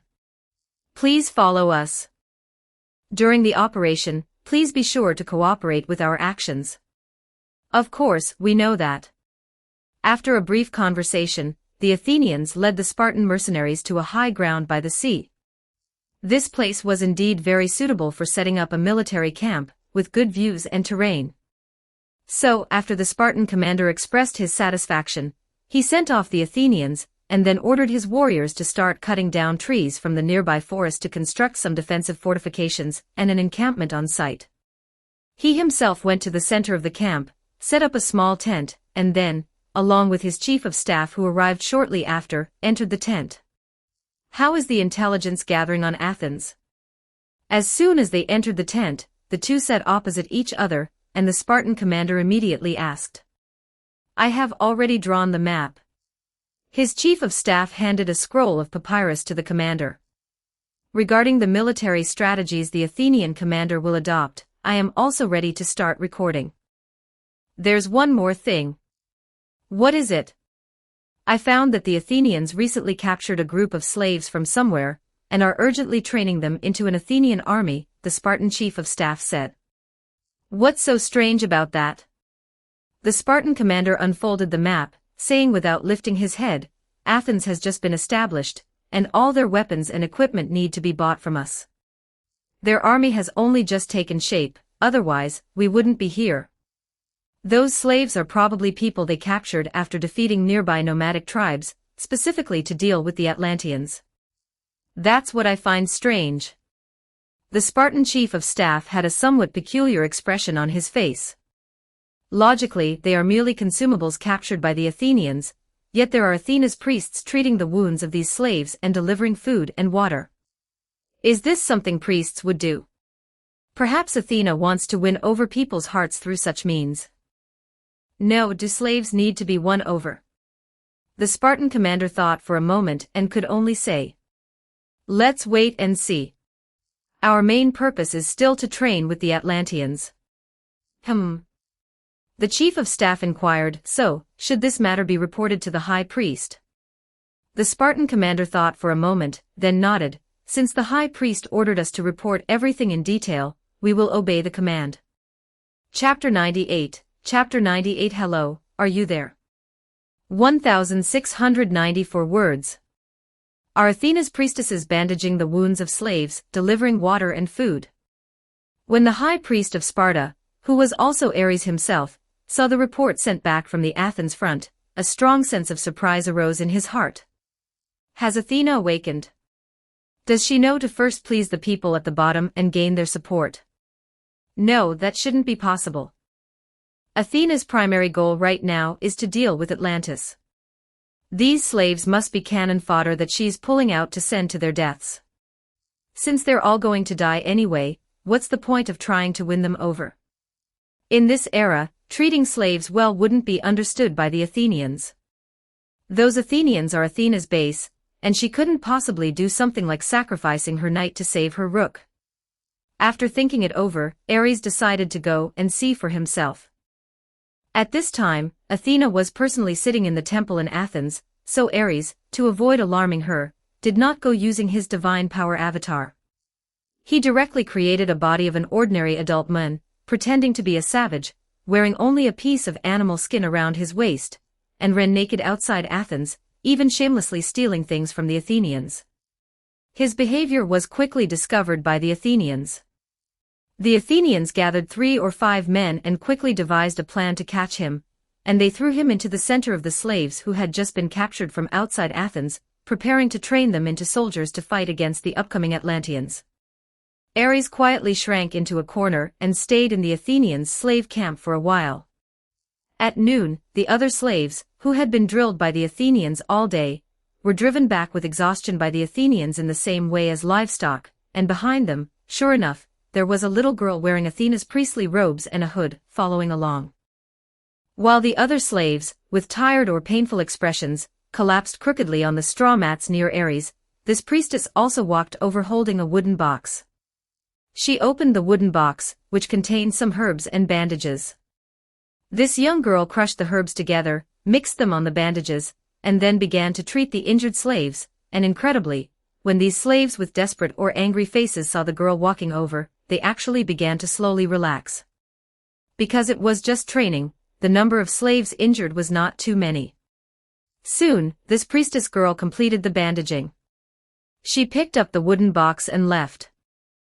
After a while, she came back pushing a cart, which was loaded with a lot of food and clean water. This priestess girl distributed these crude foods and clean water to the slaves present, and the Athenians responsible for guarding the slaves next to the slave camp turned a blind eye to this, and did not interfere with her behavior at all. Ares carefully distinguished the identity of this priestess girl. Although the black hood on her head obscured most of her face, Ares still caught a glimpse of the purple hair and white chin under her hood from her movements. Is it really Medusa? Why is she here now? After thinking about it, he couldn't understand, so he called out. Priestess, have mercy on me. I just arrived today, and I'm hungry and haven't had a sip of water. It's been so long, and I'm about to die of thirst and hunger. Hearing his voice, the priestess turned around and looked at him.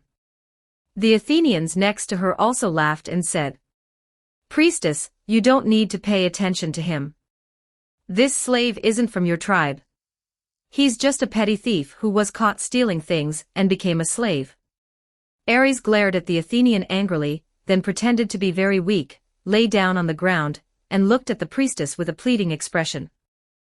The priestess looked at him, not knowing what she was thinking, and finally took some food and water and handed it to him. Here, eat.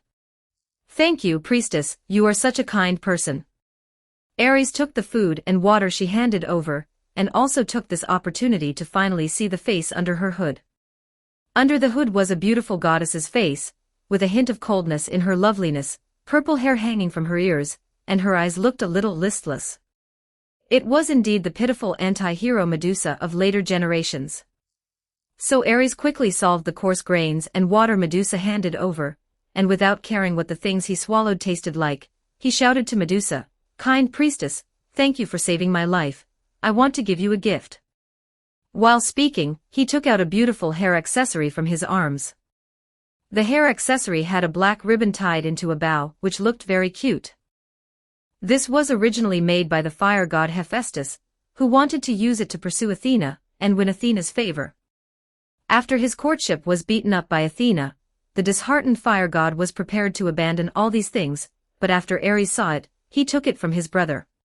His little finger quietly rubbed the gem in the middle of the hair accessory, leaving a simple magic, and then he reached out and handed the hair accessory to the priestess, but his actions aroused the anger of the Athenian guards next to him. The Athenians walked up with wooden sticks and hit Ares's arm, while scolding. You slave, you dare to hide things secretly.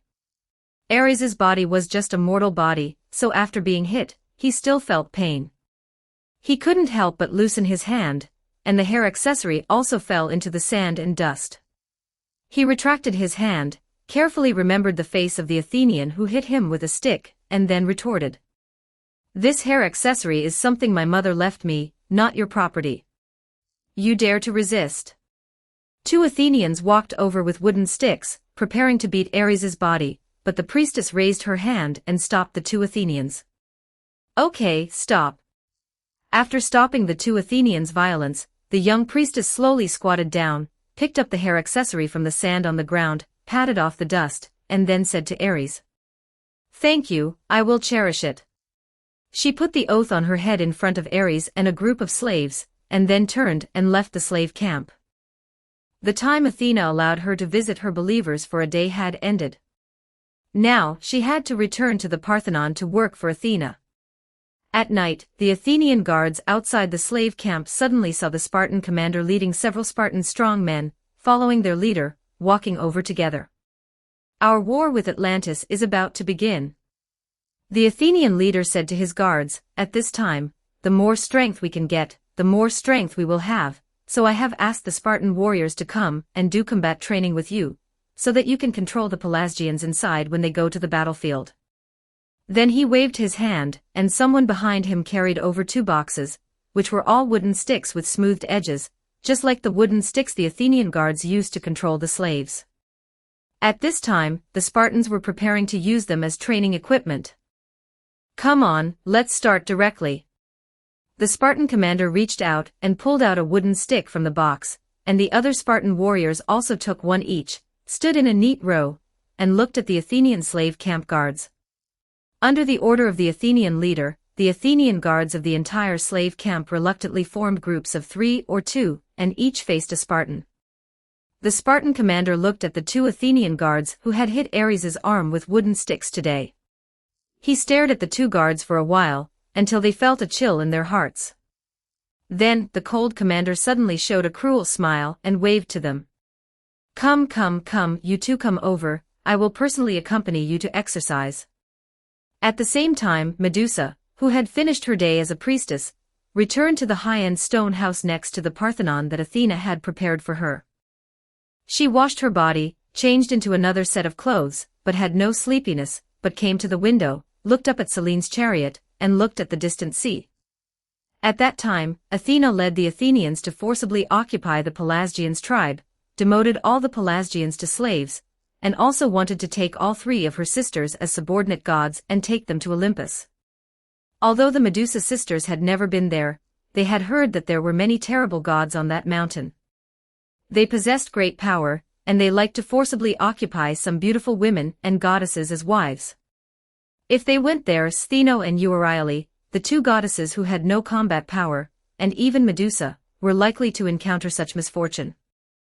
Therefore, Medusa did not hesitate to lower her godhood, and exchanged her 2 sisters' freedom from Athena, on the condition of being a priestess for Athena.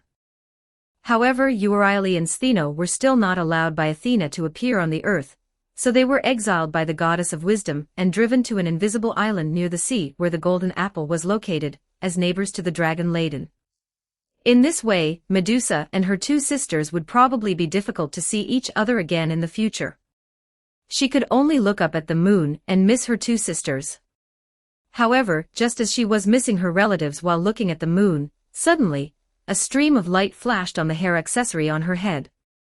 Then, as if something inside was activated, a somewhat rough male voice came to Medusa's mind. Hey, is anyone there?" Chapter 99 Trade. 1246 words. Medusa was startled by the voice that suddenly rang in her head. "Who are you?" It seems to be connected." The man's voice continued, "This is a mental link. You just need to speak in your mind. As a goddess, you must have spoken to your followers before." Medusa closed her mouth. She glanced guiltily at the Parthenon next to her, then asked in her mind. "Excuse me, who are you?" "My name," the man said with a slight smile, "you can call me Ares. God of war." Medusa's heart grew wary. What do you want with me? Don't be so nervous. Ares soothed Medusa's emotions, then continued to ask, if I'm not mistaken, you should be Medusa of the Gorgon sisters, right? As a goddess, why would you abandon your divinity and become Athena's priestess? Also, where are your two older sisters? Euryale and Stheno, where did they go? Medusa remained silent. All right, if you don't believe me, there's nothing I can do. Ares paused, then continued, then I'll guess myself. It looks like you must have some leverage held by that woman Athena. Since you're here as a priestess, then your two sisters are either imprisoned somewhere by Athena, or she has driven them away. Furthermore, today you specifically went to tend to, give water and food to those slaves who are clearly not Athenians. Those people must be your original people, either followers of you Gorgon sisters, or a tribe that lived with you. They must have been used as cannon fodder by Athena to deal with the Atlanteans. Athenians are truly weak. They even need slaves to fight in a war. In the Greek world, war was also an important part of a city-state citizen's rights, because killing enemies on the battlefield could earn military merits, which could be said to be the fastest way to advance in the Greek world. Normally, Greek city-states would not allow slaves to compete with citizens for military merits on the battlefield. However, Athenians had no choice now. Athena could not send out a large number of her followers in the early days of Athens' establishment, so she captured this group of slaves to use as cannon fodder for war. Am I wrong? Ares rambled on, then asked. Medusa was silent for a moment, then replied somewhat coldly. So, is the great god of war here to mock and ridicule me? How could that be? That's not what a warrior does. Ares said. I'm just here to offer you a small trade, one that can give those slaves their freedom back, and even make them citizens. If things continue like this, once the Atlanteans' fleet arrives, that woman Athena will definitely sell your people without hesitation. By then, whether they survive will probably depend solely on fate. Hearing Ares's words, Medusa was somewhat moved. She quietly asked. What trade? It's very simple. You continue to stay in Athens, be Athena's priestess, act as my inside contact when necessary, and you can also ask me for help when you encounter difficulties and dangers. Ares said, and I will mobilize my people to find a way to buy your people, take them back to Sparta, and let them become people of the Sparta. How about this trade? These terms from Ares were incredibly generous to Medusa, almost like a free gift. She had already fallen to this point, and her situation could hardly get any worse than it was now. She naturally knew what Athena intended to do by capturing her followers, but she was powerless to resist and could only watch. Otherwise, even her two exiled sisters might fall victim to the goddess of wisdom. And now Spartans were stationed outside Athens. If the god of war gave the command, and if Athena did not intervene, they could even twist off the heads of the Athenians' leaders before dawn and present them before the god of war's throne. Similarly, it would naturally be an easy matter for Ares to rescue a group of slaves. However, because of Athena, Medusa was extremely distrustful of the gods of Olympus at this time. After thinking carefully for a moment, she asked. Such terms are too generous for me. Why would you do this? We've never met before, have we? The answer is simple. Ares's voice was somewhat triumphant. I, Ares, just like to do things that annoy Athena. Medusa seemed somewhat speechless. Please don't fool me. After she reacted, she said somewhat angrily, if you want to make a trade, at least tell me what you want openly and honestly. Given my current situation, even if the god of war wants to take me by force, can I even resist? I'm serious. Ares's voice became serious, and a little helpless. Alas, the image of male gods on Olympus has been completely ruined by Zeus and Poseidon. Why would I take you by force? To cause trouble for myself. After a slight pause, Ares continued. I just can't stand Athena, and the gods' attitude of taking everything for granted as being inferior to themselves. My terms are here, you consider them yourself. Those slaves outside are your followers anyway, they have nothing to do with me. If you've thought it through, you can infuse this hair ornament with magic, and it will connect to me. Oh, and you only have 3 days to consider. In 3 days, the Atlanteans' fleet will arrive in the waters off Athens. After he finished speaking, Ares seemed ready to end the communication. Medusa quickly called out to him. No need, great Ares, I accept this trade. Oh? I suggest you think carefully, you know. After all, you're also a goddess. What if I pull a shady contract on you? Ares said, if you go back on your word later, I won't take any responsibility. No need. Medusa bit her lower lip, then said, 3 days, please use these 3 days to save my followers. At least don't let all of them die in this place. All right, it's a deal. Ares's voice rose slightly, sounding somewhat pleased. Now it's time to establish the contract, beautiful lady. Please receive the magic I'm sending you, then repeat after me. Hearing Ares's words, Medusa was initially still a little worried, but to her surprise, the terms Ares offered remained unchanged, still so generous. The god of war would have the Spartans rescue her followers, the Pelasgians, and all she had to do was stay in Athena's temple and report to the god of war what Athena had done each day. Furthermore, the god of war would even provide for her personal safety, adding a clause to the contract himself that if Medusa was in trouble, she could directly summon him for help. It seemed as if this god of war was truly just doing all these things to find ways to disgust Athena.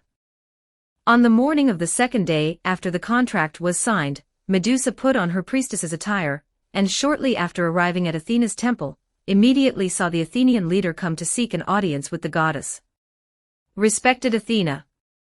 The Athenian leader bowed to Athena and said, the Spartans' commander came to me again.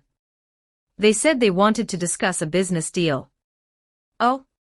Athena asked, what kind of business? They want to buy slaves. The Athenian leader replied, these Spartans seem to have taken a liking to the Pelasgians we captured. Chapter 100, Chapter 100 Prisoners of Certain Existence. 1269 words. Buying slaves. Athena glanced at Medusa upon hearing this. Other city-states are full of slaves, they're not rare. Why do those Spartans insist on buying them from us? Well, the leader of the Athenians seemed a bit troubled. Just speak directly. Yes. With Athena's approval, the leader of the Athenians cleared his throat before slowly saying, actually, last night, the Spartan commander brought a few Spartan warriors and sparred with our men. Just 5 of them managed to beat all our warriors guarding the slaves until they couldn't get up. Seeing this, the Spartan commander said that we Athenians were all weaklings, and if things continued like this, we might as well surrender directly when the Atlanteans arrived. Rather than letting those slaves go to waste, it would be better to sell them to the Spartans, let them train them, and then have them help us fight the Atlanteans. 5 people, and they knocked down all the guards of Athens' slave camp. I remember there were 300 warriors guarding the slave camp, right? Athena's tone was so steady that no fluctuations could be discerned, yet it sent shivers down the spine of the Athenian leader. He immediately knelt, pleading to Athena. Forgive me, goddess, it's all my fault for not training our warriors properly. I've shamed Athens in front of Sparta. Athena looked down at him, and after a long moment, she slowly said, get up. It's not your fault. Athens has only just been founded, and you are not battle-hardened warriors. It's normal to lack combat experience and not be able to defeat the Spartans. The leader of the Athenians stood up, walked directly to the side, humbly lowered his head, stood straight, not daring to utter a sound, while Athena propped her chin in her hand, deep in thought. Does Ares know about Medusa? But how does he know Medusa? The goddess's eyes flickered, but then she looked up and caught sight of the black bow hair ornament Medusa wore on the side of her hair. She paused, then asked. Medusa, why haven't I seen you wear that bow hair ornament on your head before? Medusa touched the hair ornament on her head, recalled what Ares had told her last night, and truthfully replied to Athena. Yesterday, I went to the slave camp to deliver food, and met a newly captured slave. I gave him some food and water, and he gave me this relic of his mother in return. A slave? The goddess's gaze shifted to the leader of the Athenians, who quickly lowered his head and replied, "Indeed, that happened. Yesterday, a barbarian was running outside the city, and even stole our warriors' bows and arrows. Later, our men caught him and threw him into the slave camp." "Is that so?" "Humph." Athena then beckoned to Medusa with a gentle expression. "Medusa, come here." Medusa, as a priestess, walked obediently like a doll at the goddess's summons. Athena extended a finger, pinching Medusa's delicate and fair chin, making her lift her head slightly. With her other hand, she gently stroked Medusa's cheek, saying softly, "My dear Medusa, from now on, you mustn't casually associate with any unsavory characters." "I understand." A flicker of fear crossed Medusa's violet eyes as she whispered, Good girl." Athena smoothly stroked her hair, gently removed the headpiece she was wearing, and then lightly squeezed it. In a flash of golden light, the hair ornament instantly shattered into a pile of blue spiritual particles and vanished. Then, Athena withdrew her hands and coldly commanded, "Have someone dispose of that slave." "Yes." "Also." Athena stopped the Athenian leader, who was about to carry out the order, and continued to instruct, "Those Spartans want to buy slaves, so let them buy them. However, this time, they cannot exchange gold or silver, but must exchange weapons and equipment, or manufacturing techniques." "Your will." After finishing her day's work, Medusa returned home, and stood by the window, watching several Athenians drag yesterday's slave out of the slave camp, and pull him towards a forest outside the city. Compared to yesterday, this slave seemed very sluggish, as if the soul in his head had left his body, but even so, the Athenians did not slacken. After stabbing this slave to death with spears, they thoroughly cremated his body with a bonfire before returning to the city-state with peace of mind. Meanwhile, negotiations between the Spartans and the Athenians resumed. Sparta sent a staff officer, who was intensely discussing something with several elders in Athens. After a long time, both sides seemed to reach a compromise. The Spartans, with grim faces, received the Pelasgians from the slave camp guarded by the Athenians and settled them within their own encampment. After seeing her former people enter the protection zone of the Spartans, Medusa withdrew her gaze from the window. She walked back to her bed, knelt on it, folded her hands together in front of her chest, bowed her head slightly, and silently began to pray. However, she was not praying to Athena, the goddess of wisdom whom she currently served, but to another deity known for tyranny and fear. Her prayer was quickly answered.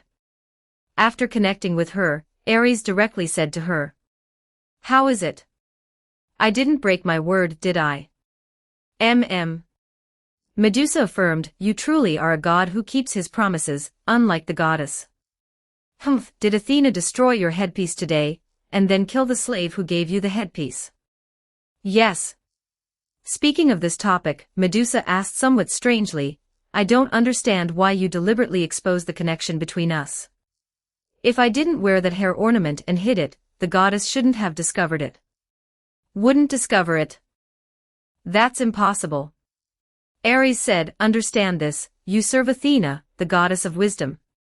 You've only been in Athens for a short time, and the Spartans I oversee are already trying to buy your followers from the Athenians. Do you think Athena wouldn't be suspicious? So, actively exposing it to her is actually a good thing. If you don't hide your hair ornament and even tell her how you got it, then she'll most likely only think that slave was my informant, and that you were passively accepting being monitored by me.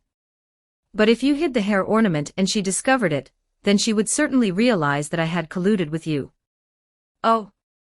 Medusa was somewhat dazed after hearing this. "So there's so much to it. You don't need to know so much about scheming. Just be a priestess with peace of mind, and pray to me if you have difficulties." Ares said, "Athena is not an opponent you can deal with, and I estimate that even if I deliberately let her destroy that hair ornament, she will still suspect whether I have long colluded with you. The subsequent probing will probably not be few, so pay attention yourself. Remember, the more you say, the more mistakes you make. When she asks you questions, just nod or shake your head, and don't say anything." "I understand." Medusa nodded. Tomorrow the Atlanteans should be in the waters off Athens. As we discussed earlier, I will bring the Pelasgians and the Spartans to the front lines together. There will certainly be casualties, as freedom also has a price, but I can guarantee to minimize their casualties. Ares said at last. I understand.